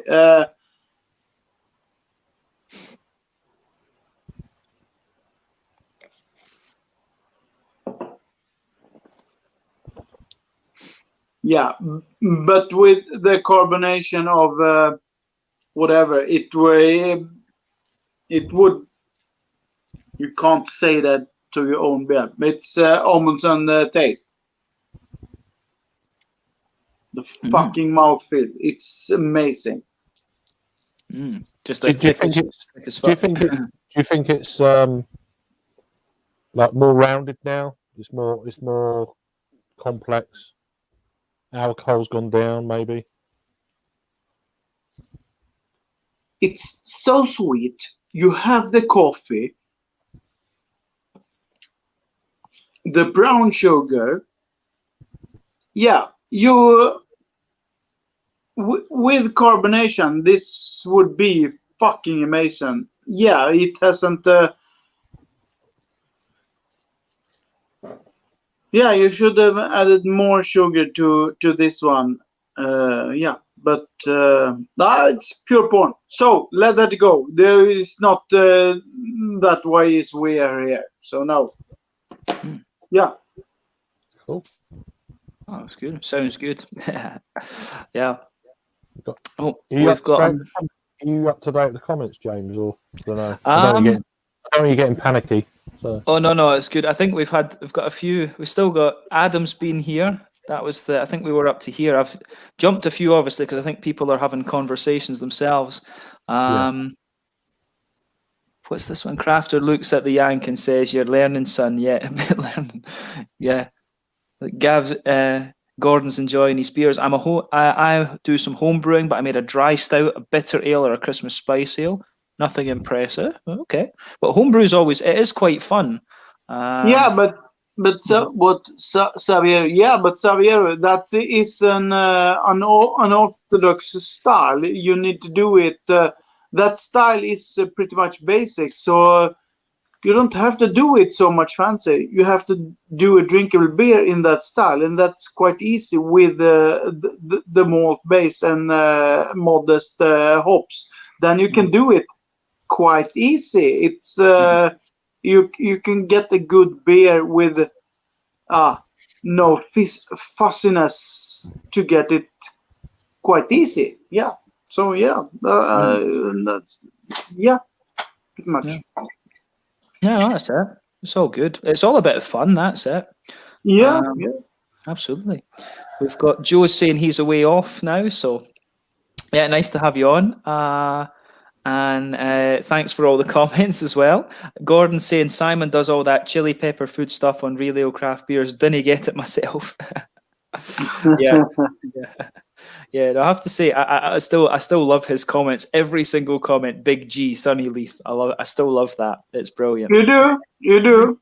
Yeah, it's great. For real. Oh yeah, definitely.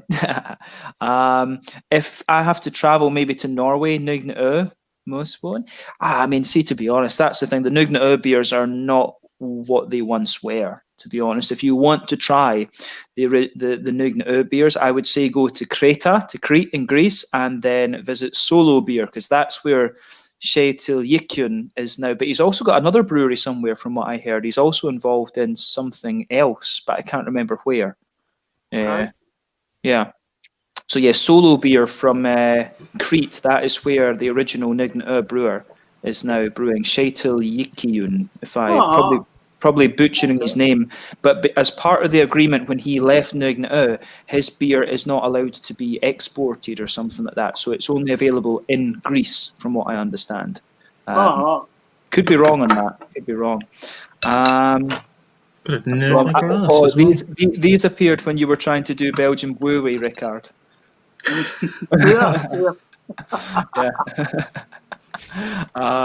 And then, have you guys tried Allagash? We've just got them here in Australia for the first time. I've had an Allagash. I had. They're from Portland in Maine, if I remember right. I've heard of them, but I've never had them. Yeah, they're a Belgian style brewery. They do some, they do some really good beers. I'm going to visit them next year, I think. Yeah. Cool. So yeah, I'm looking forward to that one, definitely. But Allagash are good. Yeah, I need to film an out and about video there at some point. Twice the daily. Is this another one? Brilliant. A Berliner Weisse as well. Yeah. Okay. Yeah. Berliner Weisse, blackcurrant, blackberry, and boysenberry. What's on the scales? It's just it's the cake. Yeah. It's blackberry, blackcurrant, and boysenberries. It's good. Nice colour on it. Looks like a bit of body to that. Well, there is. It's only 7%, so it's session hour. Yeah, it looks good. I reckon I'd go well with blueberry cheesecake or something. Well, what I said in the video is it's like drinking coulis. It's thick and super fruity. Yeah, it looks it. Yeah, it's nice. It's nicely sweet at the start. Nice acidity, not too sharp, not too sour. But then it just kind of makes you. Doesn't go full on like Hansen sour, but it kind of drives you back for another sip. It's very nice. I like it. Has it got any kind of? Would you say it's more of a pastry type? No, that's literally all it's got in it. I wouldn't say there's any lactose or anything in it. No, just pastry sour. That seems to be the new thing. It's pastry sours. But I had a couple of pastry sours from Decadent this time, probably about 2 years ago, and I have to be honest, I wasn't super impressed by them. And then you start to see them coming out a little bit more, and I wasn't super. I just seen Sam's comment about Trillium available in the UK. It is. So I got mine through a friend who has a bar, but he got them from Beer Gonzo. Beer Gonzo, I can't remember the price on them. Hey Sam, it's live, no matter what the time is. Sorry, continue. So yeah, it's like I think it was £72 for 6 cans. Obviously, I didn't pay crazy, that. Yeah. I didn't pay that. But I think what might be an easier way of doing it, for people in the UK, would probably be buying for Beer Dome, because it's not beer, it's nothing else. Like Drik Beer, DRIK Beer. I think they're based in. Are they based in Denmark? I don't know. Let's have a look. Drik Beer. Yeah, and that seems to be where a lot of US crazy craft is coming through at the moment. Yeah, Denmark. Because we get like Kiosk in Copenhagen. They've got a lot of really random stuff, and then Glassbanken .se, they get a lot of the same stuff that Kiosk has. Like they had some Burley Oak came in as well, the J-Ream, the Dream. So this is actually on this stuff. It's all sold out, but for this can, it's 101 kroner. I don't know what that is. Is it Danish? Is it Danish or Swedish? Yeah, Danish kroner. That's about 13 or 14 pounds. I think it's about 8 Danish kroners per pound or something. The Danish kroner is very strong.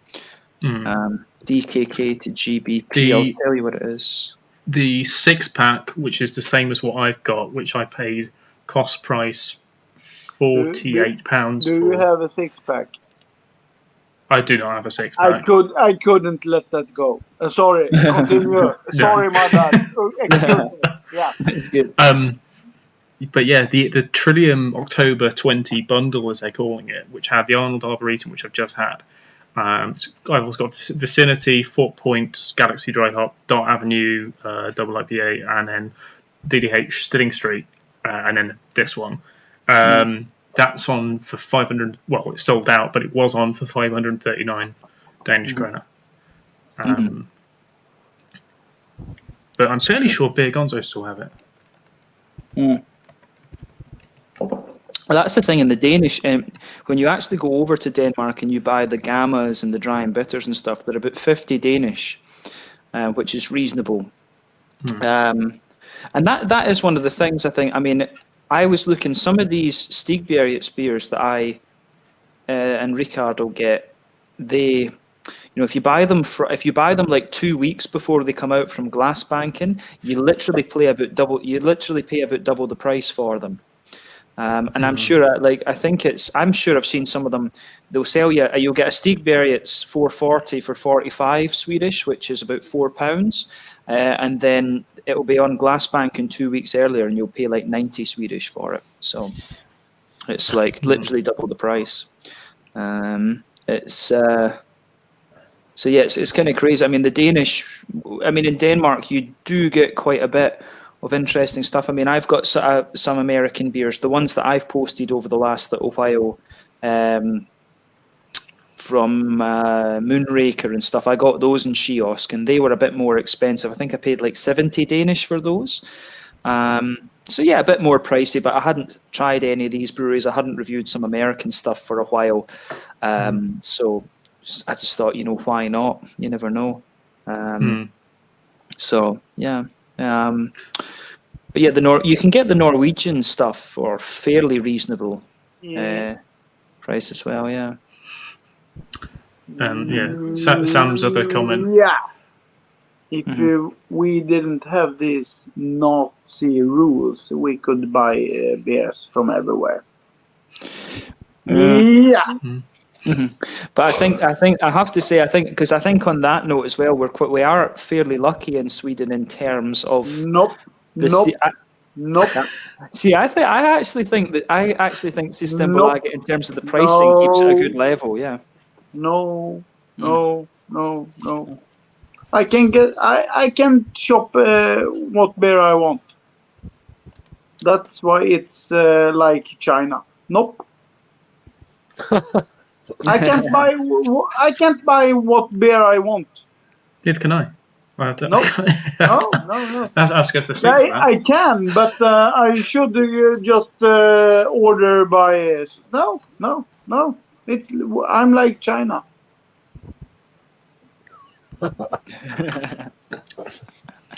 See, I'm on the kind of opposite end of it. I actually think that, I get the point, like not the free market, but I think in terms of the pricing of the beer, I think it's actually in the Swedish stuff for the local beer. I think the pricing of the Swedish stuff's actually very good. Yeah, that's why Morgondagens Bryggeri could let a beer from 5 kroner, Swedish kroners, let go in now. Yeah, because they have to try. Yeah, they lose with it. Yeah, but no, the Swedish we can sell this Sofiero that tastes like bice. Let this go now, Rickard. Let this go. Yes, I have an issue with all this. Yes. Let it go. Well, you can say what you like. I don't mind. It's all good. No. Well, I can, but yeah. Okay. We've got a few more comments there. So Severio is saying I could stop in Gotham. Yeah, OO Brewing are in Gothenburg. They're definitely worth checking out. Narangi. Yeah. OO are awesome. Definitely. David Schumacher says, (2). Not sure what that's about. I'm not sure either. I don't know. I'm not sure what that's about. Sam is saying that in Oz we only have access to Trillium, Equilibrium, Other Half through tap takeovers at a bar in Melbourne, who must have great contacts. Yeah, no. The problem with Australia is it's so isolated and stuff, and it's if the beer's going over on a ship and things, it's that's the problem with Australia. There's a lot's gone into Hong Kong recently, bizarrely. I saw quite a few photos past week of lots of Equilibrium and Other Half going into Hong Kong. So, wasn't Matt saying something that Equilibrium? Because I reviewed my first Equilibrium the other day. They've just kind of upgraded their brewery, and I think they've just, because of the whole COVID-19 situation, they've got a lot of stuff. So that's why they started exporting to kind of use their capacity and kind of break even, because they've got mortgage payments and shit. I'm sure Massive Matt said something about that. But the Aussie beers are good themselves. Actually, when I was down there in 2014, 2015, there wasn't a lot of breweries, but now there is. So I'm thinking about going to visit my uncle for a little while and doing some mail ordering and living in the bush for a wee while. We'll see. And we've got Severio was asking if Tool are Danish or Swedish. Danish. Yeah. Foreign. Tool are Danish. Now they brewed a lot of their beers in Belgium, but they now brew in Svininge, which is right in the middle of Sjælland in Denmark. David was saying pocket typing before. Sorry. Okay. I wondered if you'd had too many Equilibriums then. But here in New Jersey, Equilibrium is $8 a can. That's not bad. That's not bad. Yeah. It's like the Swedish brewery Omnipollo that brews their beer in Belgium. It's pretty much the same. Yeah. Swedish beer from a Belgian brewery. There we go. Omnipollo is pretty much Swedish beer from any brewery. Yeah, from any brewery. Swedish beer from foreign breweries. But yeah. Exactly. And then they buy their own brewery and they can't brew their own beer. I won't say that out loud. Sorry. I won't say that out loud. It's all good. But yeah, on that note, we have just hit the 4-hour mark. So I think we've got one more question. We'll do this and then we'll take the stream off. So the last question: what is your favorite beer, Craig? Favorite beer? Oh, Craig's got his mic off. Craig, your mic's off. Craig, your makeup is wrong. Yeah. It's been running a bit lately. So favorite beer. Doo-doo. It's difficult, isn't it? I mean, there's so many amazing styles these days. You just Doo-doo. I've been getting into a lot of things like Dunkels and stuff lately, so I've been really enjoying them. And smoked beers. I do like smoked beers. I didn't realise how much until the last few months. The main easy one to go for is the New England IPA, but they've just become boring for me.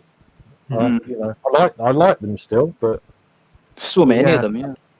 And a lot of them run together. I find, it's like you've almost had the beer before, almost.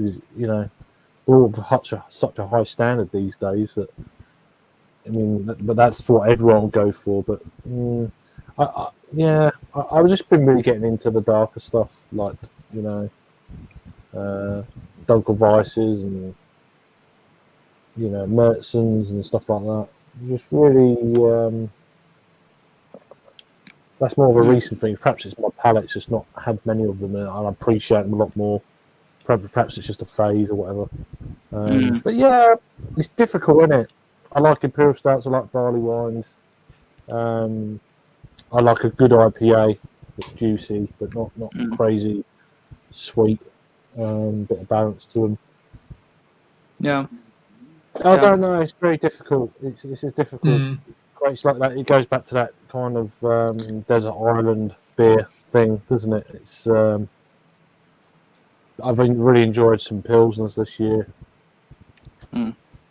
They're first quenching and very reliable, especially in the summer months.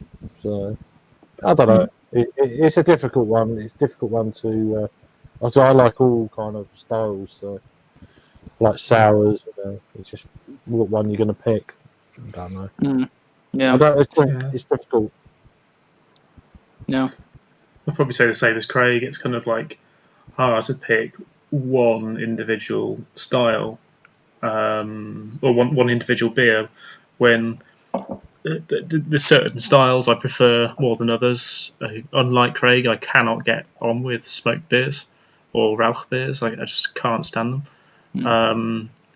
But then, you know, I had a beer last night which was an imperial blonde. It was a maple blueberry imperial blonde, and it came out a completely different way to the way I thought it was going to be, and it was just one of the best beers I've had in a long time. But I think for me, it's sometimes when you get one of those beers that, again, not an individual beer, but it's like when you get the beer that is really throws you in terms of how good it is, or, you know, how surprisingly different it is to what you thought it was going to be. That's quite enjoyable. But then I think, you know, it can be an imperial stout. I love them.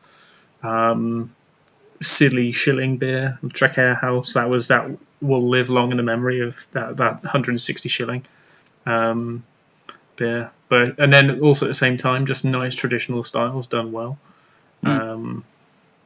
Like a nice proper session bitter made really well, so you can session the arse out of it. But yeah. What do you think? Yeah. What do you think, Ricard? What about you? Favorite beer?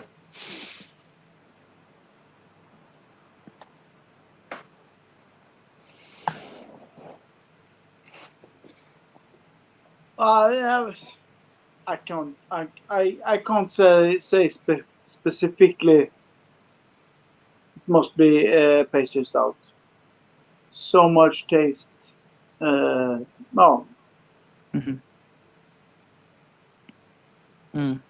I can. Hey, but pastry stout. Yeah, pastry stout. I mean, I think those can be quite interesting. I mean, yeah, I think I have to say one of the best beers I've had this year was Viking Brunchfest from Amundsen. That was awesome. That was a ridiculous beer. And what was the one that you had around the same time, Harry? Because you had one it was one of the silver type cans from Amundsen. I know the one you mean. Because I remember asking you about it. Like that. Yeah. Because I think I bought the Viking Brunchfest on the back of seeing you try that one, and I think I actually saw that beer that you had in Kiosk, but I didn't buy it because I had Viking Brunchfest. But for me, Hawk, Wind and Fire. That's it. Yeah. I need to have a. If I see that, I probably if there's still a can of that in Kiosk when I go over next time, I'll probably just buy it and keep it like a special review. Weirdly enough, it's actually their strongest beer they've ever brewed as well. Oh, okay. So it's Harry Meadows Session Ale. Session Ale, 15% session ale. 2 år senare och säger okay. But we'll see. Yeah, I think for me, the if I had to choose, there would be two beers I think that I would say would have been my favourite beers so far. I think that one that I mentioned from Amundsen, the Viking Brunchfest, that's probably been the best beer that I've reviewed over the year so far. I'd say that's the best beer I've reviewed this year. But my how do you say my favorite? The two beers that I would pick as my favorite beers, it would be Tempest Old Parochial Scotch Ale, best Scottish brewed Scotch Ale. That's an awesome beer. And then it would be Schlenkerla Eiche Doppelbock would be the other one. If I had to pick two, those would be mine. Those would be mine. But in fairness, I do like a good West Coast IPA as well. There you go. Echt Schlenkerla Eiche, the oak smoked Doppelbock. There you go. That's it. Yeah. But yeah, no, I think, a good old West Coast IPA, either like Sierra Nevada Torpedo or, the good old Pliny the Elder was good as well. That was awesome. So, yeah, no, as I say, there's too many New England hazies these days, I think. Absolutely. There's too many. It's just getting boring. I mean, they're very good, don't get me wrong, but it's just... there's not enough variety, yeah. They're all very of a high quality these days, which is a great thing, don't get me wrong, but it's nice to go back to them. But my taste buds just need something else at the moment. Just need, that's why I'll probably be getting into some really decent German lagers and, export Dortmunder type things and really appreciating them for what they are. And it's been really quite refreshing. But then go back and then it's like anything. If you keep drinking them, it just gets to that point where you just it's your favourite thing, and it just gets boring. Too much of your favourite thing gets boring. Yeah, definitely. I think we need more West Coasters and a few more black IPAs and stuff like this, just to spice up a little bit. Yeah, I want old school West Coast, not modern day West Coast. Yeah, not that low bitter rubbish. No, 70, 80 IBUs at least. Yeah. Oh, it's got to be a big old, grass. Long live Columbus. Yeah, I like them. I like them kind of jammy, almost like marmalade type West Coast. You got that real kind of fruity esters at the front, then that big old bitterness to slap around the edge. That's what we want. Yeah. That's the ones I like. You don't get them now. They're not like that at all. Yeah, no, that's it. It's good. I think if you do get them, you have to kind of go to the States with them. But yeah. But yeah, I think maybe now is sort of we'll go through the last comments and then we'll kind of round it off. I think that's it. Yeah, an interesting discussion that. So Severio was saying the problem that he has in it is difficult to get a lot of Swedish or Scandinavian beer. Most of the American stuff that arrives there is already old. Yeah, that was a problem in Sweden for quite a long time, but I think the importers have got a lot better now. The importers are better. It's 3 months normally. Yeah. True story. And now I just need to Hey, Saverio, you need to. I have no really good info on Italian beer. You have to enlighten me. So contact me. I need good Italian beer to test. Please do. Yeah, I would Ricard, have a go at, I don't know if we can still get it, but if you ever see Birrificio Italiano Tipo Pils, go for that. Yeah. That's a beautiful lager beer. Another Italian brewery to look out for is Bumfest. They're pretty good. Good, yeah. I haven't seen them in years. Bumfest. Continue, please. Everything, yeah.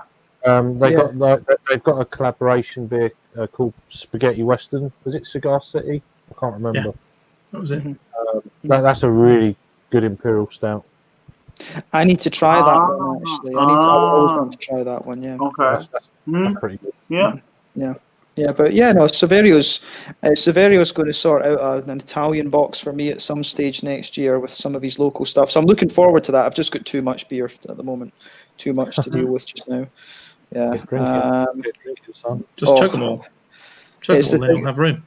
Oh no, I struggle with the volume. See, to be honest, if I had 100 mils of each beer for me, that would be enough. I would be happy with that. I struggle with volume these days. Like I don't drink outside of the reviews that I do.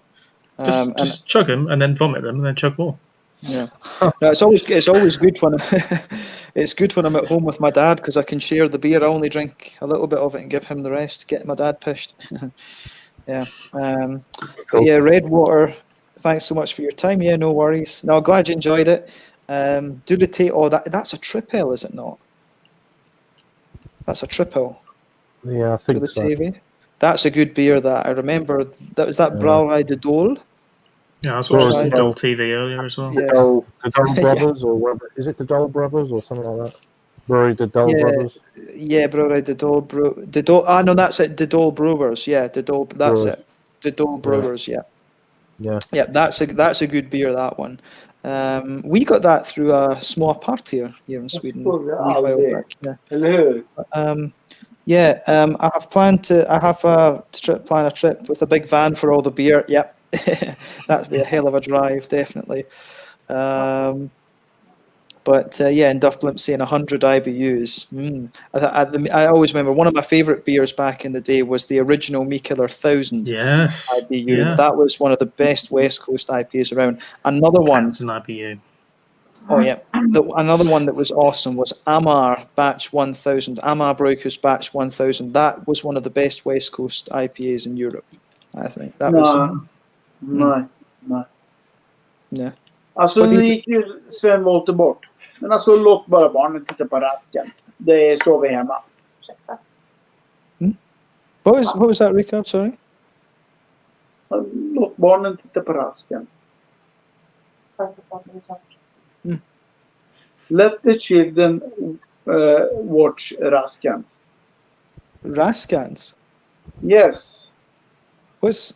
I don't follow. Our godfather in Sweden, Sven Wollter, passed away yesterday.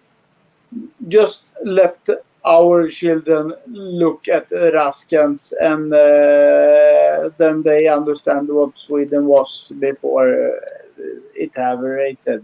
Evaporated is a good Swedish word. Ah, okay. I'll need to learn that one then. I'll need to remember that. But yeah, all right then. No, you don't have it. All right then. But guys, let's round off this stream then. 4 hours 15, I think, is a good lot. But yeah, guys, no, thank you for all of those of you who have been watching. It's been cool. Sorry, I wasn't as good at keeping up with the comments this time because they just loads of them came in. But Severio, Rickard's channel is over at, is it 1S? Is it 1S? Over at Glass. Yep, there we go. Over at Glass. Fuck that shit. Över ett glas. Fuck that. You don't have to sell it. Över ett glas. Over it. Okay, good. But yeah, no, Severio, that's Rickard's channel's name. So yeah, Rickard, nice to have you on for the first time, and I hope you enjoyed it. And yeah, hopefully you can come back. Really nice. Yeah, no, it was good. Yeah, no, it was good to have you along, Rickard. So we'll need to get through Facebook or something so you can join the group chats and stuff that we have. So we'll sort that out. But yeah, always nice to have Craig and Harry as well. And now we're all going to go off for a big bum behind the scenes. There we go. That's what we always do. Bumming. Yeah, bumming. Bum. But yeah, thanks for watching. As always, thanks for the support. And we'll see it there. So take it easy, guys. It's landed just now. Cheers. Okay. Cheers.